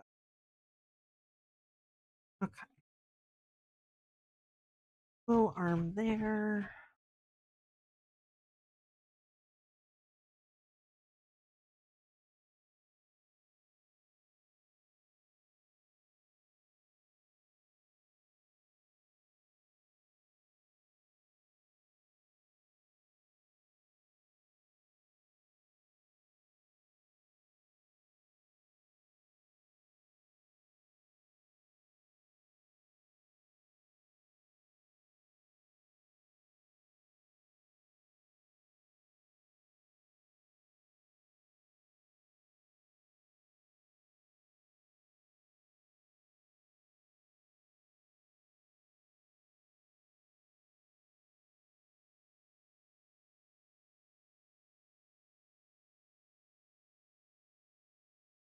Okay, arms, well stuffed, good. I think I'm going to sew them on before I stuff the body anymore. Stop that gather away. Okay, fur. Too much fur. Oh my gosh. Too much fur. Ah. I might just try sewing along the edge. I'm not even going to try and stick it through the hole. I'm going to just sew it up to the hole because that is just too much fur right there. That thread is not long enough, and I'm not even going to be able to do anything with it. Boo. Boo.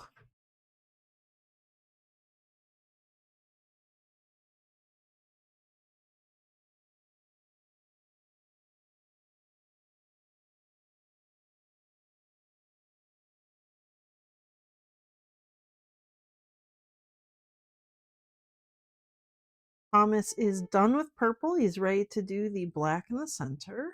Cool, cool, cool, cool. Give me 2 seconds, Thomas.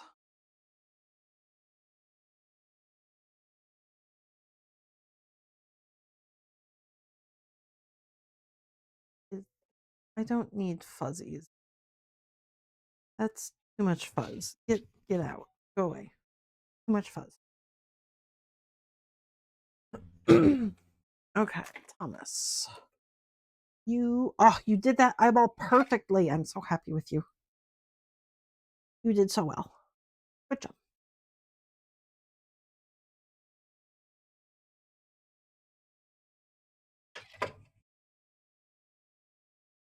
And black.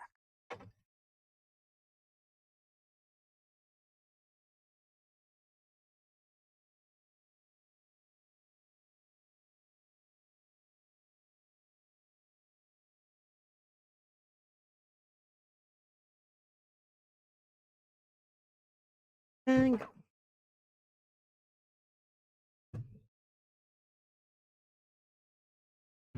Okay, so the purple of the eye was 2,600 stitches. This is just under 500. So it's going to go much quicker.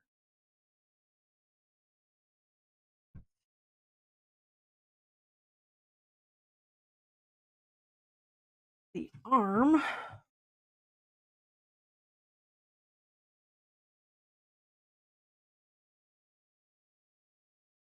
Go.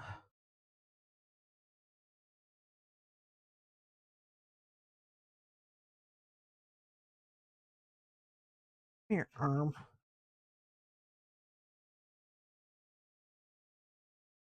Ugh, don't. Oh my god.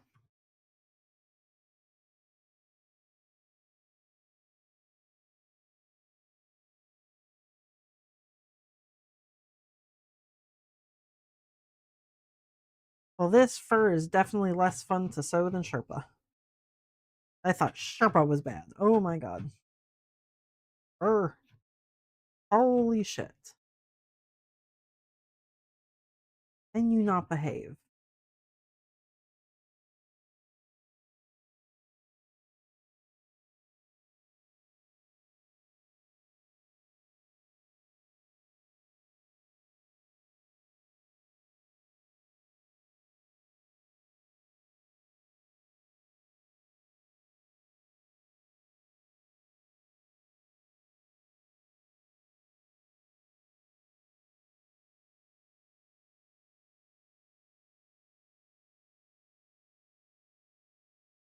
Ah,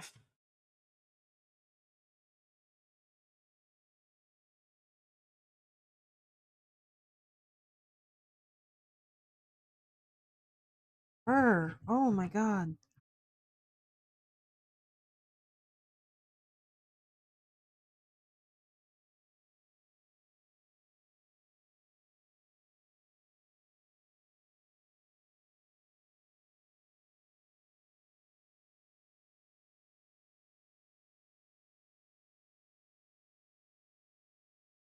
Like I'm doing this all by feel. I cannot see the edge of the fur at this point. It's just so fuzzy. Purpa. Yeah.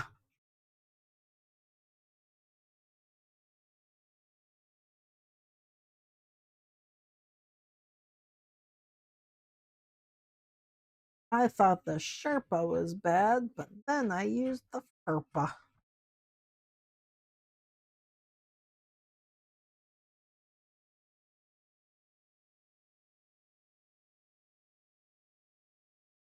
I mean, I love the way it looks. Like, this is a very nice looking fur, but oh my god, this is annoying. Stop! Don't catch the fur. Just stitch.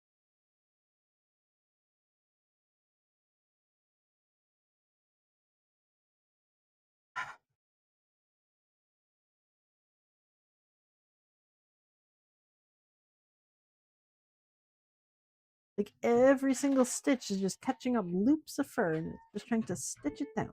Don't do that.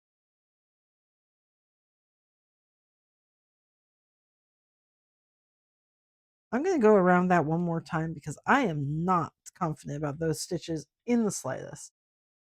Very cuddly. I'm going to go with 8.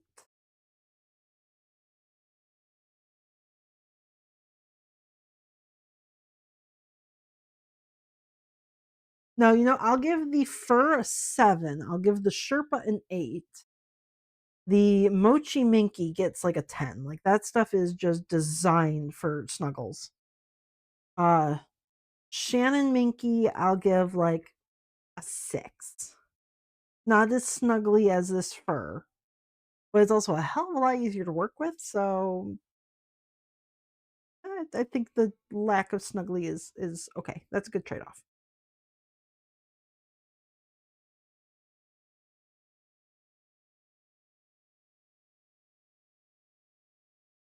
But the stuff is made of Mochi Minky. He is super snuggly. That's also part of the reason I didn't stuff him very much, so he's like squishy and like floppy. is because he's just designed for snuggles. Like that is everything about him is snuggly.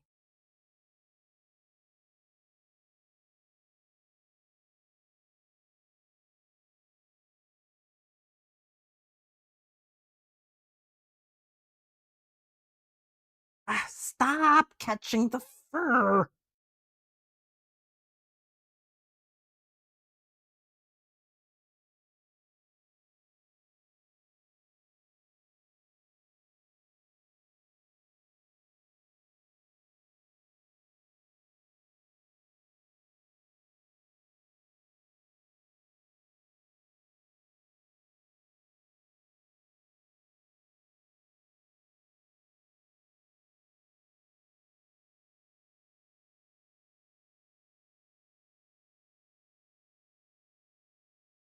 Okay, yeah, it was a good idea that I went around the second time because this back section right here, like the back of the shoulder, did not actually pull tight. So what are you doing there? You actually need to stitch in place. You know that, right? Like, what are you doing?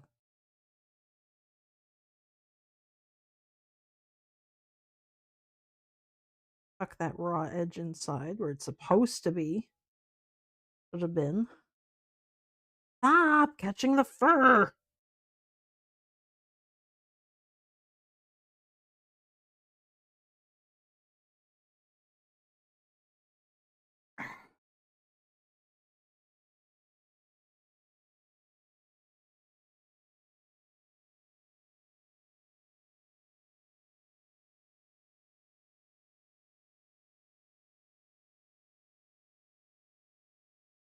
Maybe I'll just make the goat like shaved. I'll make a shaved goat.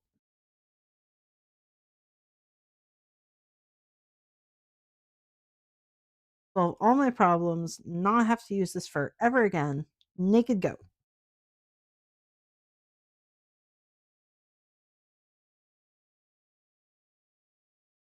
Ow.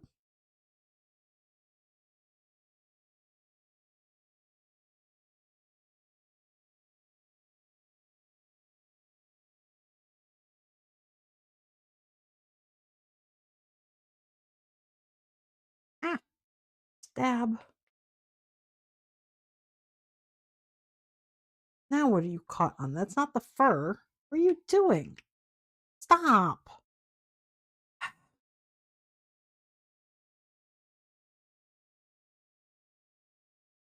Okay, there we go. We're gonna just tie a knot here. You're gonna be real cool about it. Don't have to be all twisted up. You can be cool. Stop.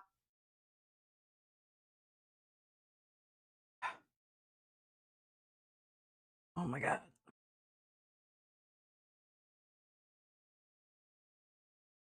Stop twisting. You get knots in the wrong places.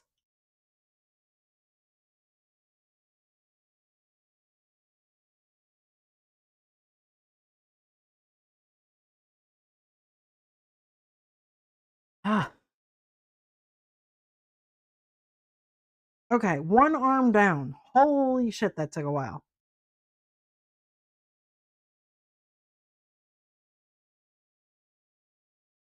Okay, I'm gonna go work on the crown before I come back to this other arm.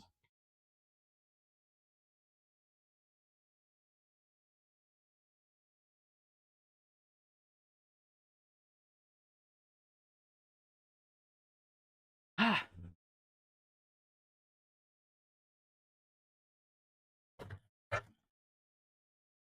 I think that's the last thing I needed from Thomas today.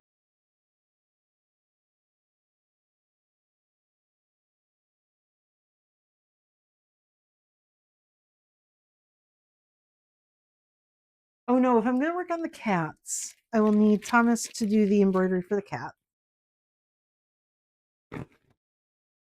But it's already 2:40 here. I don't remember when Mr. Moose is coming home. We'll see what kind of time I have after I get all of the goat bits together.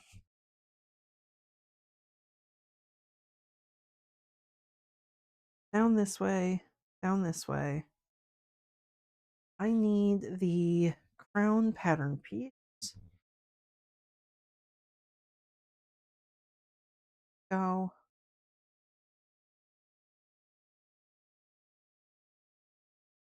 Trace that.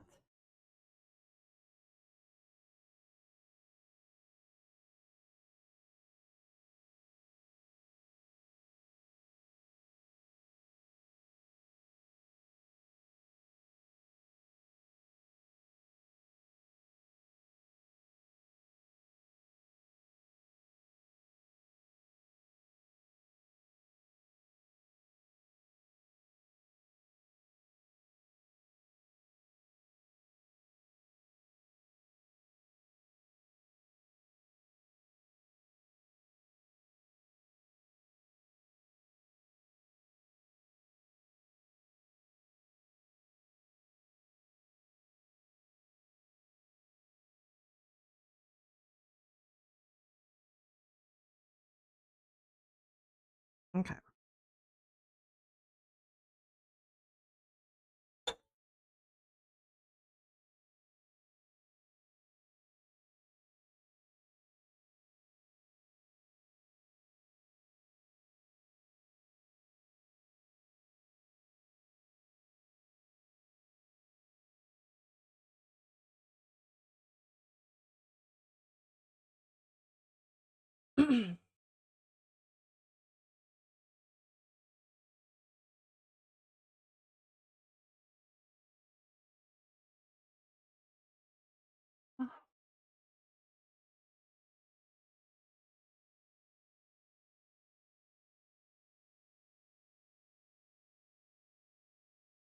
Okay.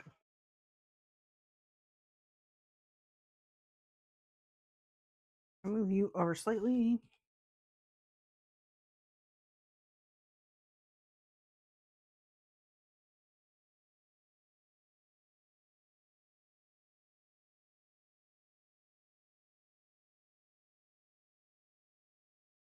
Pin that in place.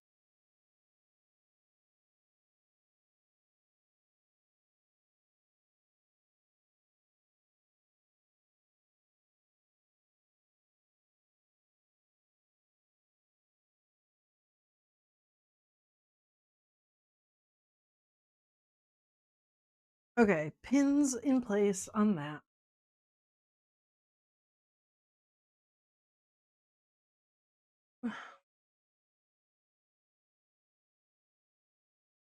We're going to sew that together,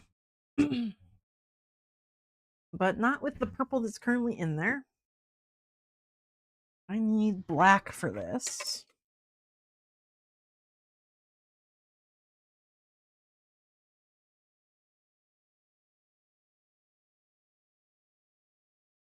Ugh, that is intense. Ugh.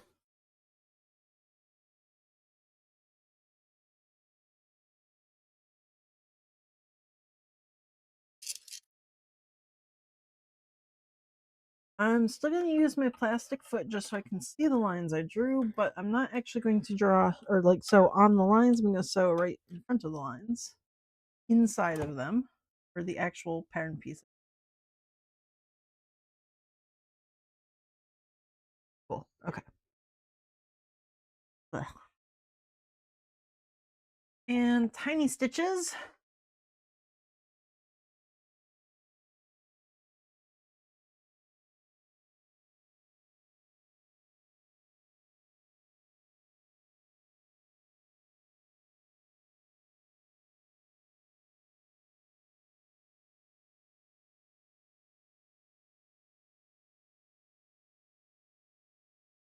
Pins as I go past.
My mic died.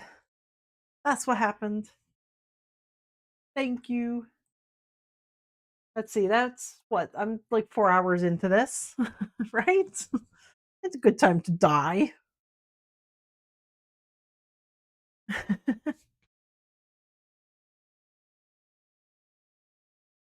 That's fine. All you missed was me arguing with the thread here because it does not want to stitch this arm in place.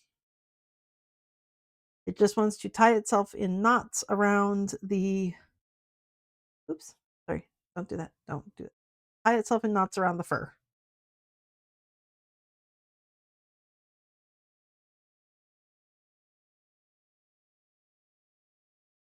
I should set myself a little timer for every like 4 hours in the stream. To just be like, change it out right now, which I'd been trying to do, but then like I don't look at my computer or my timer all that much.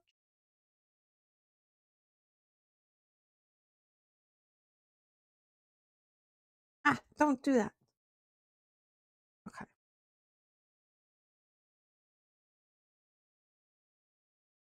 Once I get this arm attached, I think I am going to. I could set a timer on my phone, but I'm not looking at my phone either. I'm not actually sure where I put my phone. I think it's over by Bernard. It is.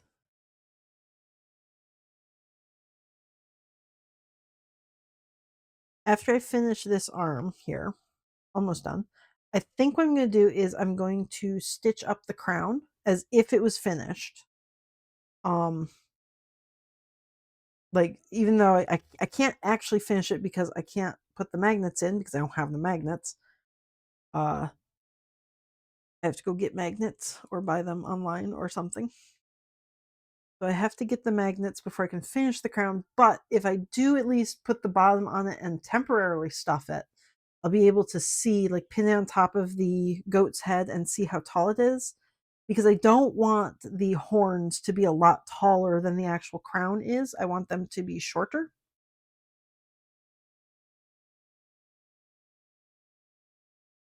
So I'm going to have to see the crown and then figure out where the horns need to be after that. Ow, stab. Let go of that. Oh, okay.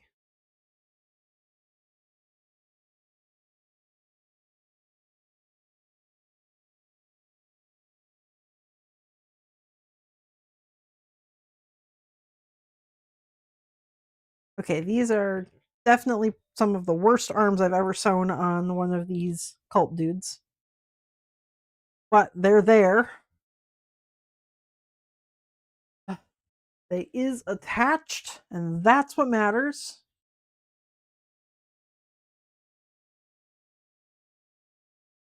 Stuff up the body.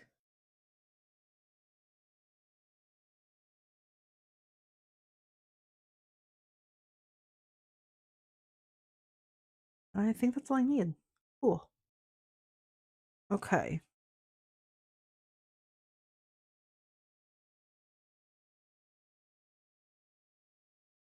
Yeah, so there we go. There's my body, my head.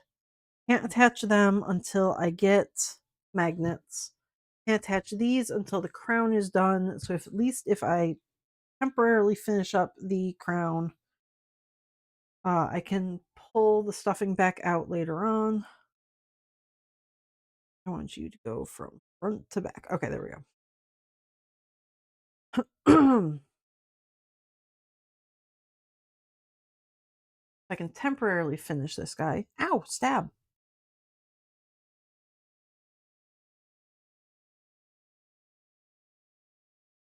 And then I can see how the horns are going to be, and then I can attach the horns after that. I will probably finish up the cape off stream after I dig out Emmett and get him set up. I will probably wait to stream the magnets. I won't finish up the lamb until, or the goat the alternative lamb until I have magnets in hand.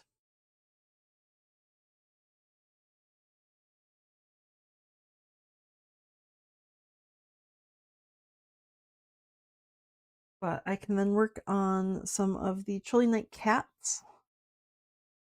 So I've made 3 cats so far, which got me the embroidery file and the patterns that I want to use. But I haven't really timed how long they took to make all that much. Like, I know the purple one was just over an hour, or just under an hour. It was around an hour. But I want to kind of time how fast I can make them if I do multiple of them, and I kind of like average out the time between them all. Because if I can make a bunch of them quickly, then that can be my cheap thing for my craft fair table. But if they take a really long time to make or something like that, then I will probably not make many more for the craft table, uh, because I need something quick and cheap. And if they are not quick and cheap, then they have failed my purposes.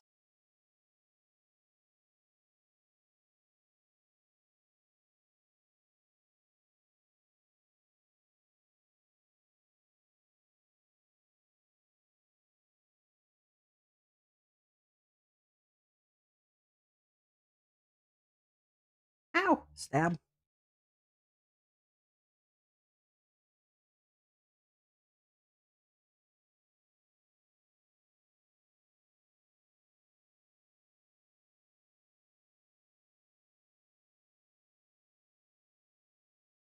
Stab again. Oh my god. Okay, there's my hat.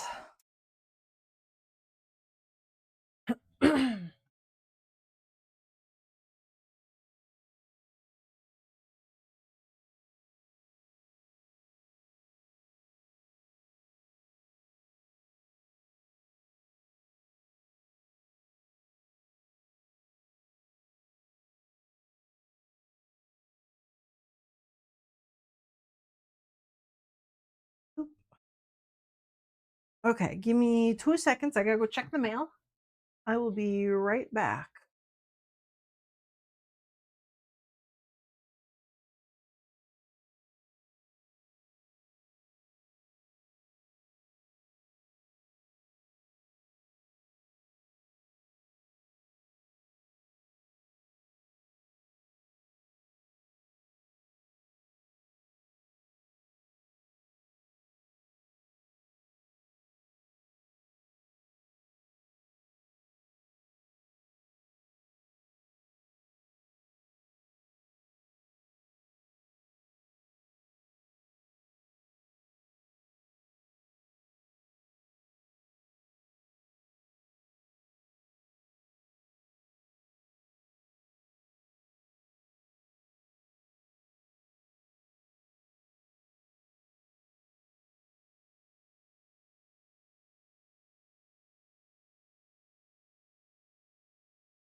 Okay, I am back. Mr. Moose, your package has been retrieved and is now inside.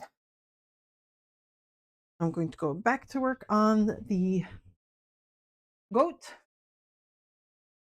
Get this crown sewn up. Different foot this time.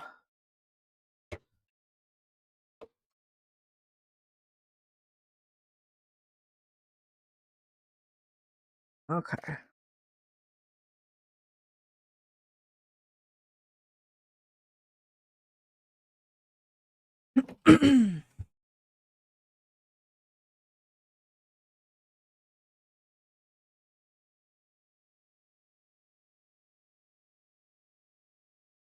I don't have my pokey stick with me. This might be helpful.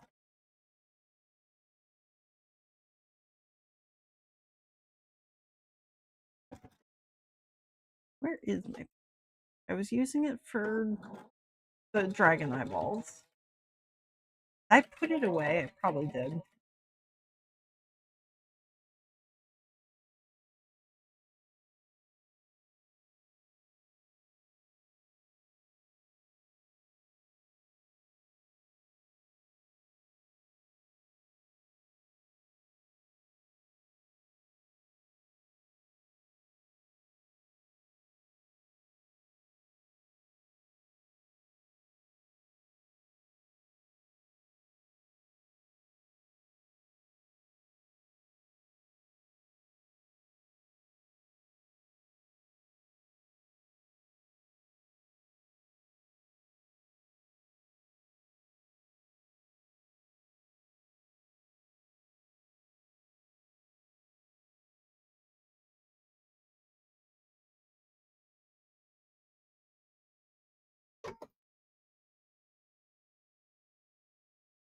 Okay, there's my hat.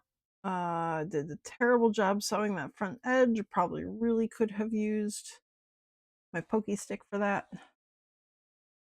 Let me fix that up.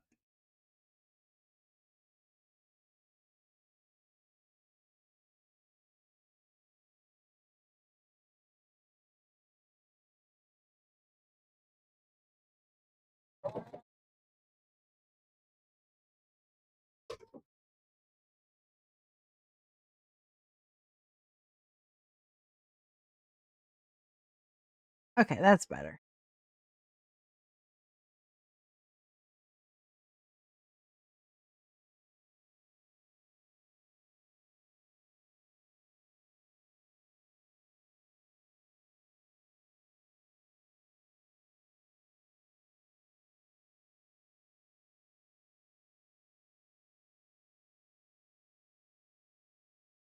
Okay, crown.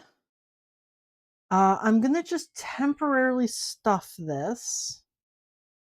Just because I want to see the height of it on the goat's head.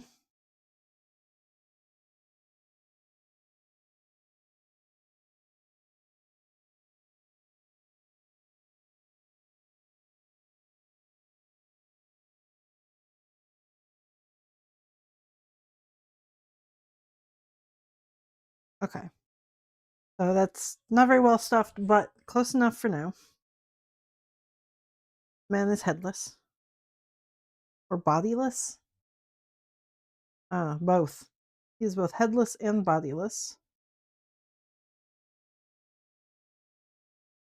The crown on him. Ow.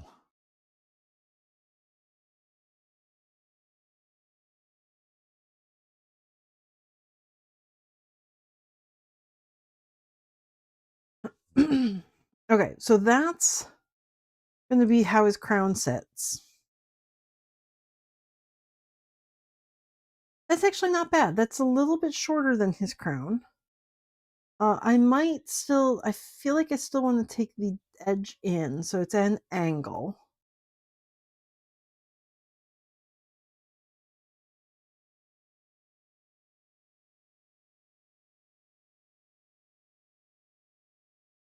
that he's like that as opposed to that. Yeah, so if I lay them straight on the line. That one goes straight up. This one leans back. I do think I like the leaning back one better. So I think I'm going to have the horns lean back a little bit further, and I want them on angle as well.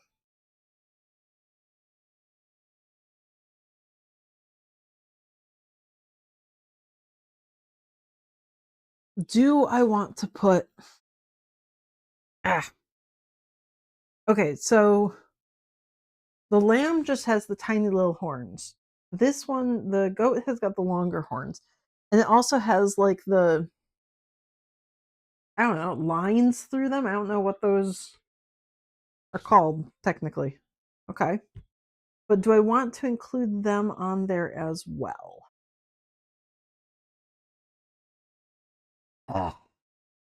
If I do, I probably need to create a card that goes underneath it. No, do not eat my plushies. Let me see. Do I have some scrap paper that I can use? Put behind. Ugh. No, I think I am out of the scrap right now. Let's see. Oh, here you go. Okay, well, you are perfect. You just have some grease on you. You're fine. Okay. So if I'm going to include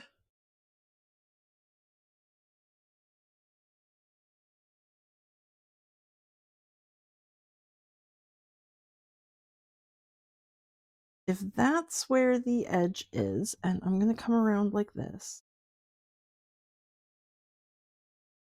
more or less, I'm going to make a template for these guys, because if I'm putting strings around them, that's not really something I can include in like the seam allowance drawings. So I'm going to have to just kind of create my own lines. And then when I'm putting the lines on them, I will kind of put the horn in place and know where the lines are supposed to go. Something like that.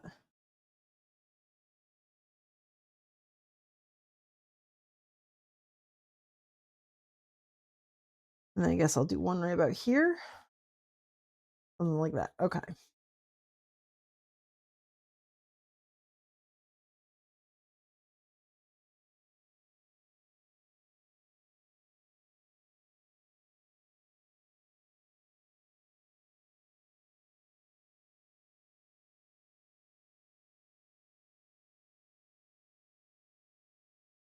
Mind-blowing stuff? About what? Besides eating the horns.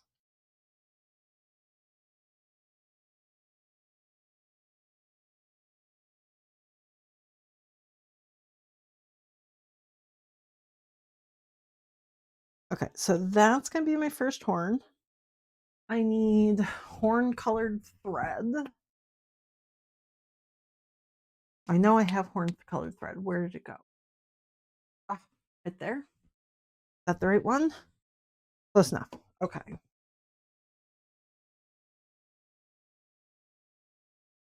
What?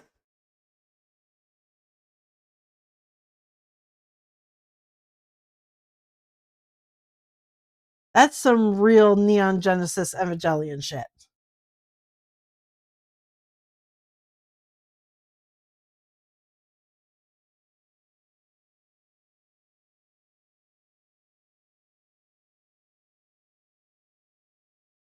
Really?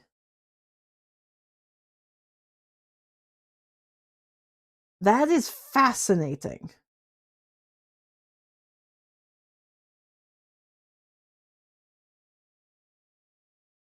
For like human births or for just animal right now? Like what I need more detail.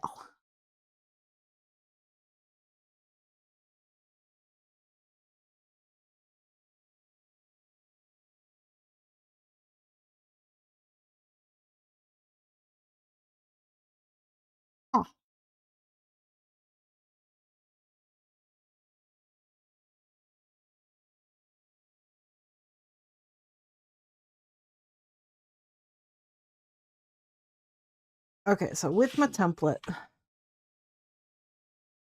more or less right there, going to here. Oops, well, I'm terrible at stabbing. Okay. Back to the beginning. Where did the beginning go? There it is.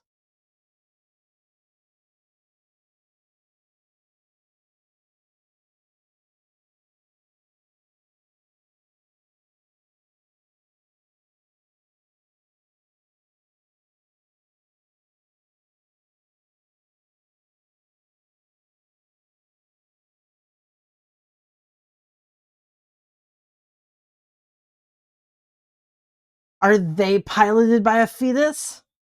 Sources point to yes.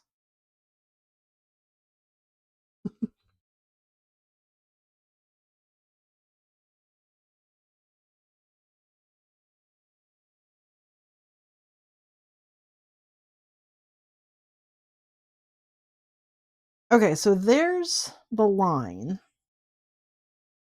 I don't know if I like that.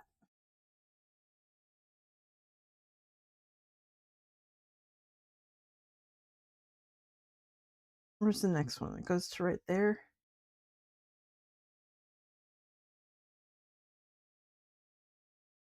You didn't marry a fetus. Good. I don't know. That feels like a denial that a fetus would make if they were trying to keep secret. Ow. Okay, well, stabbed myself a couple times there.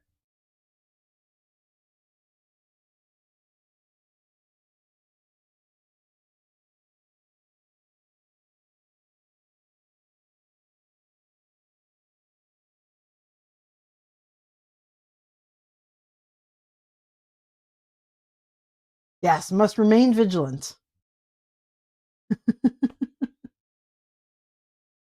Chances are low, but never zero. Ah, don't do that. Thread bad.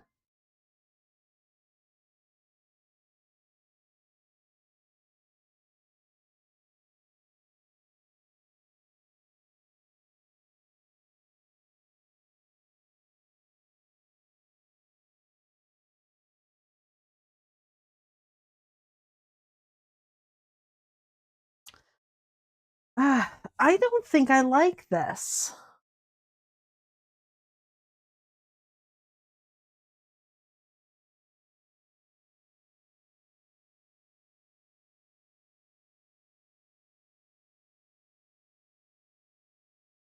If they were just lines, that would be fine.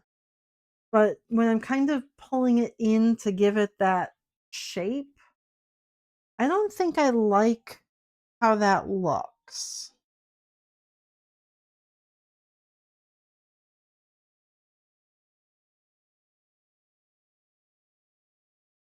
Hmm.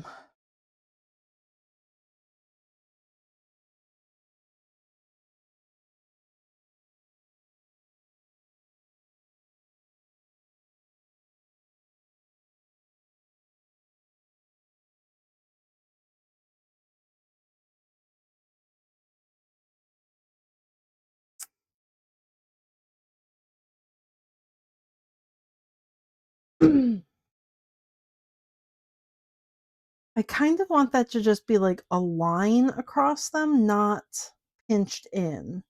But the thread I have is going to be too thin to actually make those lines.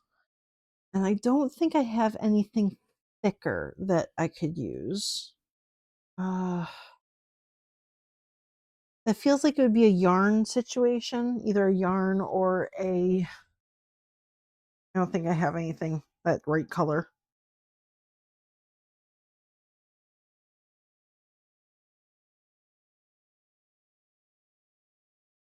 Uh,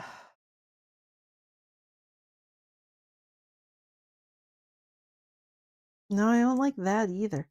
That might be like a embroidery floss sort of situation. But with Joann's going out of business, their embroidery floss has been picked clean. So there's no source nearby that I can get embroidery floss from. Hmm.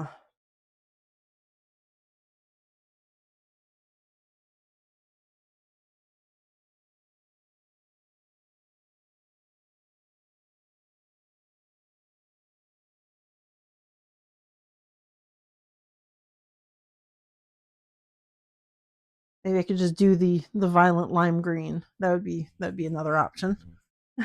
Just leave the lime green on them. Hmm.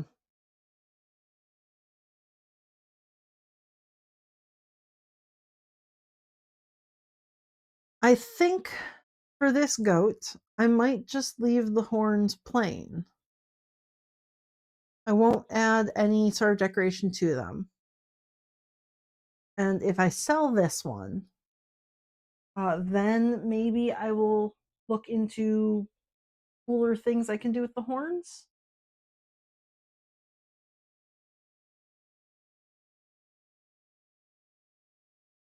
Yeah, I'm gonna just do the super basic uh plain horns. Let me cut that thread. Can I grab the thread?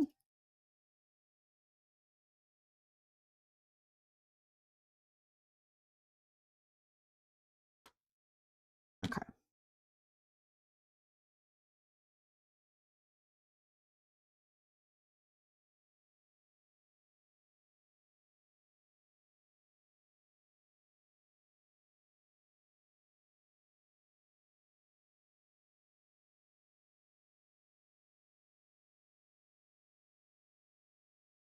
Did I get all the thread? Yeah, I got all the thread out of there. Okay.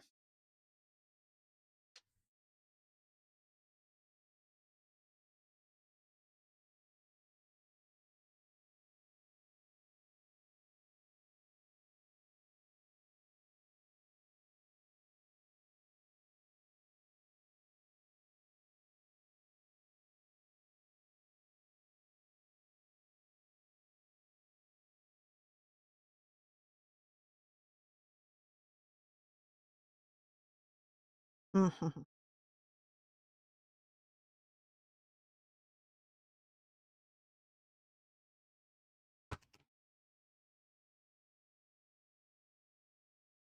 Okay, so if I change my mind in the future, I can add in decorations, but for now, I'm gonna just do super basic horns, but I am going to add that angle to them because I don't want them going straight up. I do want them angled. So,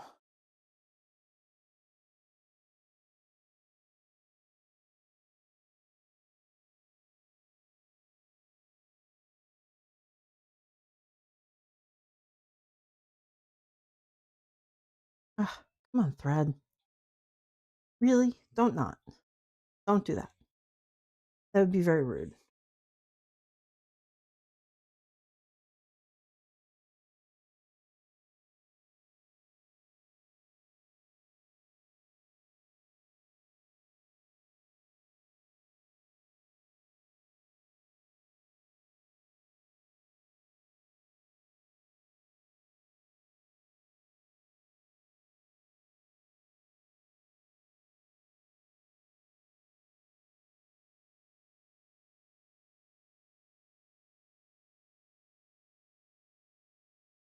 Okay.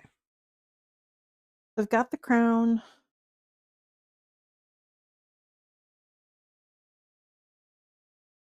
I think I'm going to put some pins along the edges of this horn just to keep them folded up.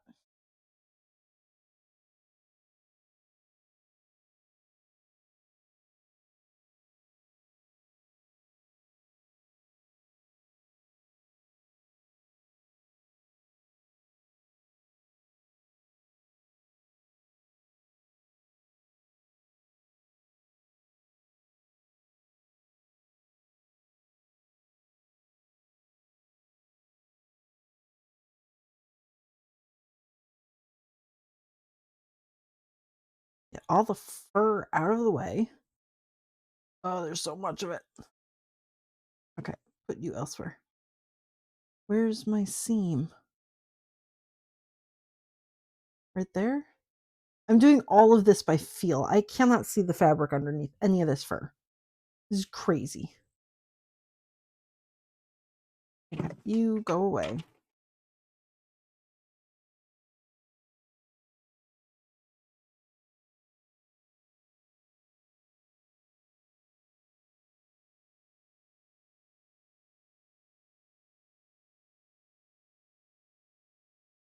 Ah, ow. Okay. Like right there. Ah, ow. Angled. I do like the angle, which is going to be a little bit more complicated to sew. Ah, because I have to make sure it doesn't rotate as I sew, and I cannot see the fabric underneath.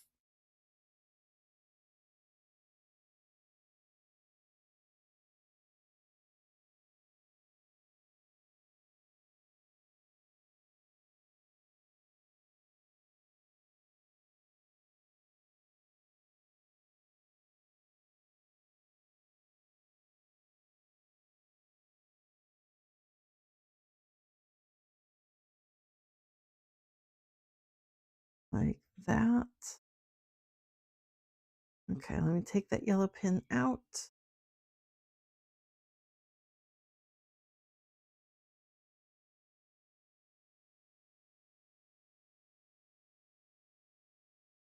Okay, ow.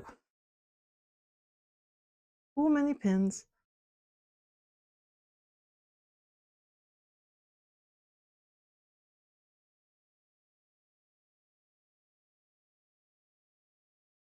Oh, I'm going to stab myself so many times right now. I am working with like 3 pins pointed directly at my fingers.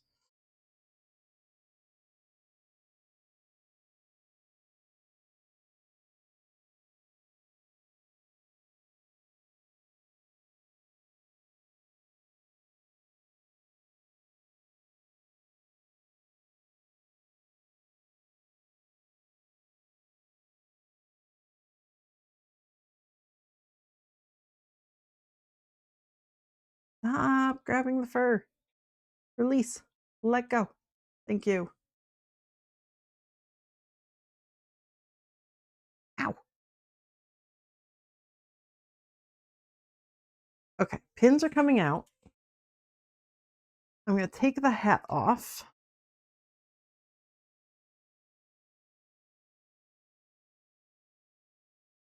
And hopefully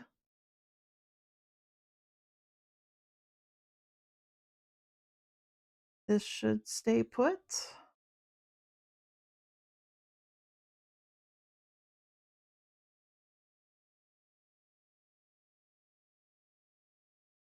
Let go of the fur.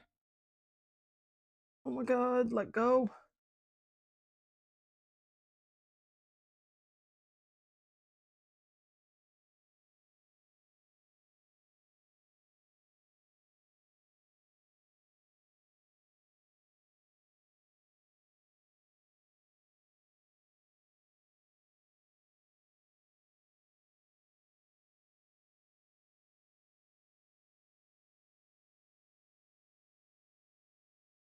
Let go.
Okay, one horn on.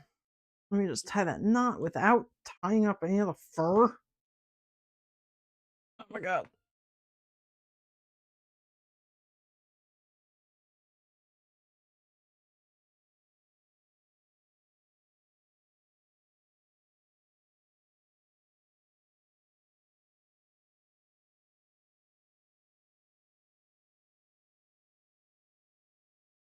Ow.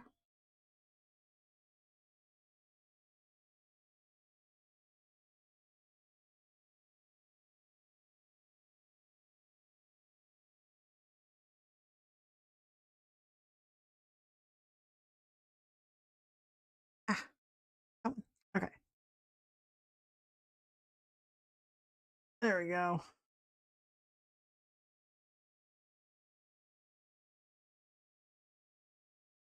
Ow.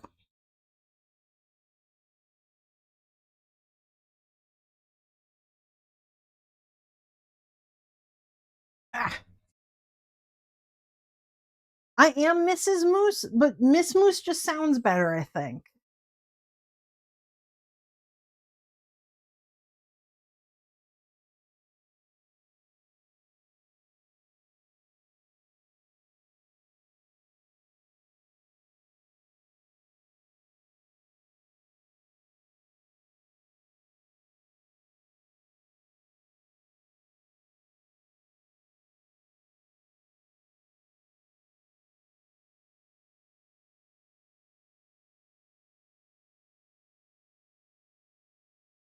Okay, one horn is on.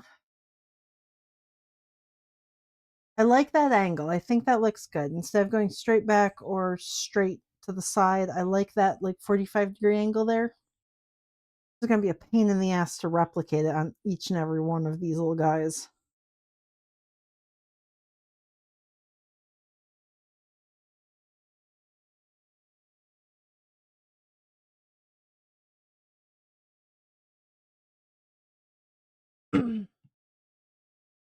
On the lamb, at least, I have it set up so that the seam on the horn matches up with the seam in the Sherpa. But this one is at an angle, so the seams do not match up. And I can't find the seams in the fur. Not nearly as well as I was able to find them in the Sherpa.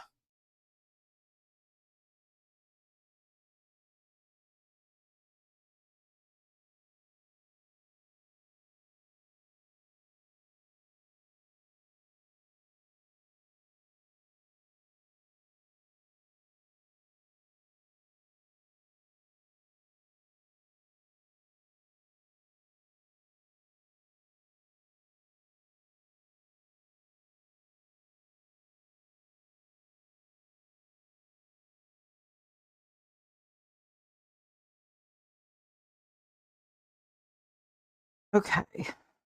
So that was right, right on the edge where he turns straight. Where is that seam?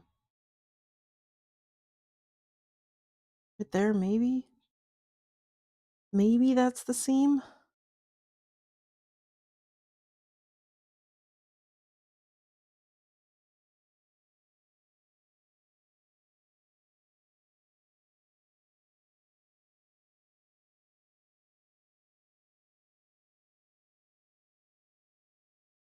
Whoop, whoop, whoop. Don't do that.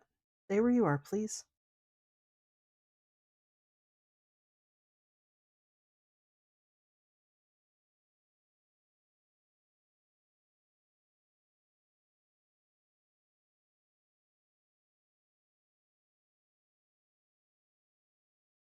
That looks pretty good. A little farther back than it should be. I need to move that forward.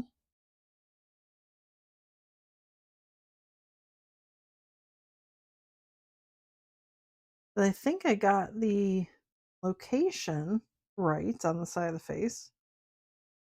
Woohoo, don't fall. Right there. No, now you rotated weird. Oh my goodness.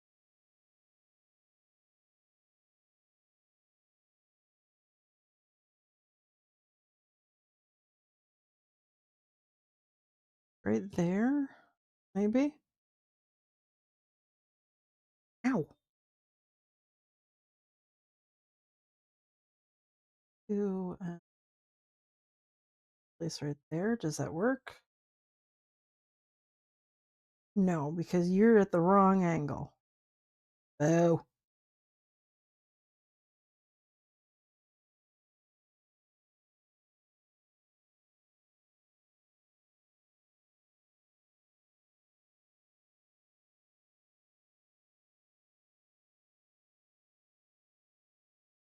Like that.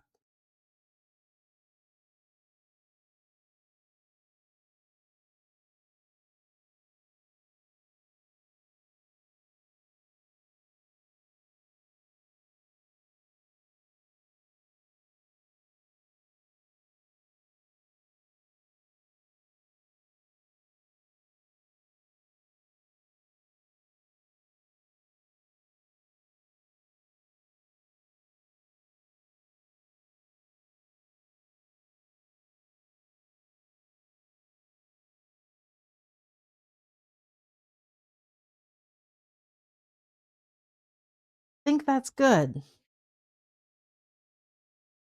Bosoms.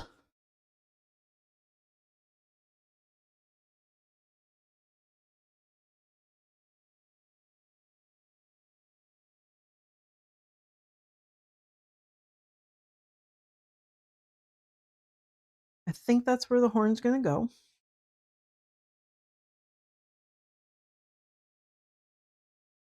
So now I just need to stitch it in place without stitching any of the pins in.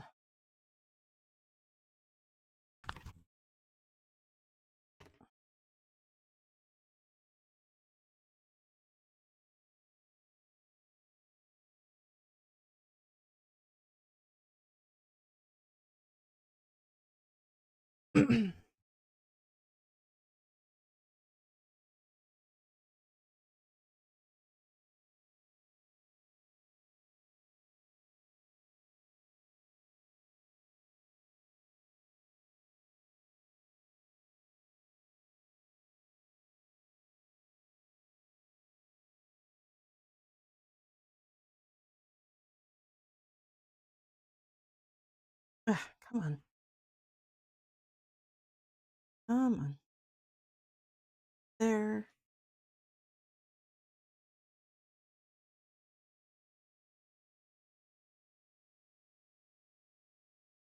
No, do not tangle. It's usually the first stitch you're going to tangle up. Rude. Absolutely rude. Let go of the fur. Holy shit. Let go.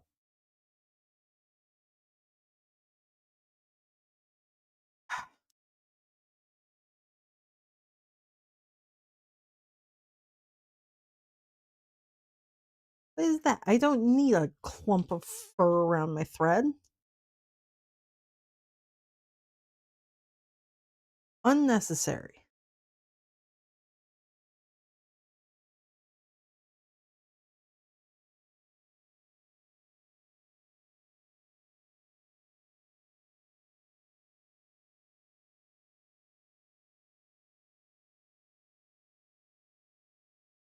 Okay, then that pin comes out.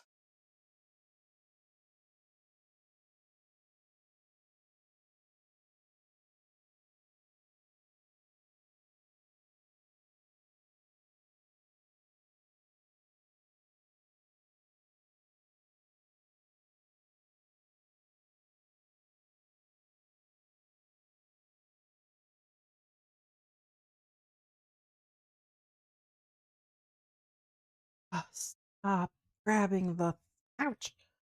The fur there. Oh my goodness.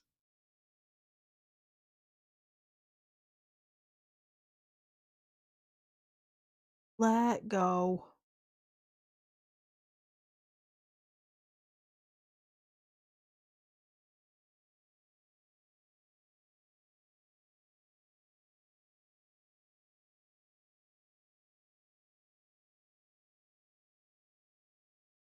Let go.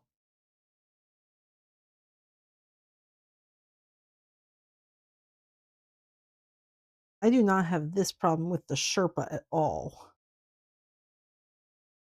Stop. I'll squish you.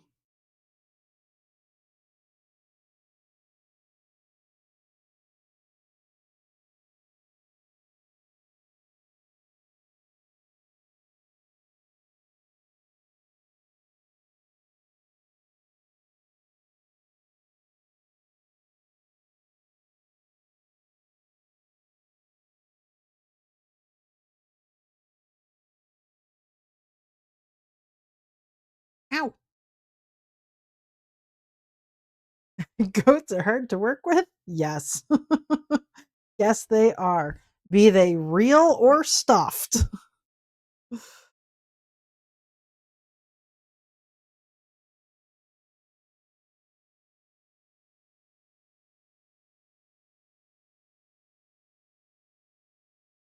Ow.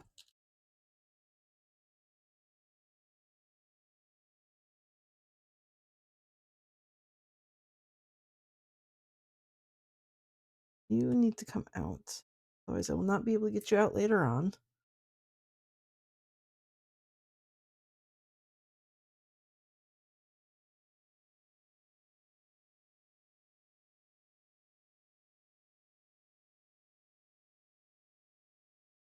One I've already stitched down, so I can remove that pin. I think I just have the one pin now. Okay.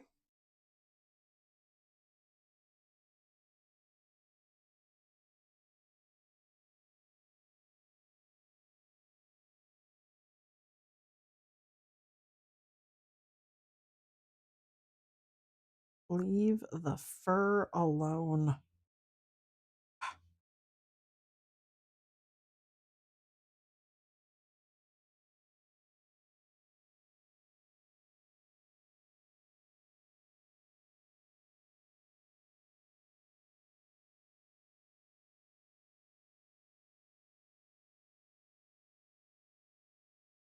Oh my goodness. Okay.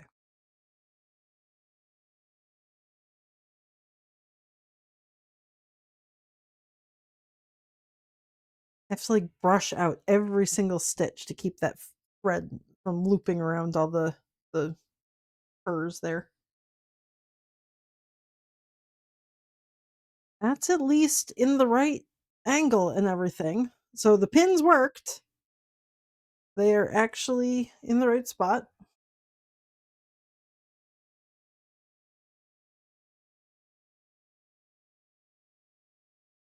Let go. Under.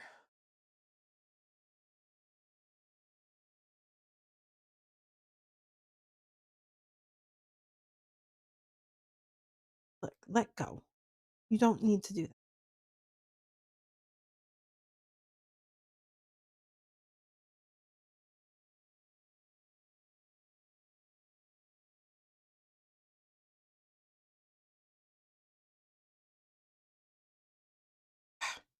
Let go.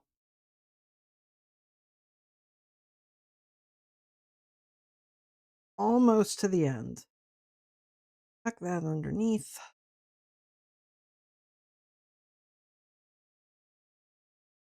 Yeah, I can turn up the music. Give me 2 seconds.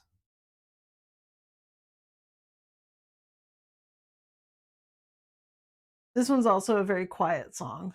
This is Clownic.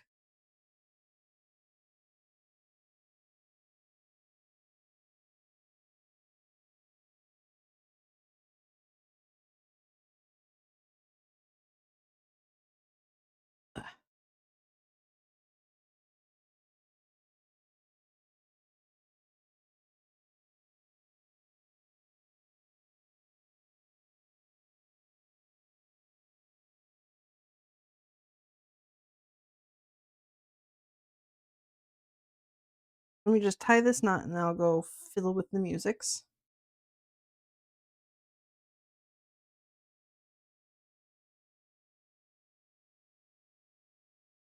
Stop that. Oh my gosh, you do not need to be involved in the knot.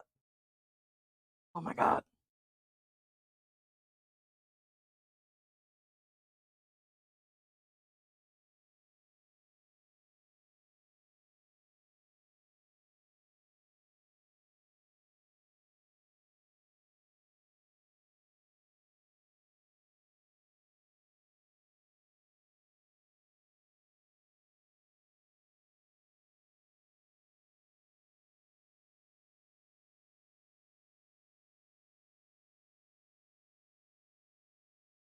Okay. Well, if the music volume is not okay with any of the other songs or anything like that, let me know.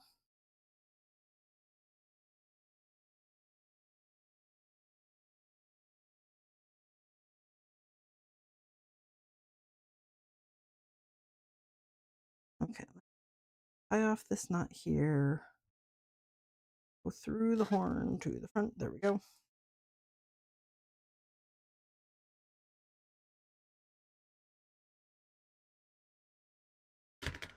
Okay. Ah, there we go. We've got one very disruly goat that I cannot attach to his body yet. I could go around his bite because I need the head needs to fit this hole here, but it is actually that wide. So I have to like cinch this in like a little bag before I sew it onto the head there. And that's just because of the way the fabric stretches. So I can actually go around and I can cinch it up right now.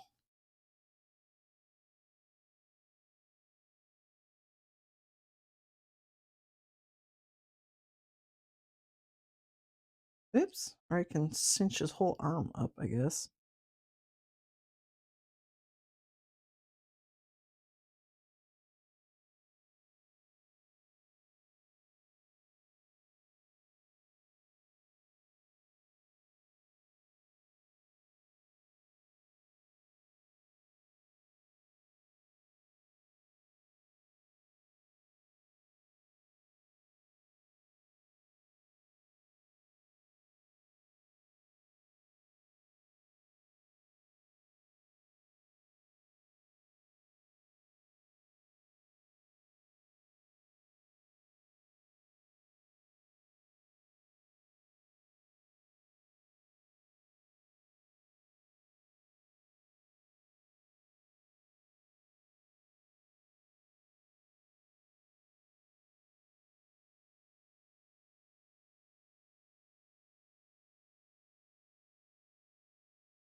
But then, ow, the goat is going to be probably done for the day.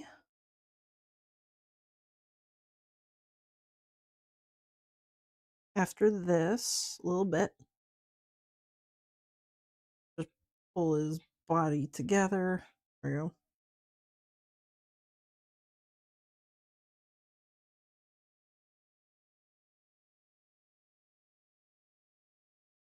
Because the cape needs to be ironed before I put the top bias binding around it.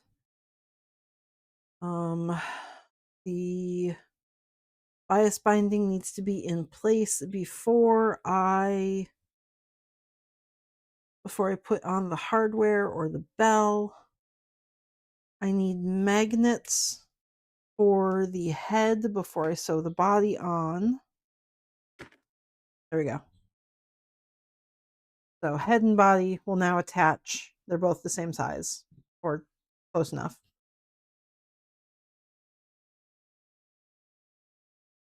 He needs a little bit more stuffing in the body, but that will be right before I finish sewing the head on. I'll stuff the rest in there.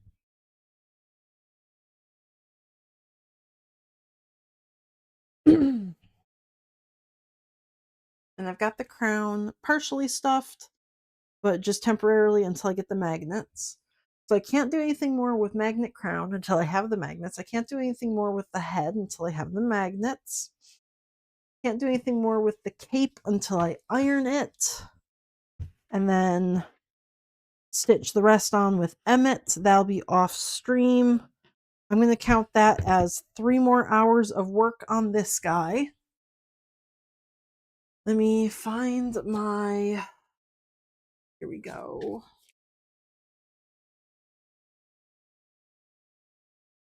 My record keeping. Cult of the Goat. Oh, I guess I wrote this one as Goat of the Cult. I've got Cult of the Lamb as one of my things, and I've got Goat of the Cult as the other. So I'm going to add another 3 hours of time to cloak, hand sewing, and crown. So altogether, so far, this much work on the goat has been 6 hours and 17 minutes.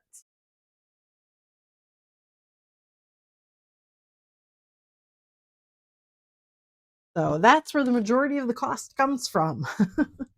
Just time spent on the dudes.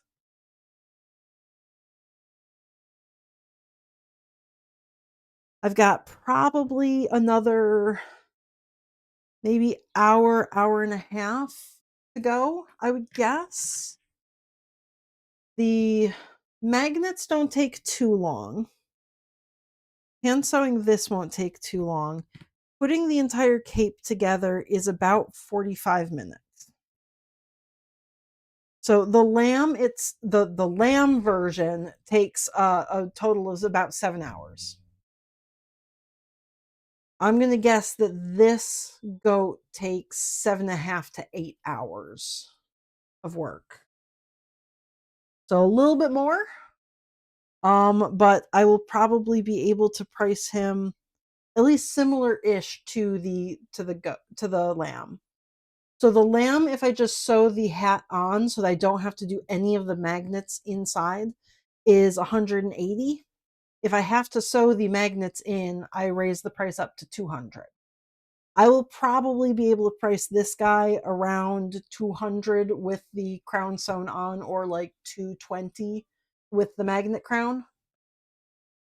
That's just rough estimation. I would have to still go through and figure out price per the fur versus uh the Sherpa and the price of the purple cloak. But I don't think that's going to add more than like $1, maybe $2 to the price. So he'll probably be like 20 bucks more than the lamb is. Maybe 25 more. 20, 25, not too much different. It's not going to be like the lamb is 200 and the goat is 500. They'll be comparable at least. But I think he's done for today. Let's see, can I bib for like a picture? No, probably not. I can at least put that guy together like that.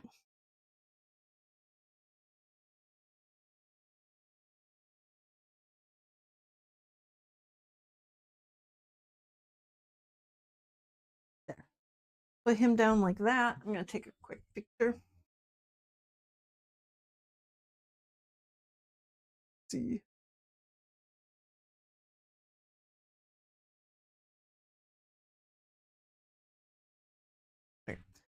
The time difference, the horns, not at all. Like that was probably 30 seconds extra time to sew the horns together. To put the horns on, maybe like 5-6 minutes difference, just because I was fighting with the fur so much. I think the biggest time difference was just that the like attaching the arms and legs to the fur and then cutting the fur out. That took a longer time. With the Sherpa, I can basically just grab a rotary cutter and then just like cut straight through. So it's super easy. With this fur, because I didn't want to actually cut the fur itself, I had to go through and like carefully just snip the back layer of the fabric, not snipping any of the furs itself. So that's probably where most of the time came in. Um, Maybe 20-25 minutes worth of fighting with the fur, but probably that like hour-ish difference that I'm going to have was purely with fighting or like cutting out the fur and then like making sure it was actually not cut through like the Sherpa would be. I'm really good at words. Anyways, yes. It was probably just dealing with the fur itself. That's where most of that came from. Okay, so that was the lamb, or the goat. The alternative lamb. Oh my goodness. I can't keep the two of them straight.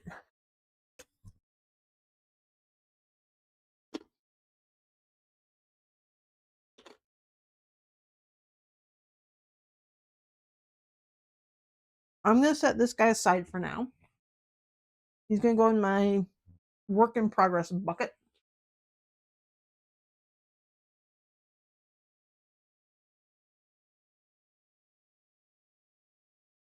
I'm going to take the cape to the bedroom where the iron is.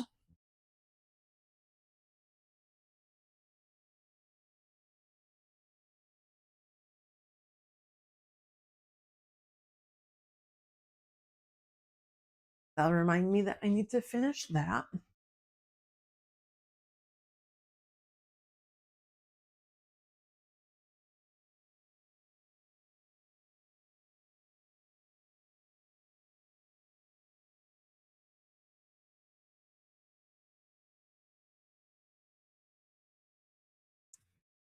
And then I think I'm going to make some cats.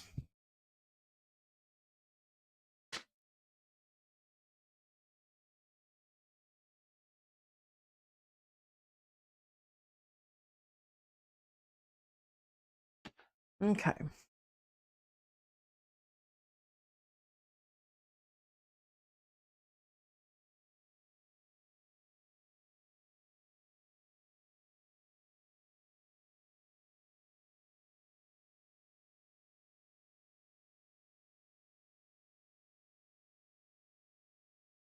Okay, so I have to dig through my new fabric pile. Ugh. I have acquired so many new fabrics. I guess not new. I have acquired so many new pieces of fabrics that are the fabrics I normally use that I will not be able to get once Joann Fabrics is out of business. I've purchased them all now, which means I no longer have space for anything.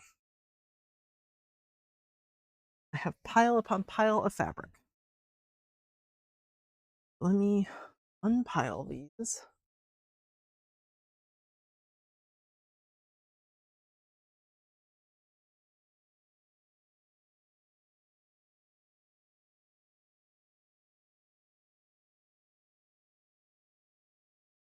Okay. Well, why don't you unpile? You're what I'm looking for. You need to stay here.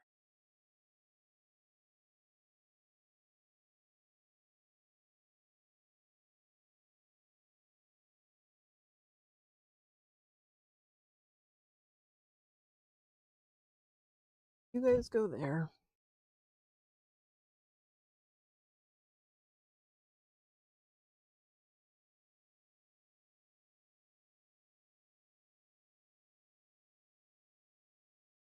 Okay.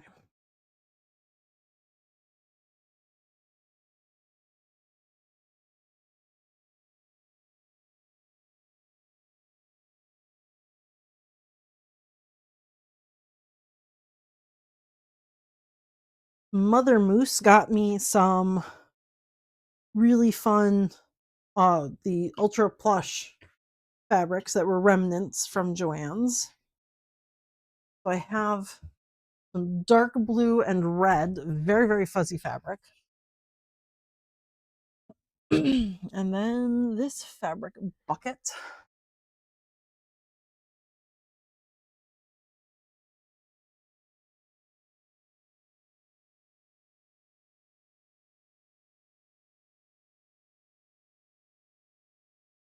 This is just like a velvet kind of fabric that I don't know what I want to do with. I was going to make some snakes out of this. But I could make cats out of it as well, I guess. I could do anything with this fabric. I just love it. It's like super like regal looking. Like that is very maroon with gold. I like that color combination.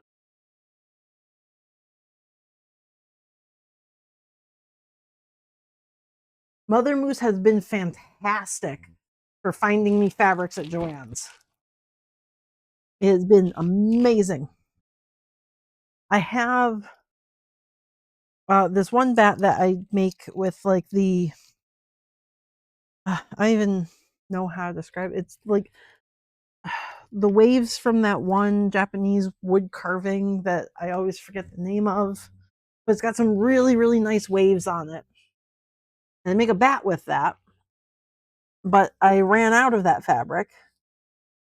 And so I was like, if anybody sees this at Joann's, please let me know to like the family group chat. And my mom, that was the first call I got today, was my mom saying, I found it. I found the waves. So that's this one here, minus all the fuzzies on it. It's just these really, really fun waves, and all of the little gray edges of the water is like sparkly, like it's glitter. So she was able to find this one. My local Joann's is out. Like the two of the three local Joann's I've been to are out. So she was able to go and find this one today. So I've got 2 more yards waiting for me now. I can make some more really cool like wave bats. Because right now I have enough fabric for 2 bats, 2 wave bats, and that's it.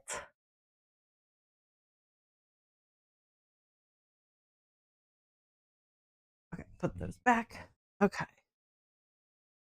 Yeah, the Great Wave off of Kanagawa. That's the one. I don't know. I really like it, and I never remember the name of it. I think it's neat. This is a cute little bag. Where did I get this from? Okay, well, I'm going to hold on to that. Cool. Okay, then I've just got some plain white that needs to be refolded.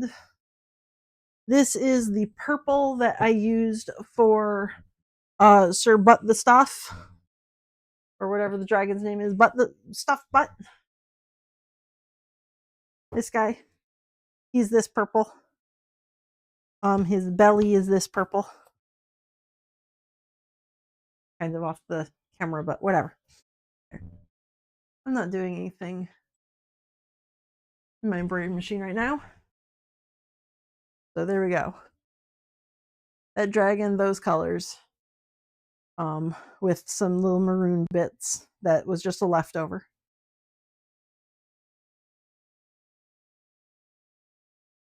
And then I have the same way that I've got the dark purple and the light purple, I also have a dark pink and a light pink. So I could make some pink cats. I have black, just plain old black. I guess that goes with black and white. I could make tuxedo cats. I've got this, which feels terrible, but I love the way it sparkles. Like, I don't know if my camera can pick that up. It's a black with like purple sparkles in it.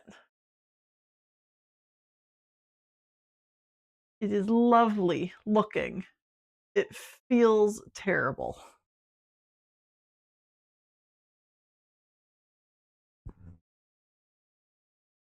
And I have this, which is black with constellations. Feels slightly less terrible.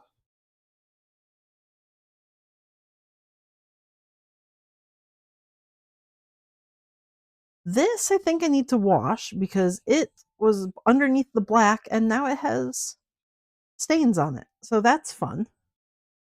Cool beans. Huh.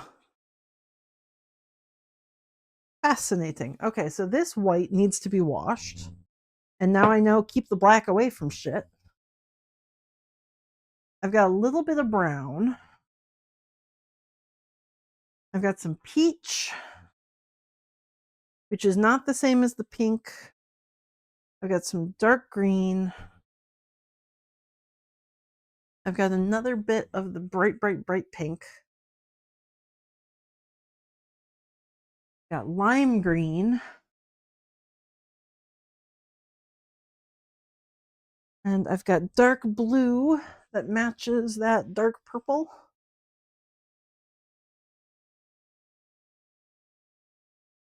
I originally got all of these so that I could make snakes. And people really like the snakes in like September, October. I think I've only sold 2 outside of those months. So maybe instead of snakes, I will be using them for cats. But those cats would be very rainbowy. I mean, I made the purple cat, but like the black was for the constellation snake.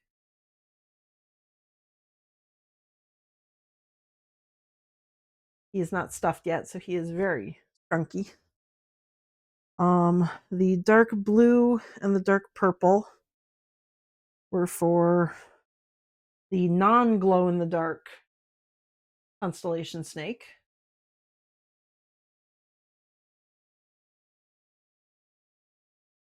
And then I used the light purple along with a jewel that I no longer have. The light purple went with like this medium purple with jewels on it. That was a fancy snake.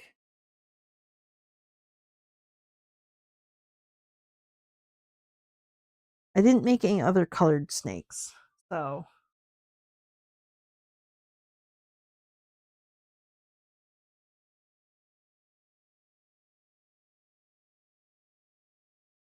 do I want to make more natural colored cats or do I want to make them wild rainbow colored?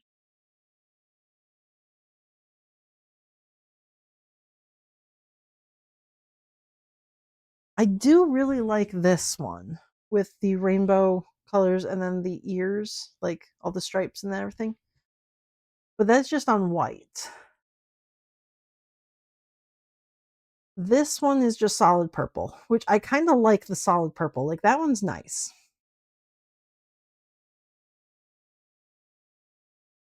Do I want to make other solid colored cats that are just kind of basic or do I want to make Mm. Like I feel like if I was going to make a cat with like an eye spot or something, that would be good with like rainbow colors, but just the solid nothing cat. I'm not sure if I like that as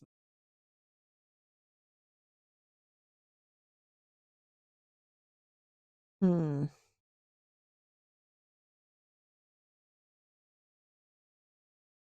I have so many fun options that I can make with cats. I don't think I'm going to be using the black one because I can't embroider a black face on black there. That just won't work. Um, and you have got to go in like a bag or something because you are going to stain everything that you're around, and that's not cool. Plastic bag, you. The punishment bag.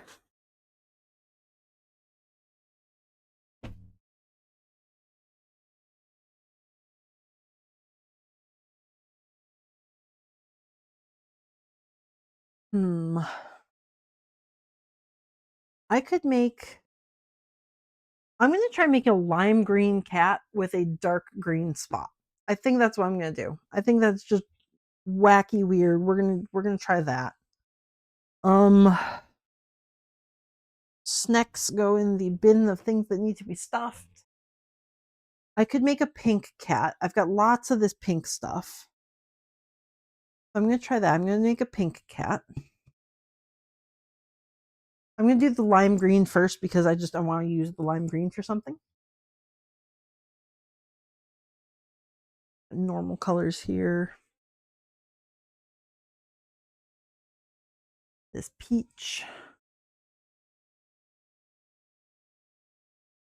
The peach feels like it has to go with white. I don't think it really matches any of the other colors. So peach and white would have to do something.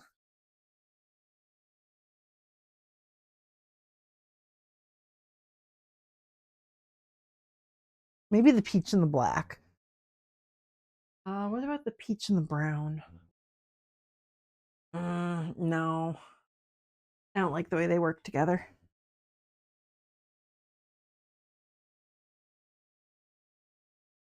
The brown and the white could work. That's like a very like natural colored cat, I guess.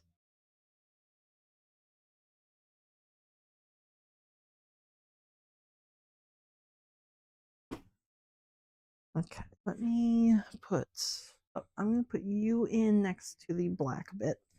Just in case it decides it wants to bleed as well, we're going to put you under there.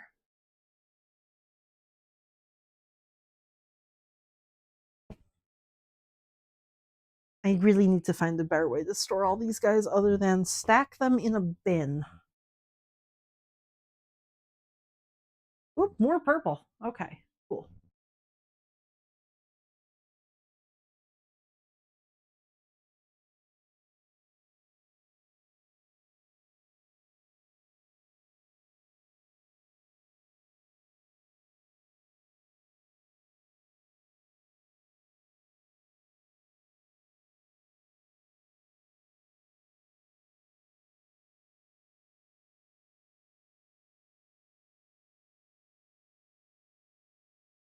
Pink, pink, and tan.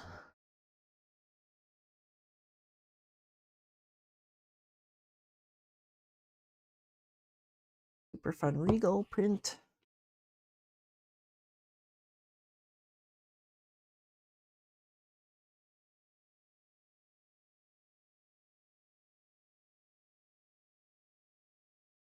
Terrible feeling glittery. Okay. And I might try something with the red or the blue. Just because it's so ultra fluffy. I could make something very fluffy with that. I'm upset that this one was stained. And this is the single sided fabric, so it's not even like I can flip it over and replace it. Use the other side or anything. So that's gonna just get washed. We're gonna see if I can get the stain out of that one. Boo. Otherwise, I guess it's test fabric.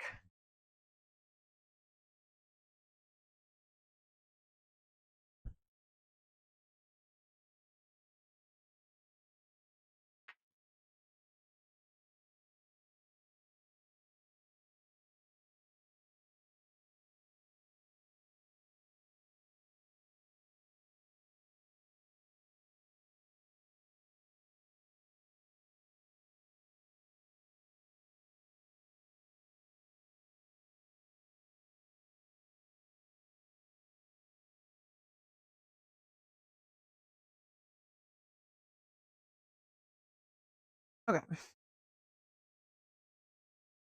So what cat am I gonna make?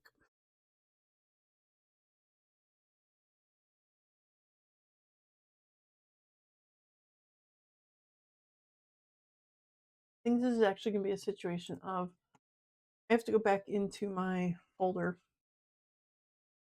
or into Hatch and see which ones I was making.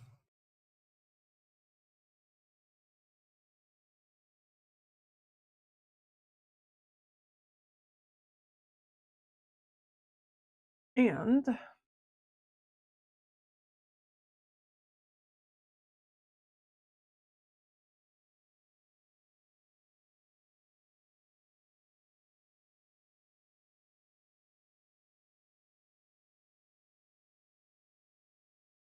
we're changing song genres.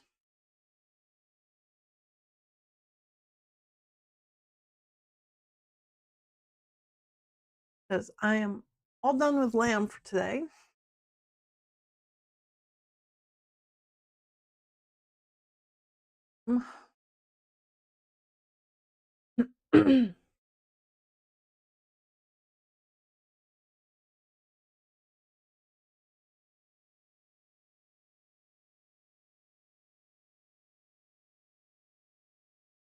Where's the cat?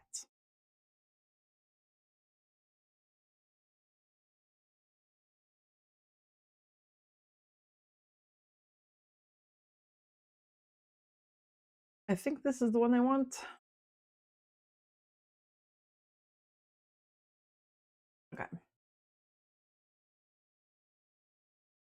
This craziness.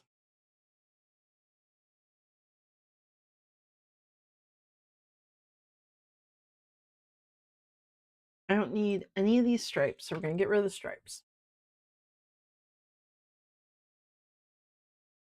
I want to do a lime green kitty with a dark green spot. So maybe what I'll do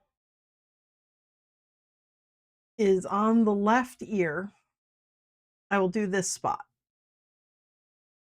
Meaning I don't need, oh, this would be the full top. Okay, I don't think I need that. Let's get rid of that. This spot is a larger one.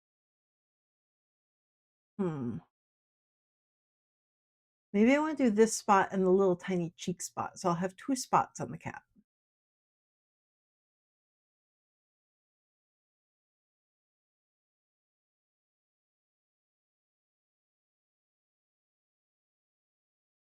Do I want to do, I know I don't want these guys. Doesn't need to be the set of 2, and I'm not going to do that little guy. I'm not going to do around there. What is this? Did I not link you to something? Would you not link? Oh, you're not linked with. Oops. Don't do that. Okay.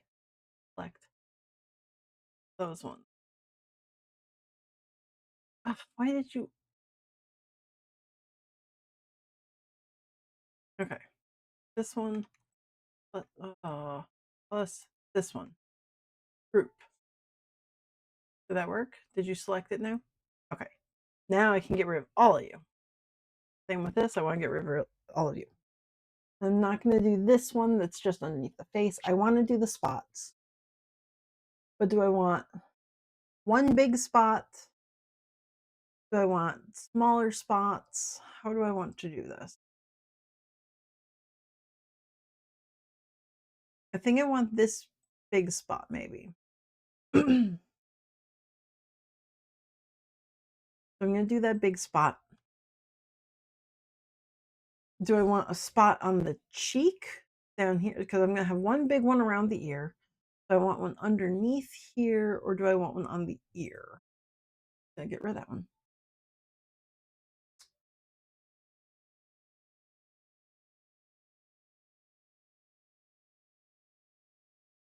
I think I'm going to do just the cheek there. So I'll have a big spot that goes around the ear and underneath the eye halfway. And then I will have a small spot on the opposite cheek. I'm going to try that. So it's going to be a lime green face with a spot here and a spot here in dark green. This ear will also be dark green. The opposite ear will be lime. Is this the right one? Yeah, I don't think I saved it with the other ear. Okay, so I'm going to actually reshape this. Probably should have done this before I deleted everything, but whatever. Get rid of those and those and those. This becomes curve. Get rid of all of these. Get rid of that and that. This one becomes curve and this one. Because I'm not doing the ear on the front, I don't really need that there. Delete you. We are going to. Okay, there we go.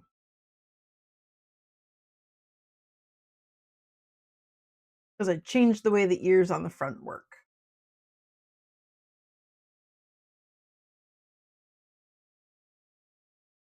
So that's going to be the big spot on the front and the small on the cheek. Okay.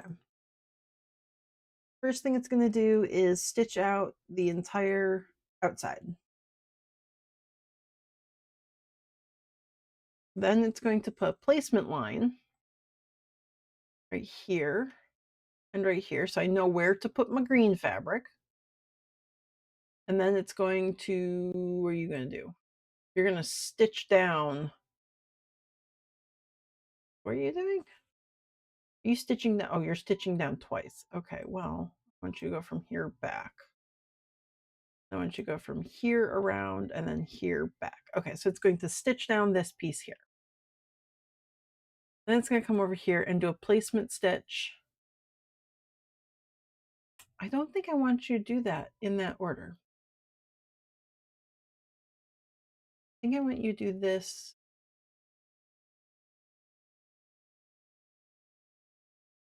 Okay, temporarily ungroup you. I want you to go here. And I think I want to do these two next.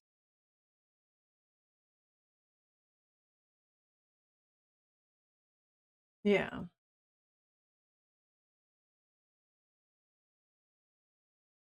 Okay, you can still be grouped together though. To go from here to give me the placement, I'll put my fabric down. And then you go from here to there and here to there. And you come over here, you'll stitch that way, give me my placement line, and then you stitch around and around. Then you come back over to the face. Okay. And start, end, start, end, start, end, start. Okay.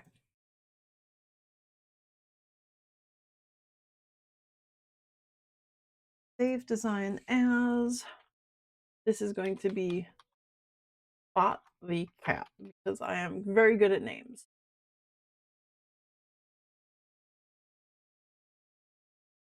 And I'm going to export design to say Niku Atsume, and this is going to be Spot the Cat.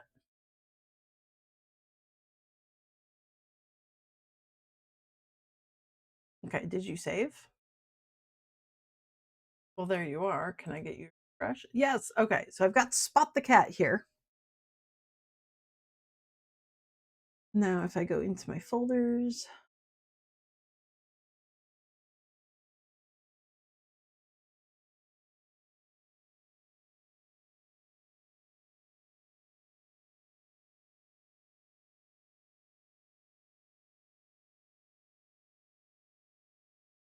I can copy over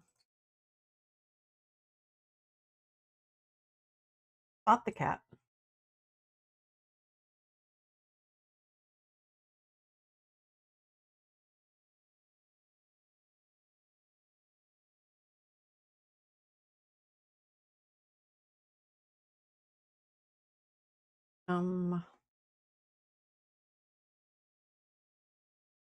Excuse me, why can't I eject you? Okay, there we go.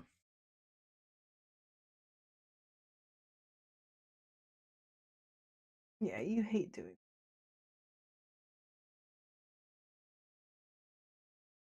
I guess actually Spot the Cat here. Okay. Going back to Imperial US measurements.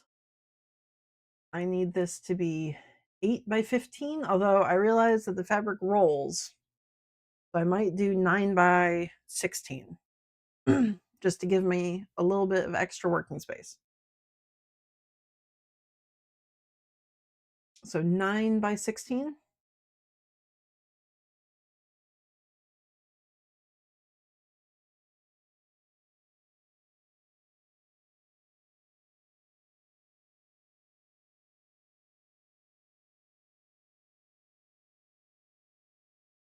And that's going to be out of the lime.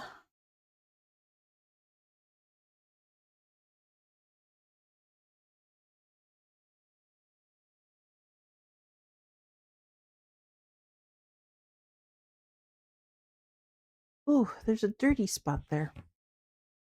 Well, I don't want to use that then.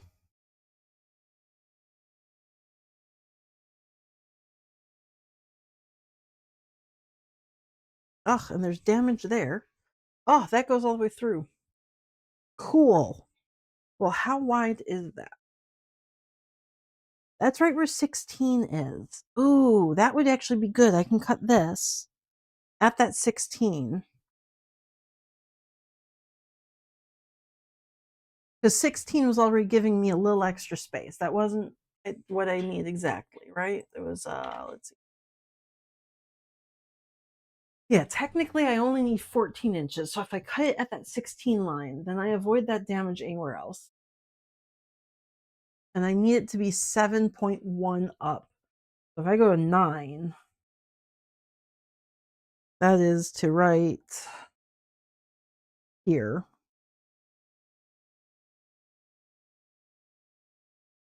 Doesn't look like there's any damage on that part. Okay.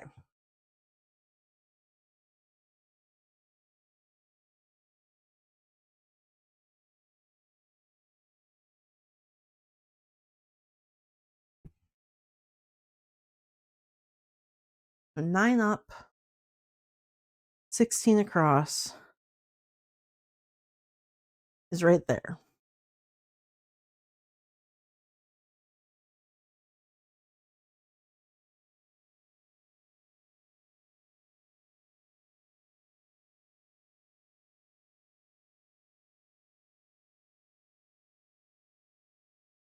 Oh, I should be recording my time on this. Okay.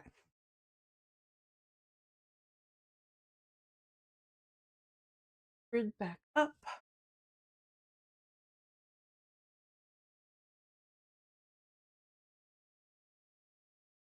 Okay.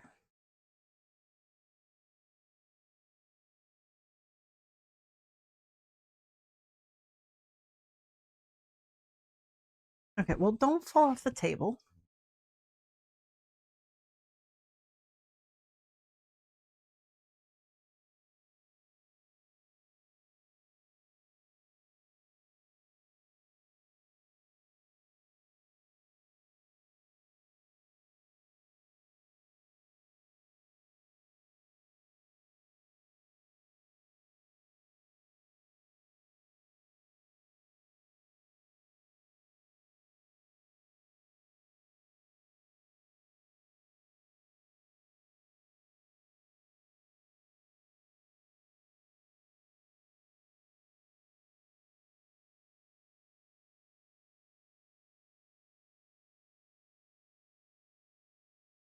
And then for some spots.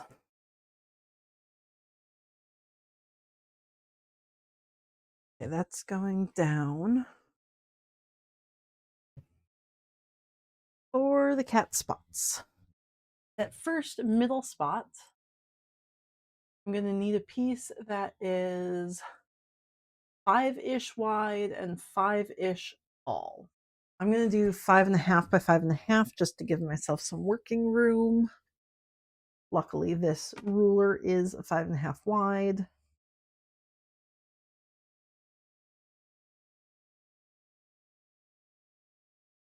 Five and a half by 5.5.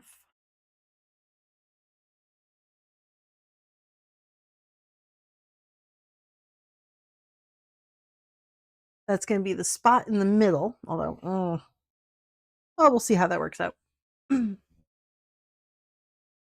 What are my small spots? Well, okay, not all of them.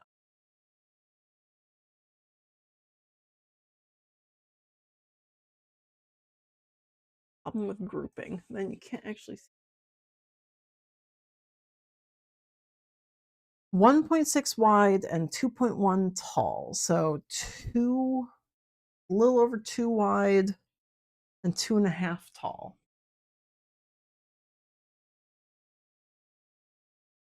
Let's see, how wide do I want them?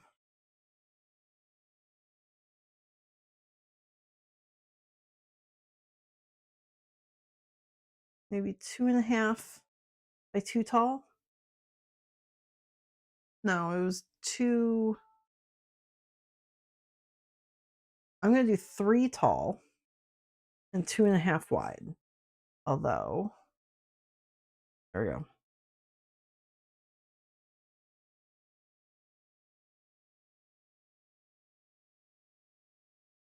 That's the small one. Minus, I did not include that part there. Like, what is this? It's still 5 wide. That should be okay. 3 tall, 2.5. Perfect. Okay. That's what I did, right? 2.5. Yes. Well, that was convenient.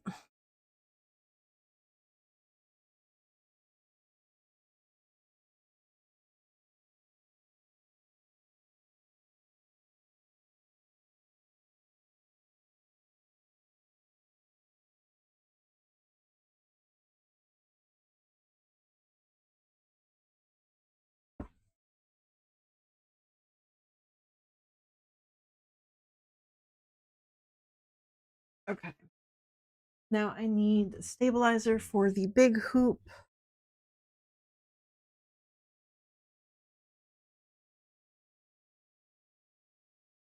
This is probably the worst part of making hats, in that if I put them in the embroidery hoop, I need to use a stabilizer underneath them. And all I'm putting is like a spot on a cat. Like, this shouldn't be a thing you need stabilizer for.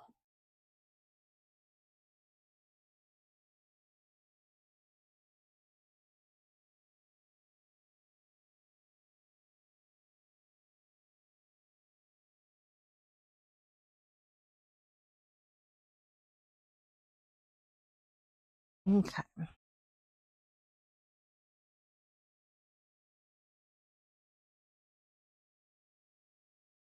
Let's put that in a hoop.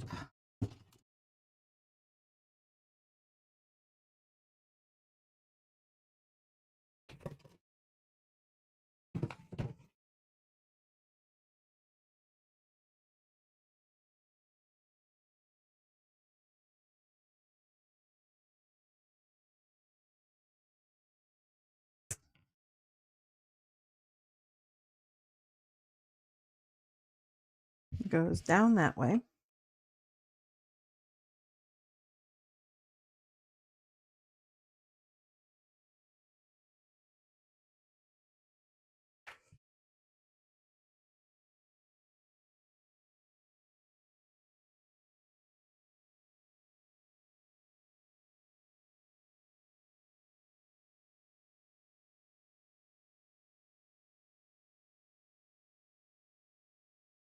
Okay, and now to embroider.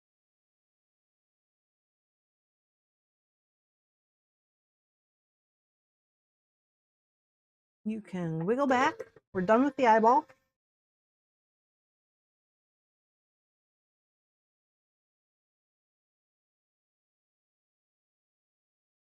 We're going to go to the cats. And we're looking for our spotty cat.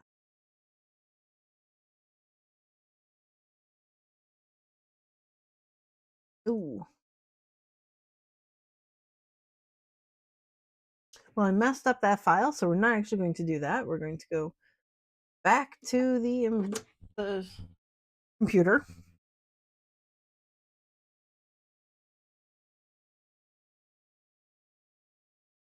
And I'm going to figure out what I did wrong with these little spots.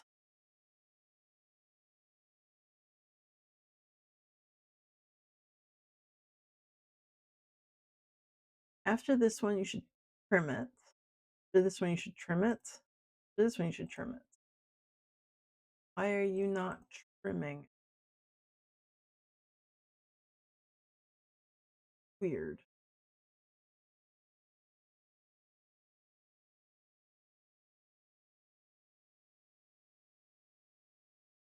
Huh.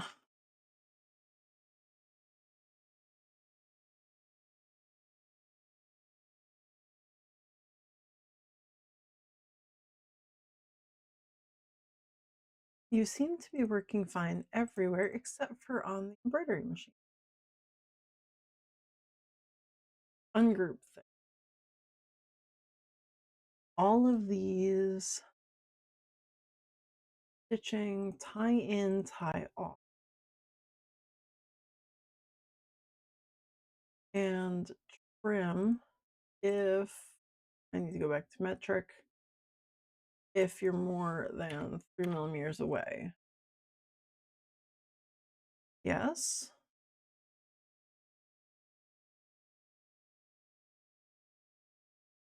You shouldn't need to trim here because you're right there.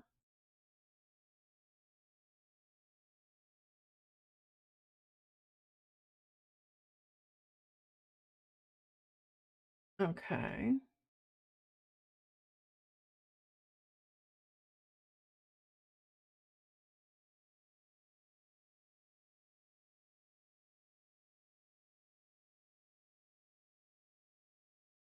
Okay, I'm not sure why you're being weird then. Everything looks fine.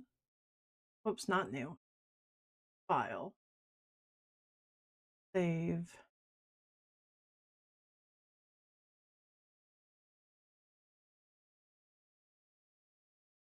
Export it, yes.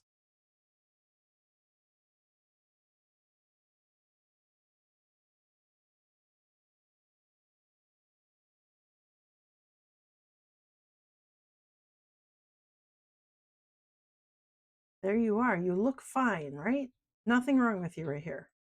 Why are you being weird?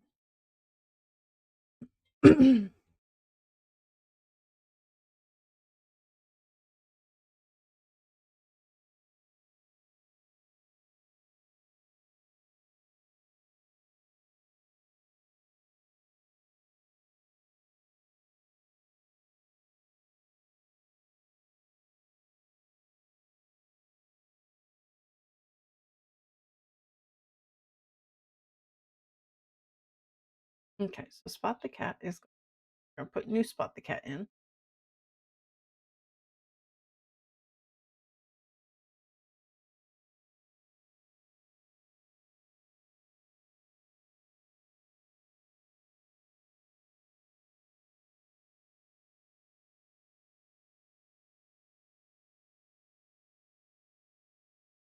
Okay.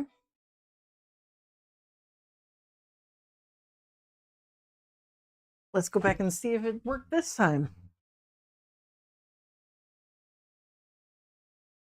Ah, my file is just like causing issues, I think. Go to USB drive. Spot. Drop in. Nope, you're still looking weird. Okay, well, we're going to just embroider with you and see what you're doing weird then.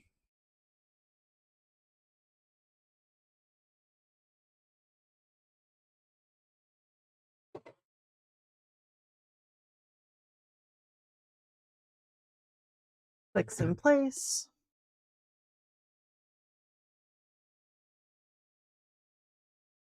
And let's go.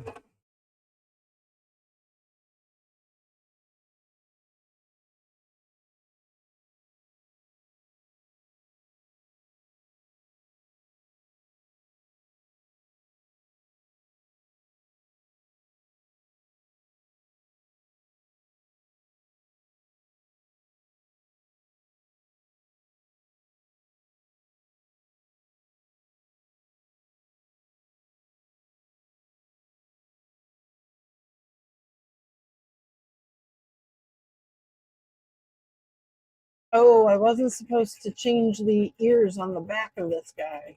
Oops. Well, I'm going to have to just draw them in afterwards then.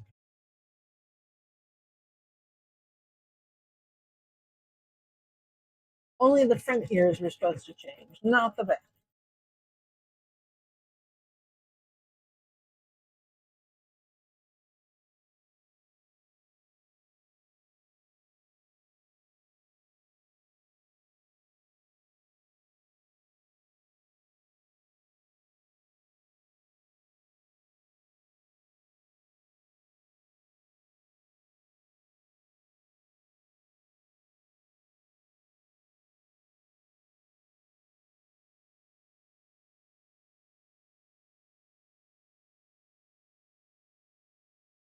Okay, you're all done there? Okay, now this is the guideline.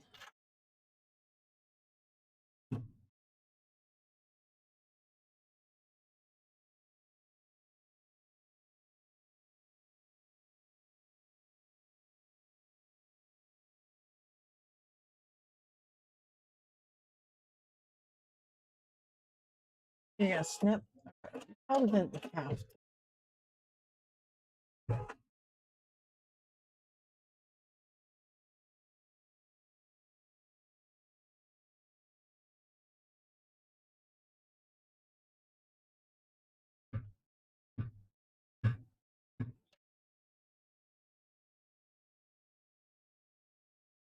Okay, so this is where that dark green is first going to go.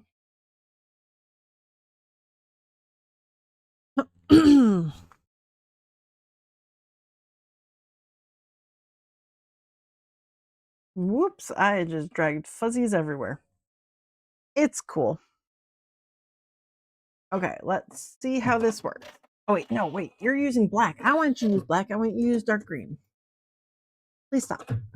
Okay, trim that. You should be using dark green, not black. We're going to go back to the beginning of that, 4 stitches ago. All right, right there. I want you to use dark green. What the heck is this? Oh, dear.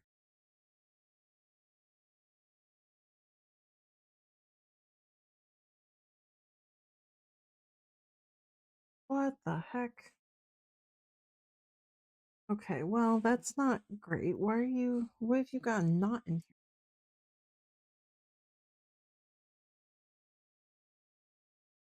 Okay, we're just going to get rid of all that thread because I don't know what's going on with that and I don't want a knot in my machine. We're just going to get rid of you, giant snarl.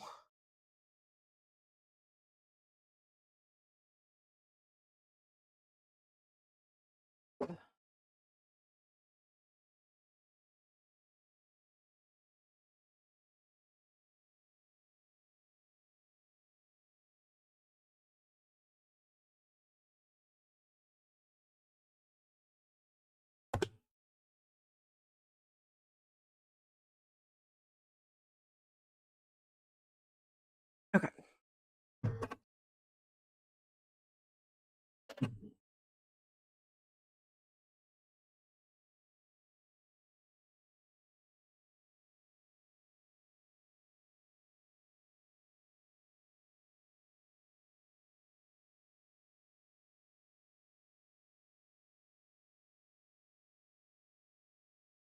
Whoa, that was right up to the edge. That was not great. Oh, yep, it missed the edge. Ah, darn. Okay, well, pause for a moment because I'm going to hold that in place as you come back around the other direction. Where's my is?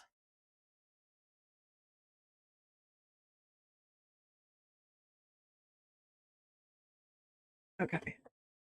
Because I do want that stitch down.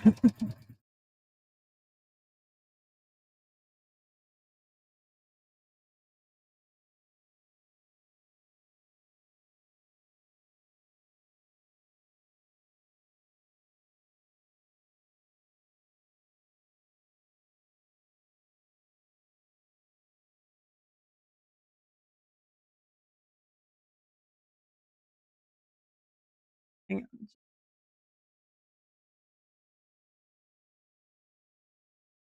We're going to slow you down.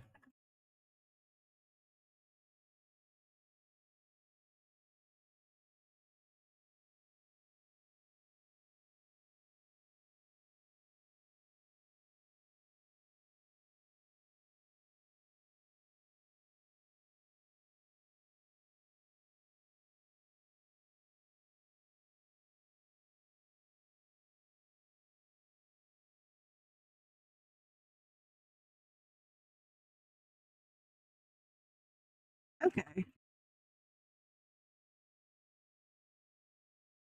So not ideal, but it held in place, and this is the first spotty cat I've done, so I will learn for next time. The fabric shifts more than expected.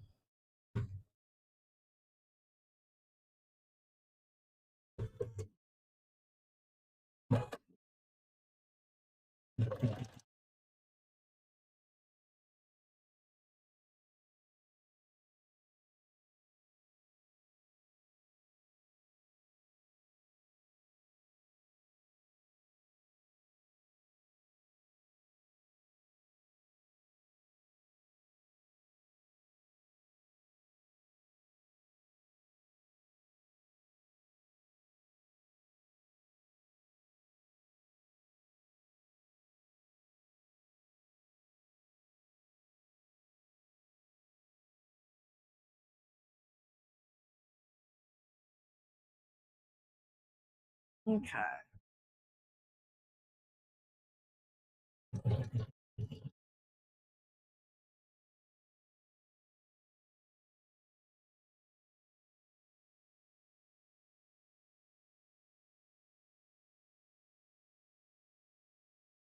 Next up will be the two small patches. I'll grab those over here. Ugh, they're ready to go.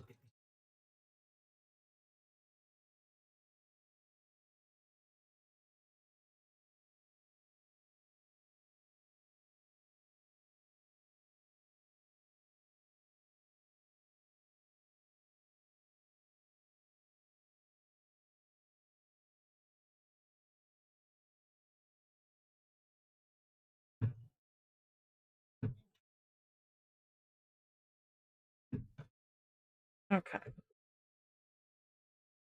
Yes, this is our placement line now.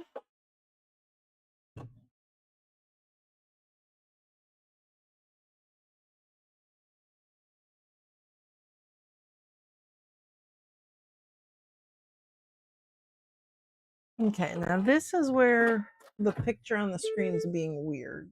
So I don't know what you're doing, but let's not be weird, hopefully, yeah? Let's be totally normal.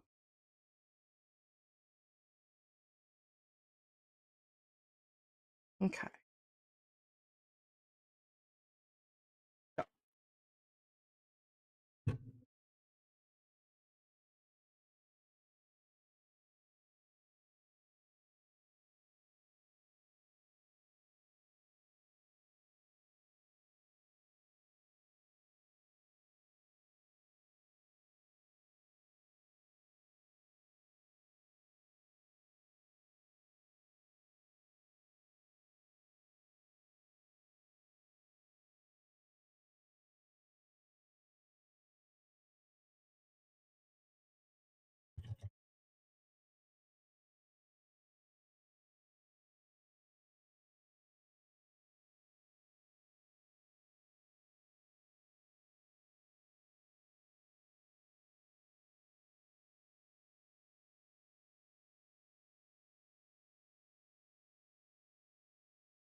Ah, see, but I want you to move. I don't want you to start there. I want you to move to the other side. That's what you're being weird about, sir. Okay, now you can start.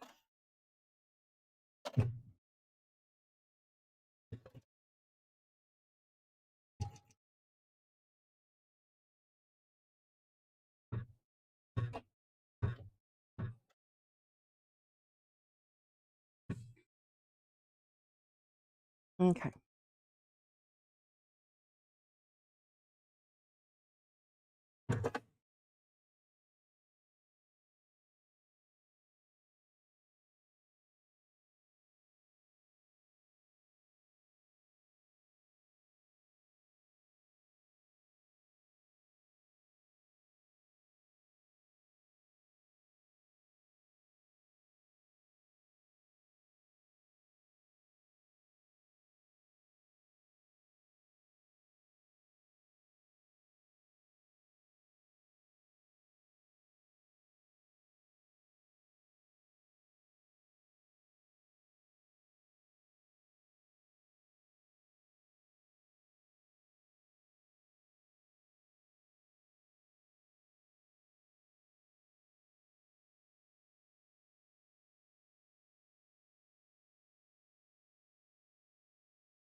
Okay. So that's that piece. I need you to cut your thread because before I can put the face on, I need to cut all this extra fabric off. Also, I don't want you in green. The face is going to be in black.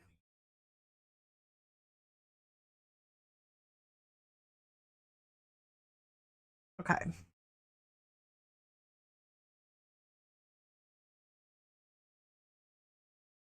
Okay, so there's that. This cat looks like he's gotten into like radioactive sludge. This cat might be well on his way to becoming a superhero.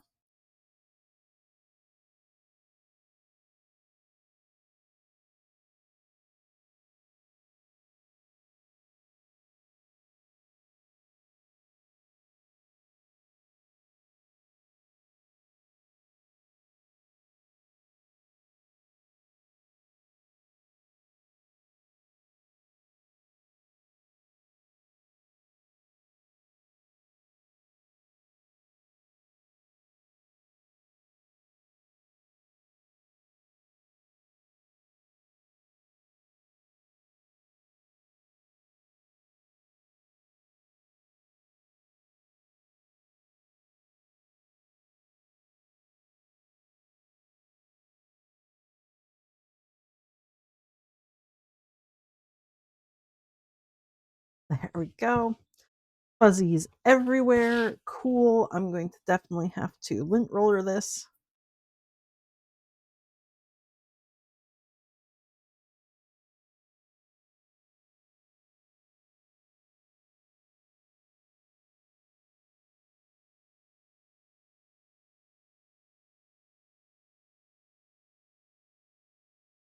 Oh, no, see that mist there as well. Oh no. There's a little hole.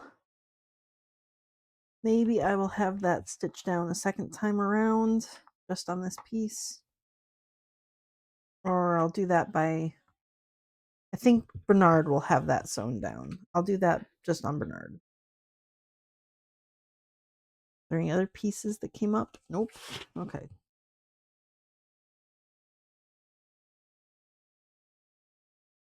Okay.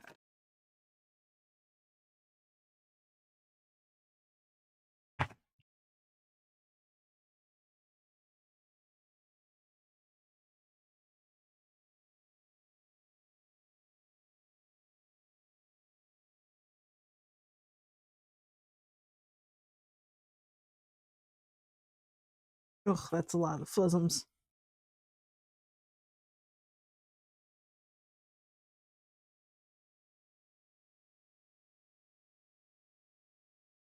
Okay.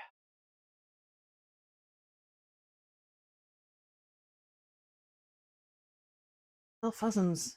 It is still fuzzumed.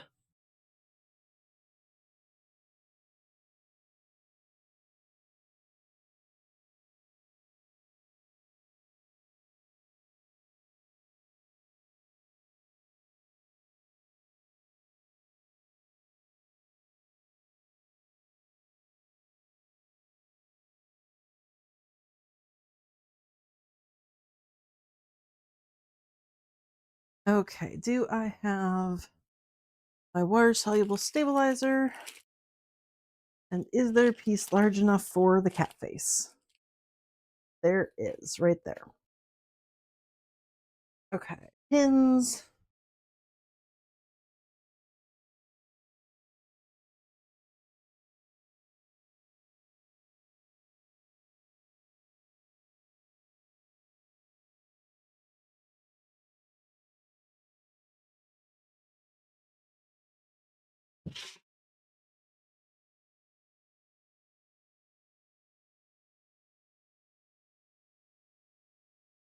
Ow. Ah, excuse me, pin, bend. There we go. Ah, bend, thank you.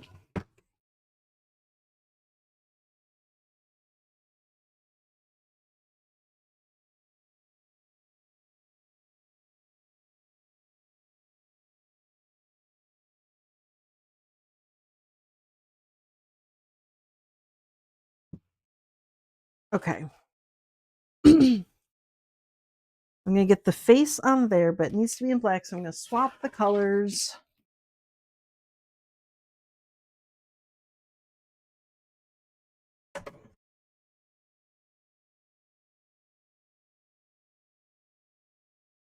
Go, and you need to go to the next stitch because we're not starting way over there. We're coming to here.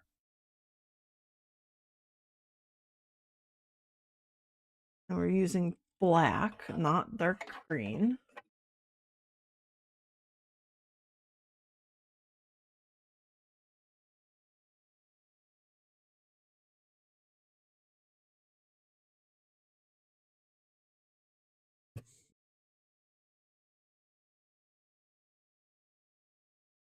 Okay.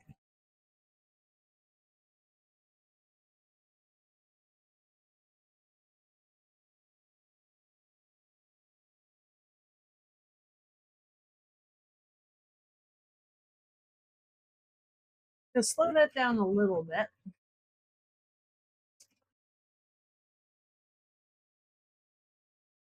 Just because I don't know how dense those stitches are going to end up being.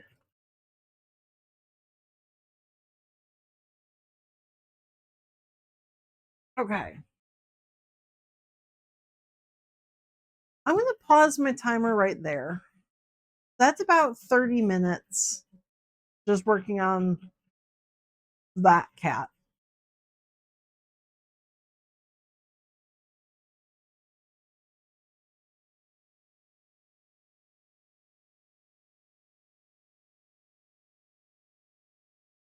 Because right now I could be doing other things as well.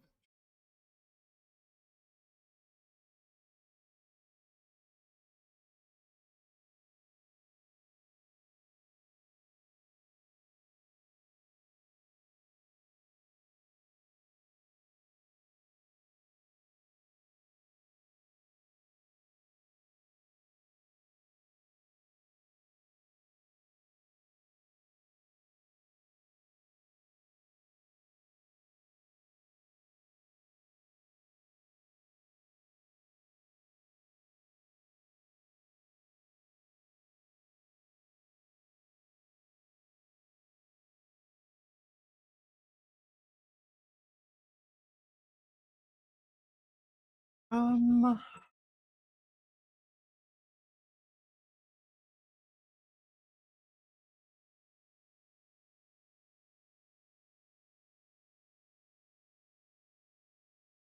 so going back to while that face embroiders, I'm going back to that cat embroidery. The cat, because I should not have taken the ears out of the back. They should remain there.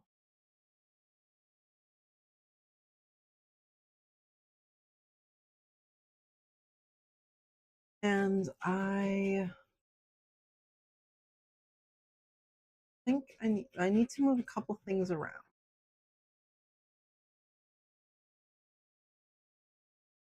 There's a little bit of editing here that I can do.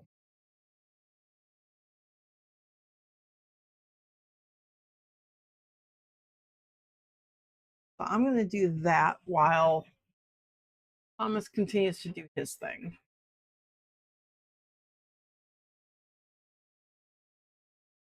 For that.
Okay, so I made a couple changes to the file. I'm going to just save that as Spot the Cat now.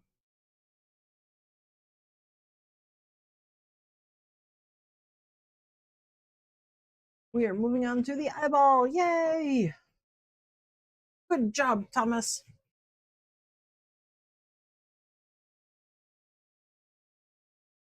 I still have to go back through and fix part of uh the spot on the back there.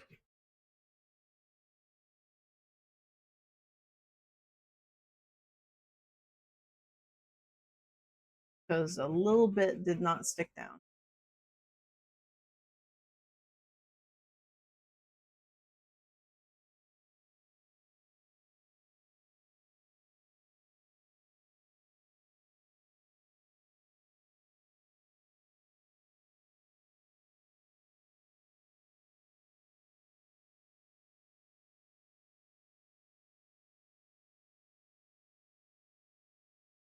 Also, I need to find my pattern for these guys. That is Chunky Pig.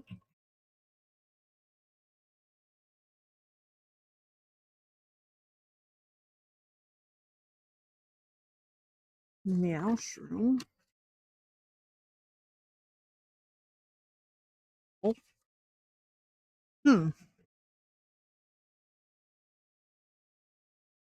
Ah, I didn't put them away. I put them in a bag.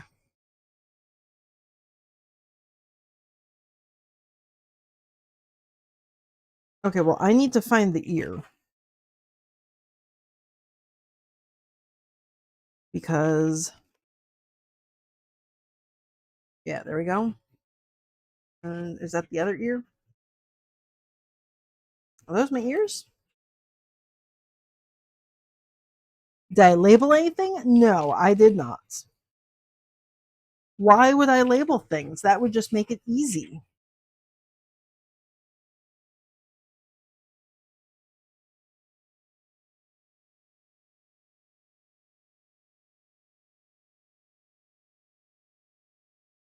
Okay, well, the ears are slightly different on that one.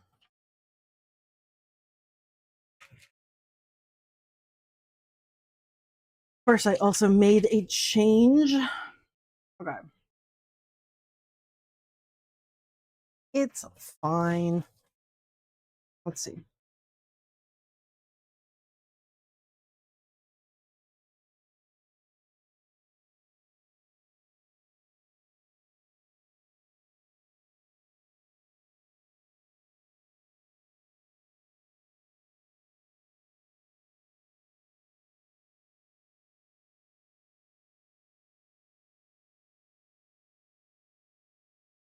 I shouldn't have to do this more than just the once because I was stupid and removed the circly bits from the back part of the embroidery, not just the fronts where I was supposed to.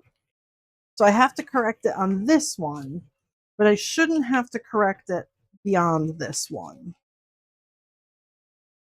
Is that my ear?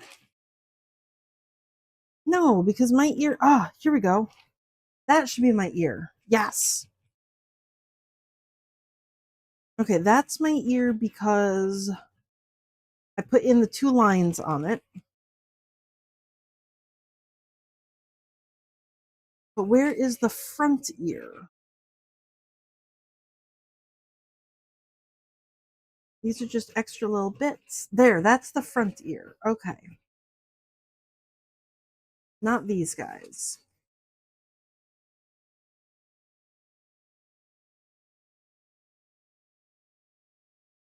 Okay, so my ear pattern is there and here. Yes. Okay. Those are my 2 ear patterns. One for the front, one for the back. Nope, I need that. I don't need this one. That's the one I can put away.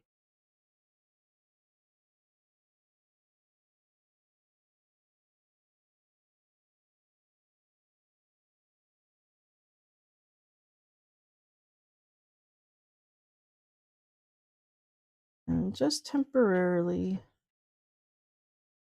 this will be my pattern piece. Oh, I hear you, Thomas. I see that you're done. Thank you.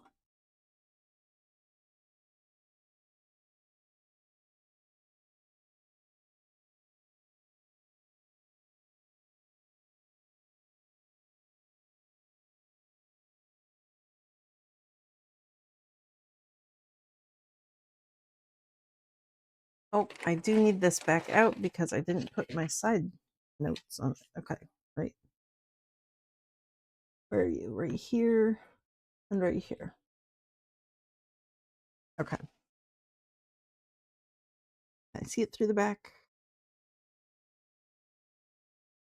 There we go. Okay, so now I can start up my timer again. I can bring the embroidery back to my table.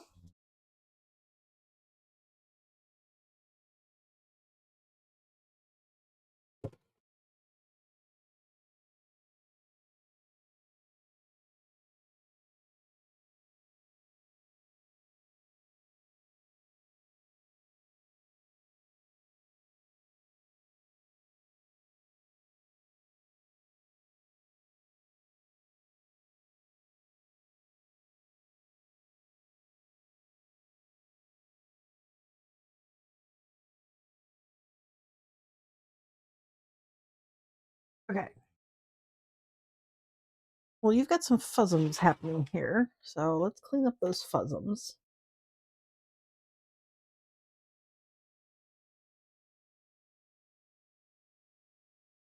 Ooh, you didn't quite.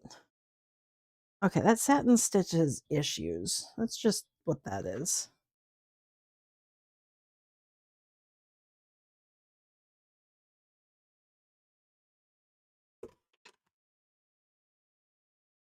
Put this away for now.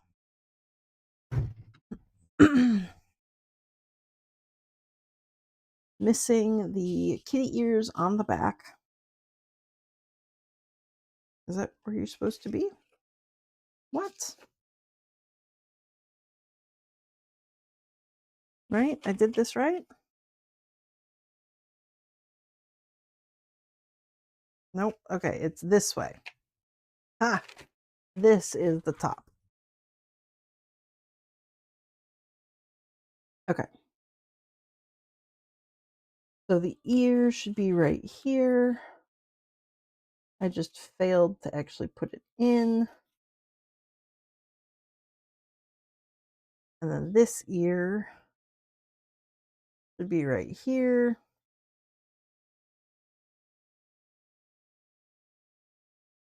Okay. So the front of the cat is good. No ears on the front of the cat, but I do need ears on the back of the cat.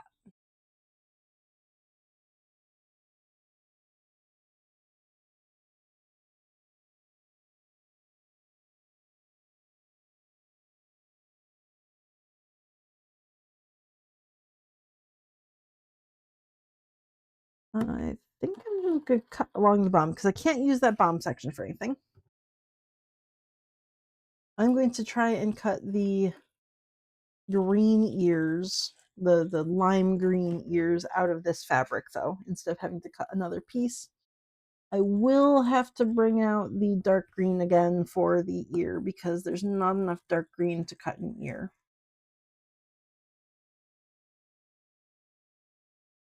But I'm pretty sure I can get the cat ears out of these bits here.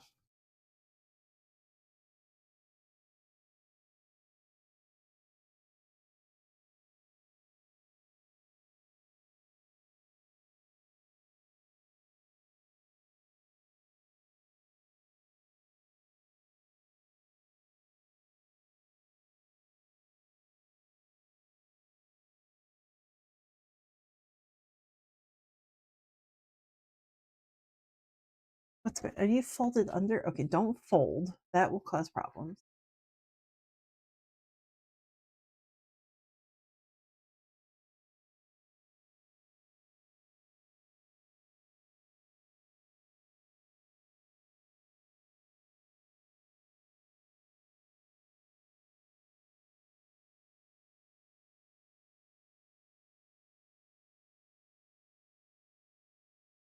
Okay. Put that stabilizer away for later.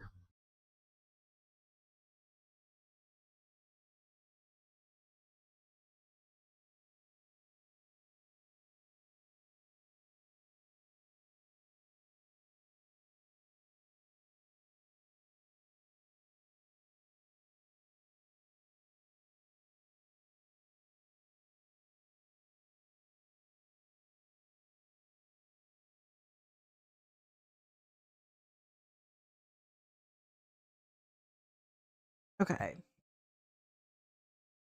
The cat. I do need to cut the ears out. I think I'm going to do that with just scissors, though. So where's my little snips?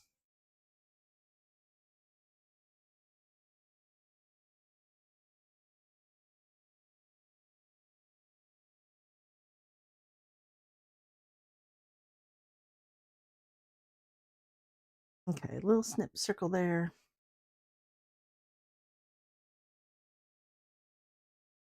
A little snip circle here. Whoop.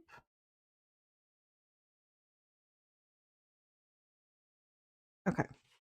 Now this is where the stitches came apart from the fabric, so I do need to go back over there. Actually, no, I might just hand stitch that. That might be with needle and thread.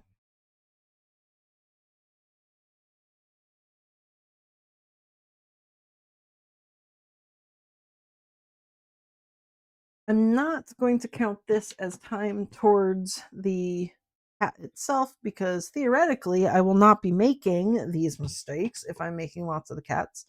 I will have figured out all of my issues, which might actually involve adding more stitches around here. Like what I can do is a tiny little zigzag inside of those lines. Oh, come on. There we go. I could add a tiny little stitch inside of those lines to like reinforce the seam. If that is something that I need to do, which at this point I might.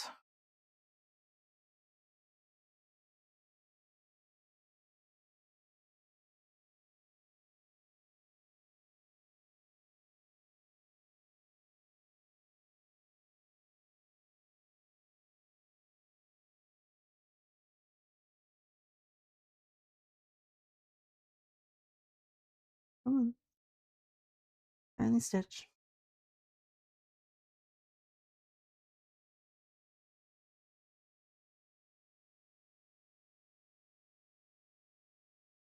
Oh, really? The thread broke? Okay, well, I have to do that all over again. Thank you, thread. Love that. That was very kind of you.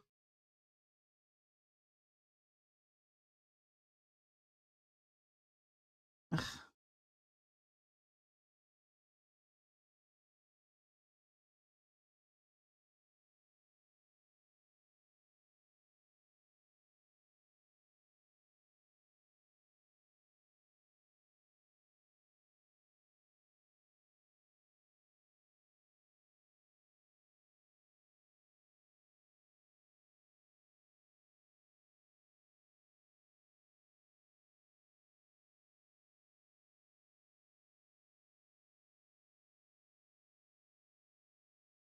No, no loops.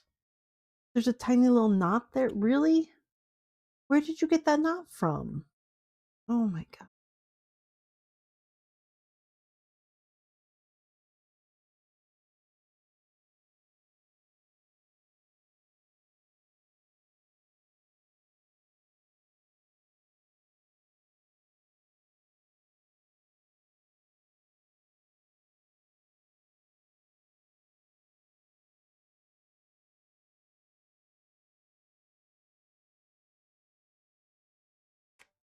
Ah.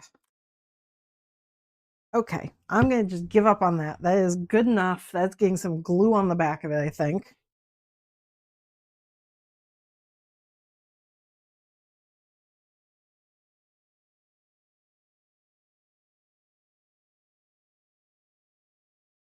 I need to cut this open.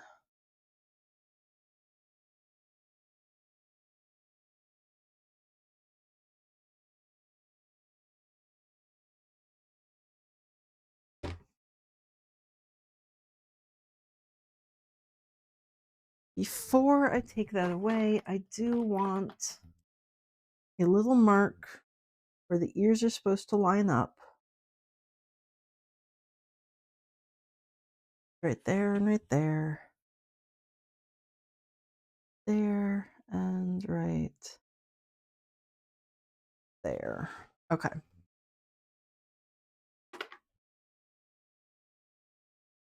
Timer is paused. Okay, well, you should be going because now I'm continuing on. I have fixed the issue.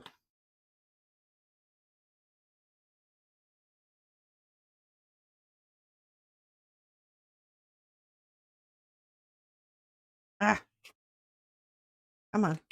Stare away.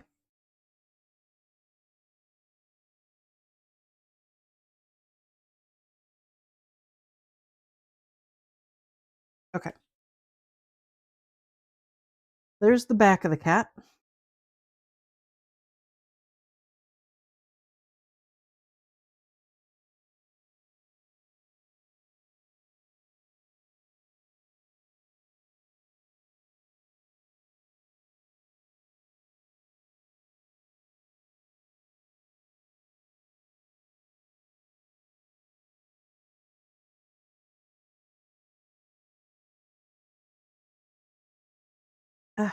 Front of the cat. Come on. Come on, front of the cat.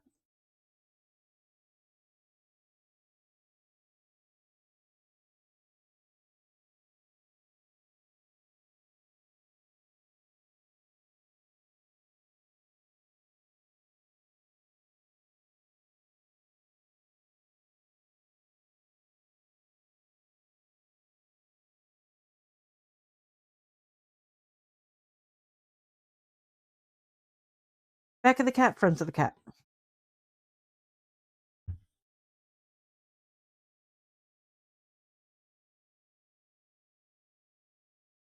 Back of the cat needs its ears, which I can do one ear out of this. Let's see, where can I cut my ears from?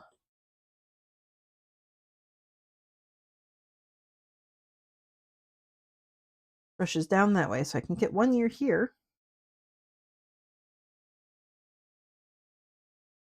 I doubt I can get anything else out of this piece.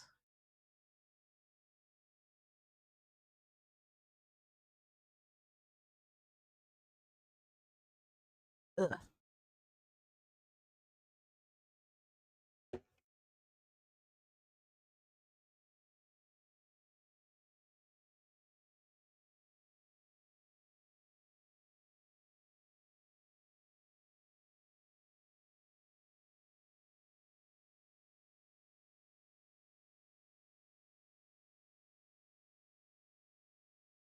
There's the back of the ear, and this is going to be the front of the ear, so where can I cut that from? Right here works. I get rid of all this extra, get that out of the way.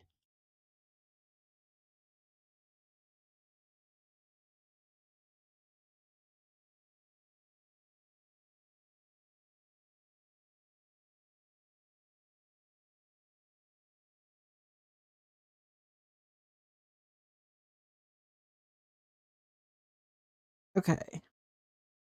Back of the ear and front of the ear. I do need a marker for this.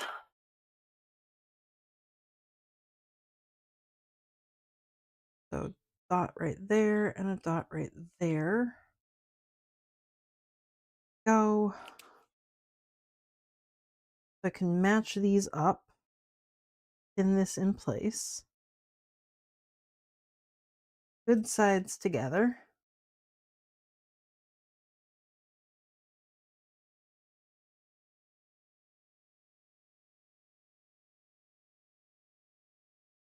I'm starting with the two little dots I made, then I'm going to go to the edges, and then I'm going to kind of stretch and get everything else to fit, and probably put 2 more pins, maybe 3 in between each of these. I want it to be really well pinned because this fabric slides everywhere.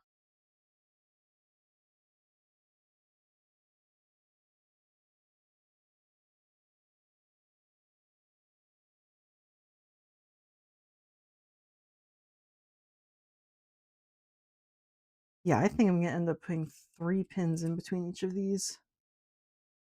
One in the middle from this direction, and I'm gonna flip it and put 2 more from the other direction. So a pin in between each one.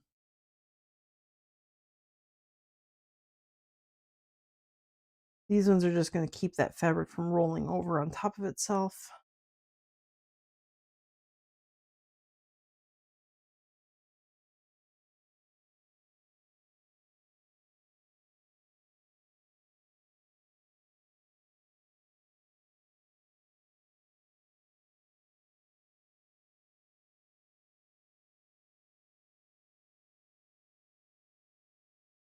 And I do need dark green for the dark green ear. So, ugh, gotta take that fabric back out. Where did that side that I cut went? Oop, there it is. Okay. It goes down this way. That ear is going to go down that way. This ear is going to go down that way. I'm going to just kind of slice a bit out of here.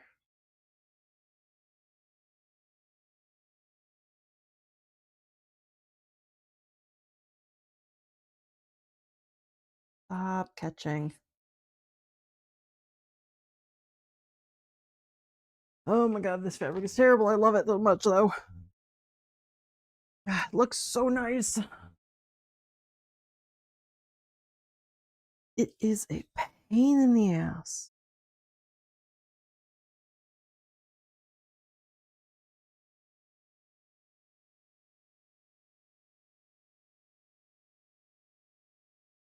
Okay.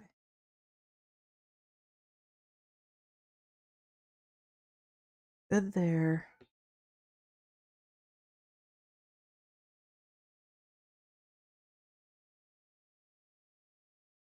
I wonder if there's a way to make my Cricut cut this so it's less frustrating.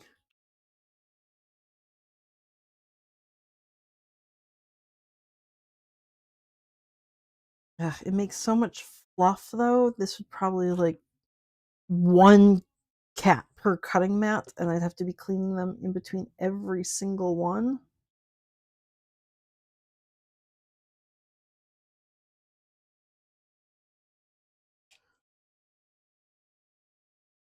Okay, there's my 2 ears. I'll just drop that in there. Pattern bits gonna go back in there for now so I don't lose them. Pattern bits in there. Let's close that up. Oh, nope. I need that pattern bit back. Ah! I didn't draw on this one yet. I need my 2 little lines. Which side is the right side? That side's the right side. This is the wrong side. Dot. Dot. Good. Dots.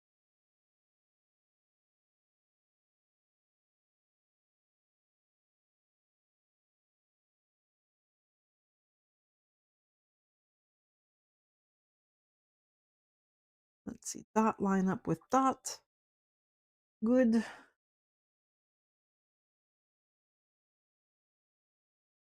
Same with over here. Where's my dot? Ugh, there's my dot. Oh my goodness. Okay. Dot. Where'd you go? Where'd you go, dot? Dot!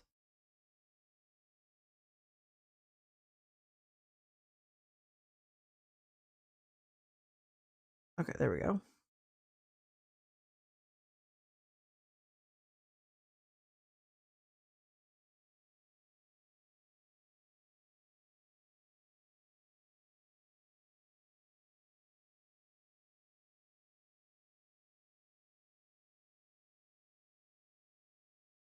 this side has 3 layers of fabric because of the green spot over the lime green. I could cut away the lime green, I guess, to just have that dark green there, but I'm not sure how that would stretch.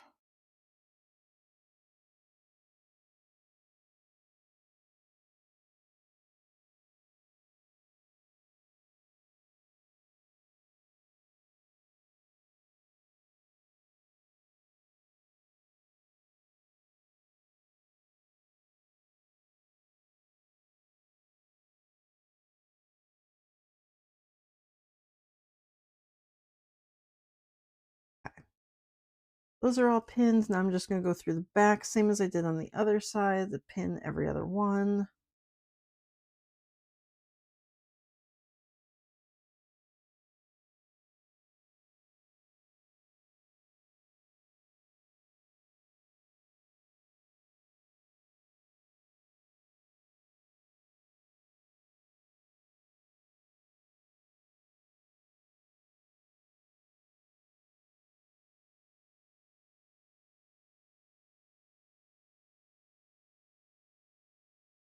Okay, ears are on.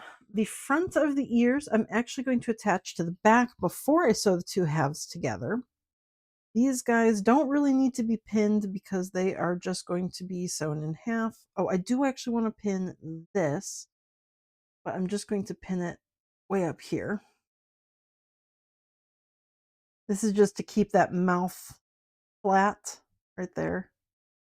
Oh, here. As I stitch that little bit together there. Okay, so now I'm going to go to my sewing machine. Going with the table, yeah. Here we go. I can swap around. And I'm going to just stitch this all together. Hopefully, keeping it fairly quick. I think I'm going to use lime green thread for this. Not the dark green because the majority of the cat is lime.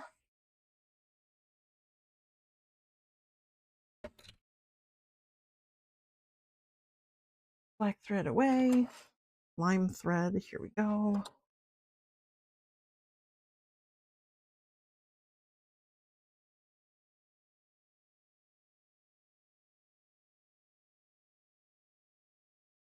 Oops, don't do that. Don't do that. Stop. Oh my god.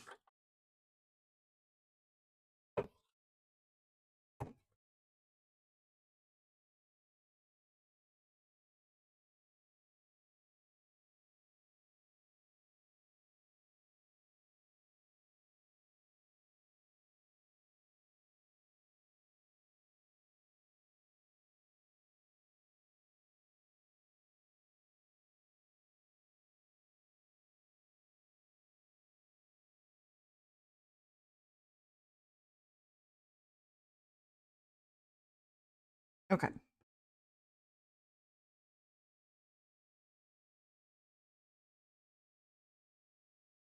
So lime green. Here we go. Ear. I do need a little bit of stabilizer underneath the back just so it doesn't eat my fabric. Good. Okay.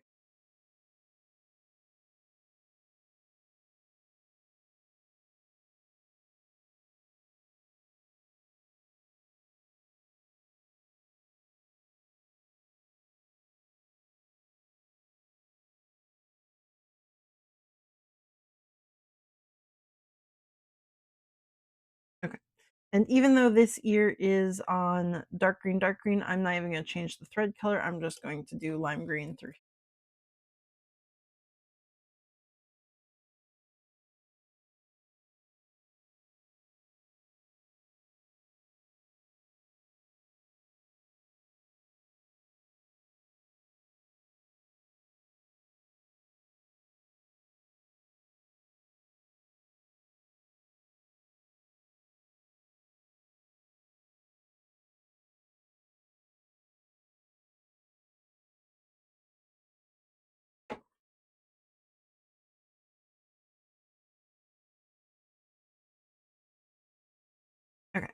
So there's my two cat ears. We can stitch up the back.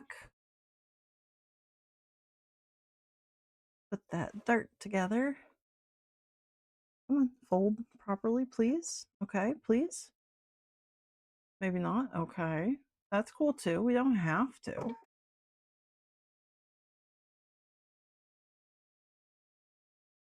Pokey stick.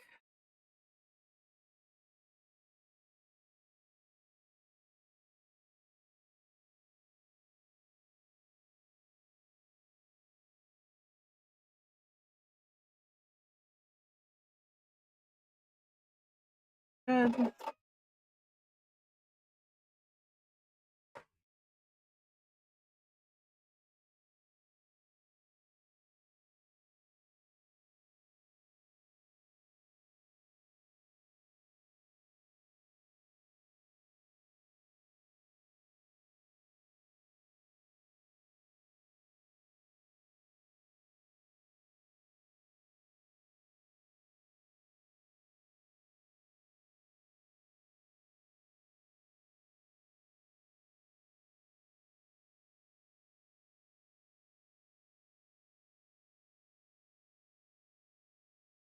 There's the back of the cat.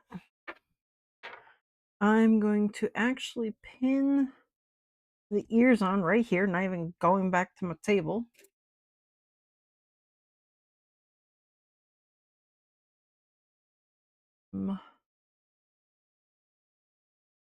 Here, right here, and right here.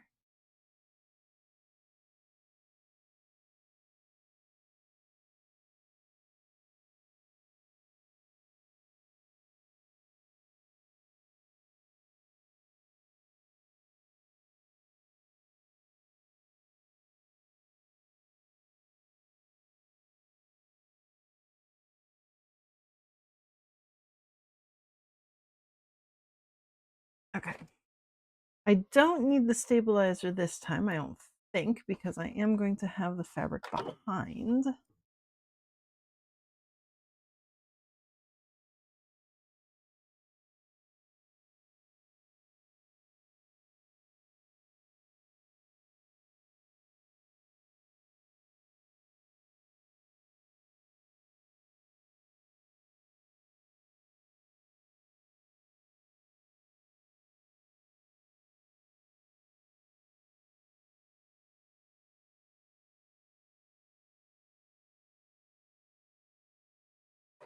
Okay. There we go. There's the first of the little ears. Nice. I'll leave that inside out though. Gonna go over to the other one. Pin that one in place. I think I'm actually gonna start with the bottom corners and then work my way up to the middle. Woo! Don't fall, please. Oh my goodness. Sharp pointy stick trying to fall in my lap.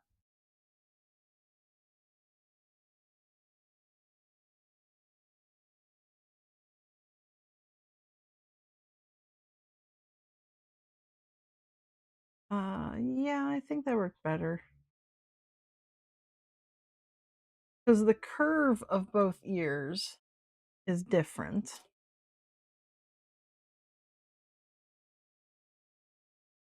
So I think lining up the two edges first better than trying to get that curve, like the center of each curve lined up.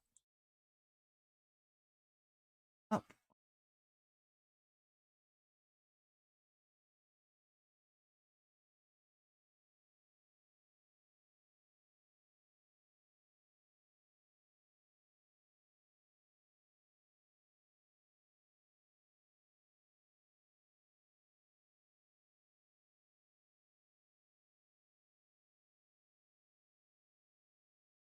Okay.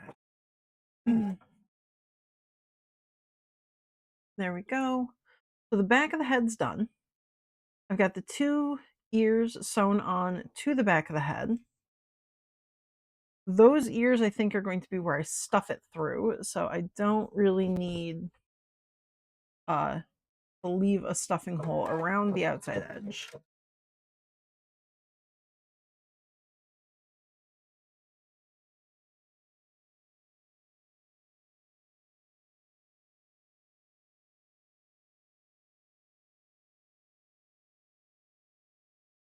off there. I can take that pin away.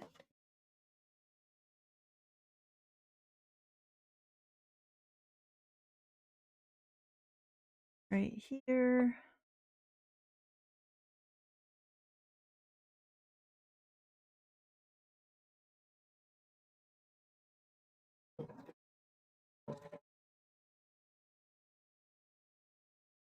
Oops, you are eating the edge of the fabric. Don't do that.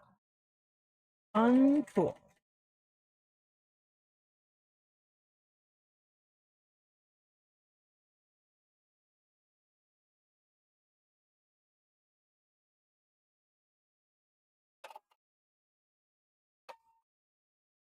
Okay.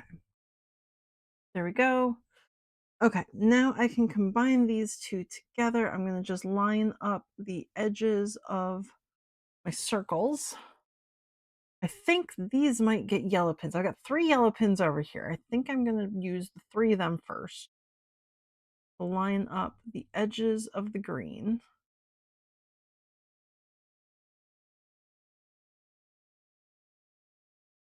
The 4th edge will have to have just a regular blue pin, but the 3 will be held in place. That'll be a nice at least. Ouch.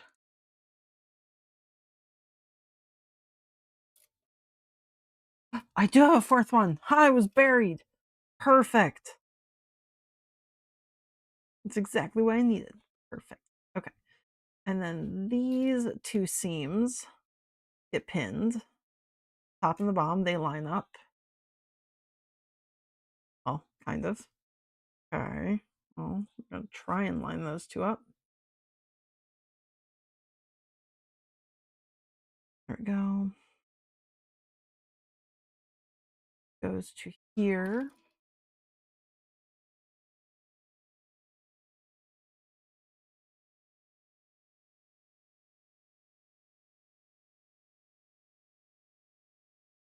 Goes to here.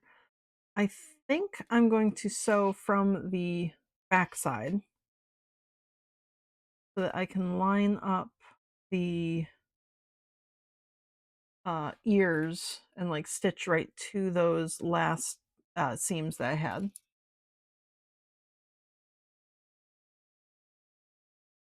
I put one more pin right there. Put one pin in the middle of this green spot. In at the edge of the ear.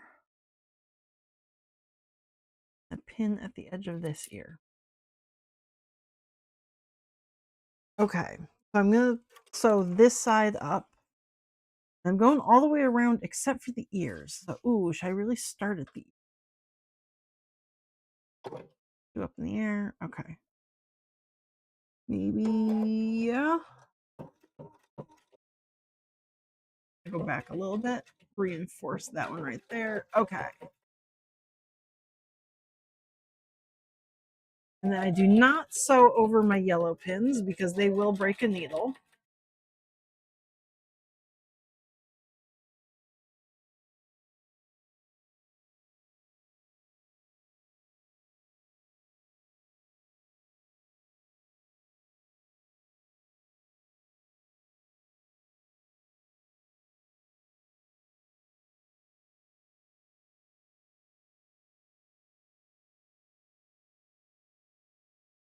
Right there and then back. Okay. So that was the entire bottom of the face. Let me get those pins out. So I don't stab myself just like that. That looks good. And then I'm going to do in between the ears from the top.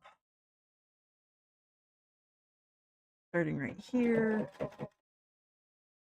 little bit just to reinforce it.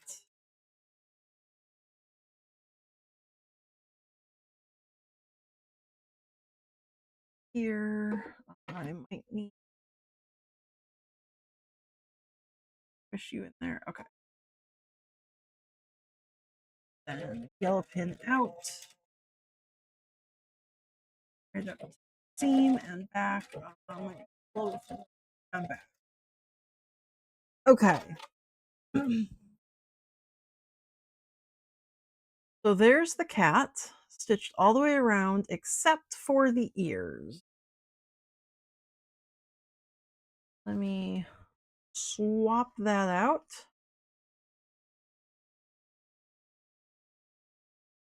And pop those ears out. On ears, small ears, tiny ears, very nice ears. Okay, so checking my seams. That looks like it aligned pretty darn well. That was nowhere close. That one was off on both sides the same amount, so they just shifted. Whoops. Okay, well, I'm not fixing it. This is a trial cat. That looks pretty good anyways.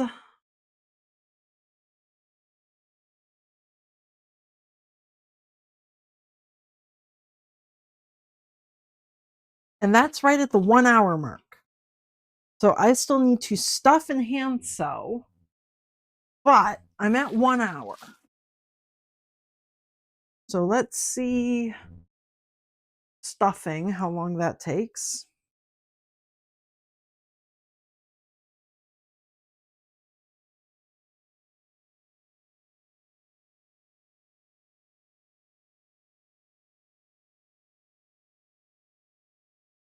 This is the nice stuffing that you don't really have to like be precise with. This is the mochi stuffing or the silky smooth or whatever it is, polyfill. I can just kind of shove it in here indiscriminately. It turns out okay.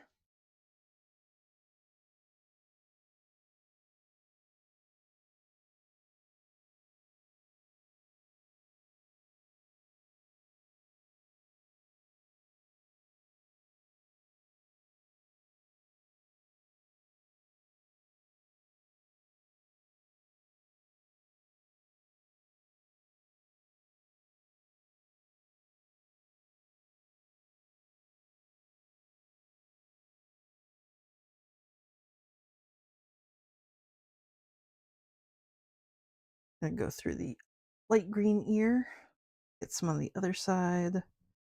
Squish, squish, squish.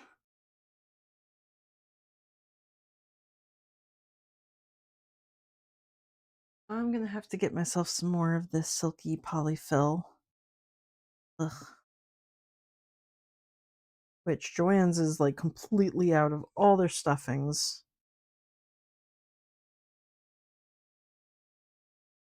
Because everybody's buying things up. So that might be I am finally forced to go online and find the actual mochi stuffing and buy that in bulk, which I've been avoiding doing up until now. Because I don't think I can avoid it any longer.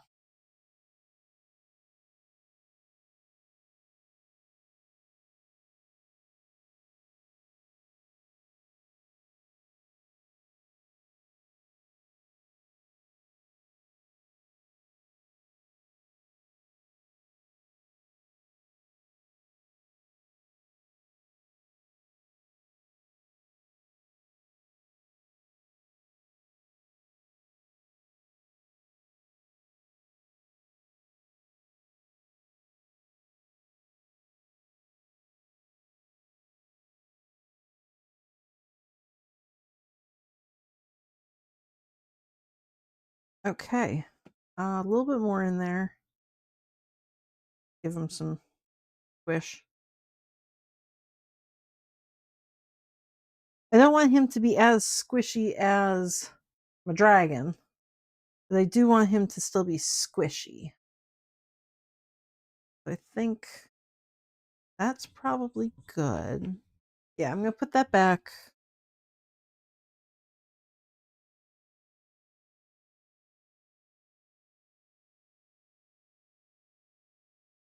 Okay.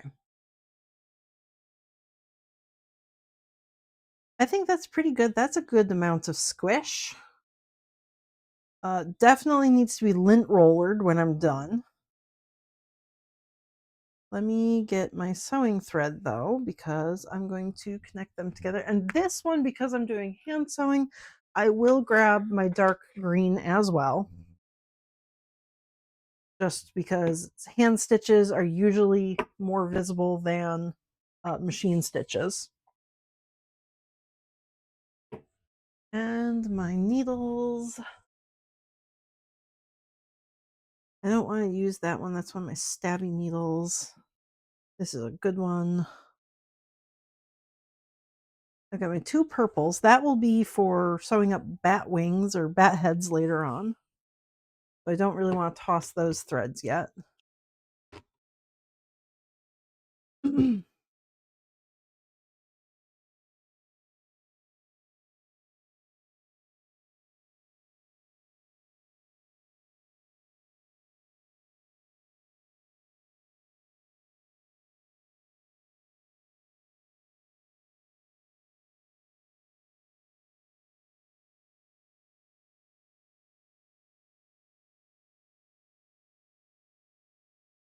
Okay.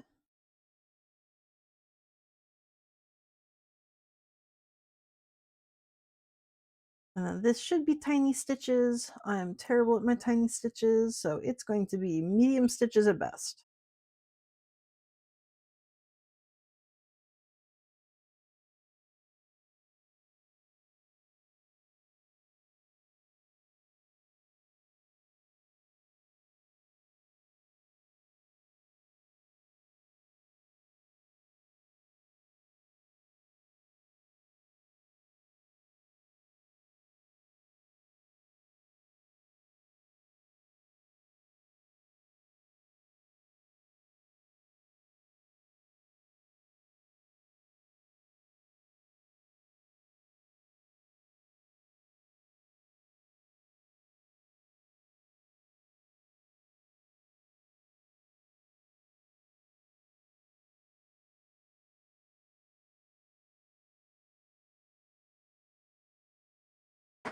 Whoop. It doesn't look terrible. Okay. My stitches were pretty good there.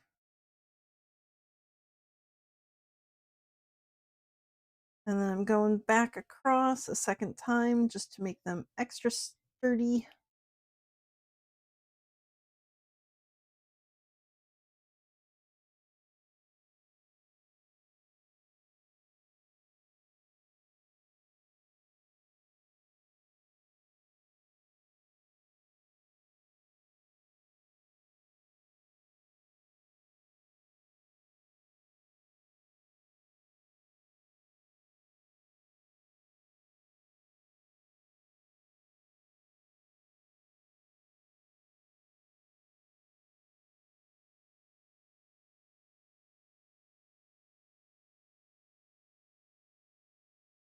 Back to that. Whoops there. Don't want to cinch them. I want to keep them nice and smooth. So whoops. Let me tie my little knot right there.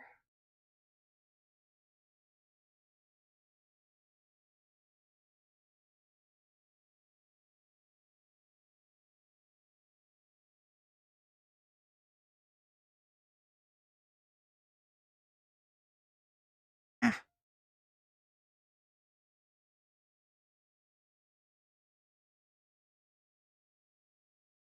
come on.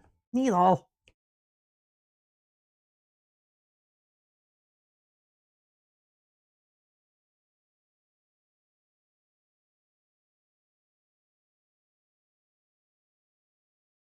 Okay, that's one ear. Ah, got a little extra green on there. Okay, so I don't need that much thread. Try that much.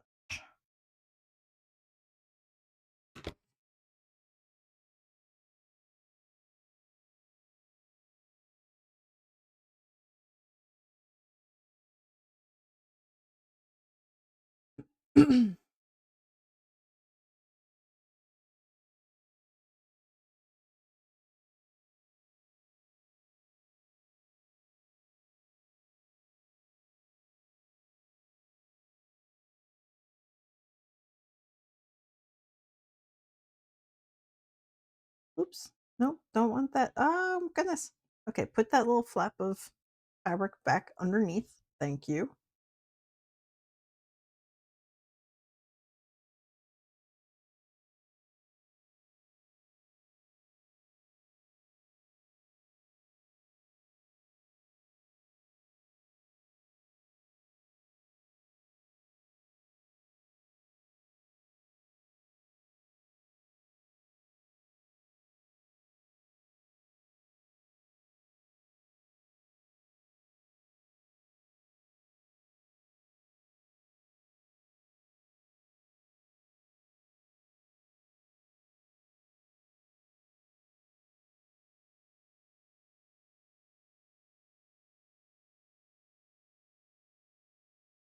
So I'm going to say this is probably about an hour and a half. Cat. So, I was hoping to do these guys for about $25. They might end up being more like 30.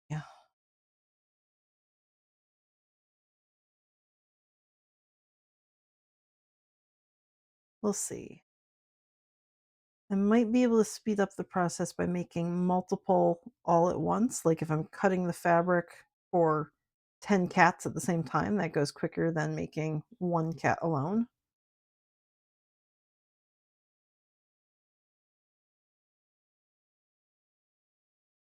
But this cat, with a pause in the middle where it was doing nothing but embroidering and I was fixing up my embroidery file, this cat was approximately an hour, 13 minutes. So if anything like goes seriously wrong, then we're looking at more like me having to correct that. So I'm going to maybe go with an hour and a half for each cat. So this might be a $30 cat. Maybe the plain ones will be like 25 and the decorative ones, something that has to go into the embroidery hoop, will be like 30. I don't know. I have to put them into my little calculator because I've got a little spreadsheet that says like how much time did you spend, how much money or how much material, things like that. I have to put it in there and figure out the exact price. And then I have a converter for like uh Etsy takes X percentage from me, Square takes X percentage from me, the local craft market takes X percentage. So I have to figure out what I get after the percentage is taken away, and then I add to it so that I get the money I want after everybody else gets their money they want. But, besides all the fuzzies that need to come off of this guy, wow, there's a lot. This little guy is done. This very toxic cat. See cat. Where'd my. There we go. My taxi cat.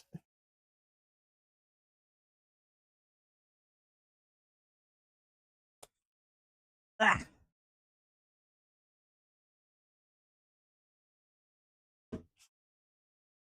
he is very, very green.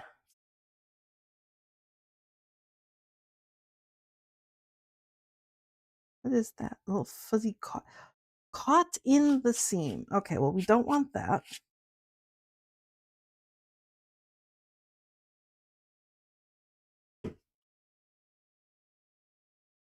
Okay. So that's not terrible. Today I finished 2 plushies and partially finished a third. Whoops, that has to go with the other pattern bits. So 2 and like a third plushies because that one was already partially made as well. But I have my super floppy dragon guy. He's very, very floppy. I like him a lot. He's very cute. Whoa, he's falling over. I have my squishy cat guy.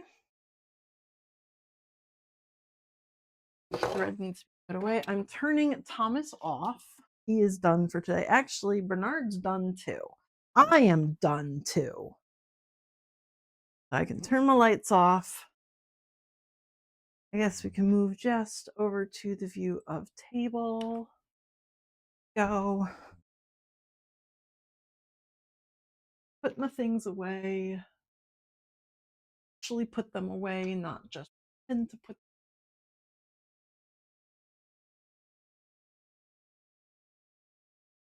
I will have lost everything tomorrow because it is now in its proper places.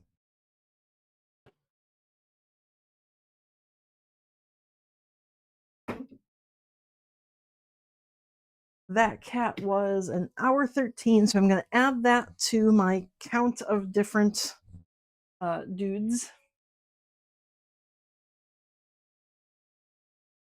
I've got my very floppy dragon with his wings that are not quite lined up. Whoops. I will have to find a better way to attach those wings if I'm making another similar dragon to that. I got my very squishy cat face, incredibly squishy, very squish, so many squish. And then I have the goat, which is 2/3 complete. Requires magnets before I go any further.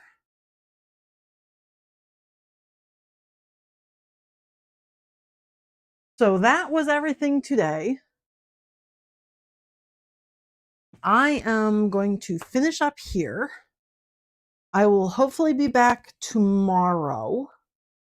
If I go out now, maybe I can get magnets, but it's gonna be dark soon. I don't really want to go out, so I don't think I can finish up this guy tomorrow because I need magnets for him.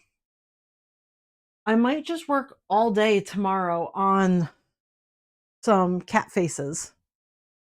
See if I can make a couple more of those. Figure out how long they actually take me, work on that. Yeah. Okay, so let me find somebody to raid. We can go bother somebody else.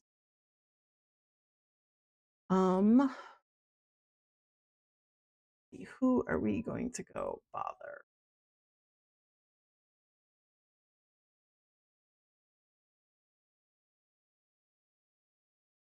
I'm going to turn the music off for now.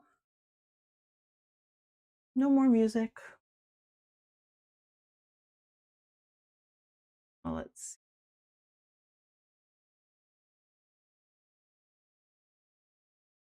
Who am I going to go bother?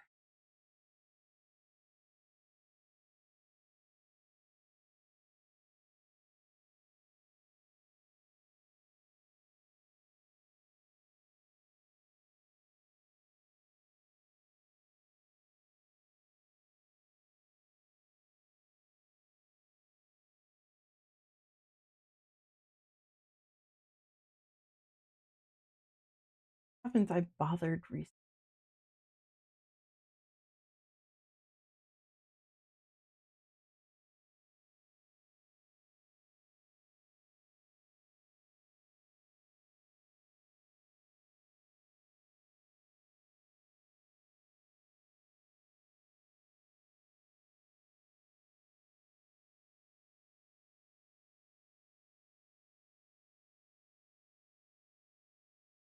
Um,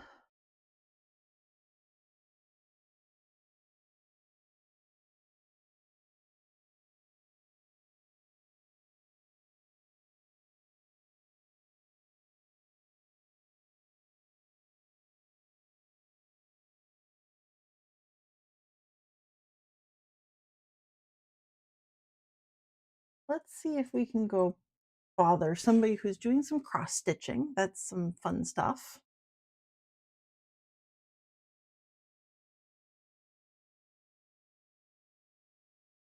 We're gonna see the raid Megan of all trades. I tried to do that last stream, but she had disabled raids. I think because she was in the process of leaving.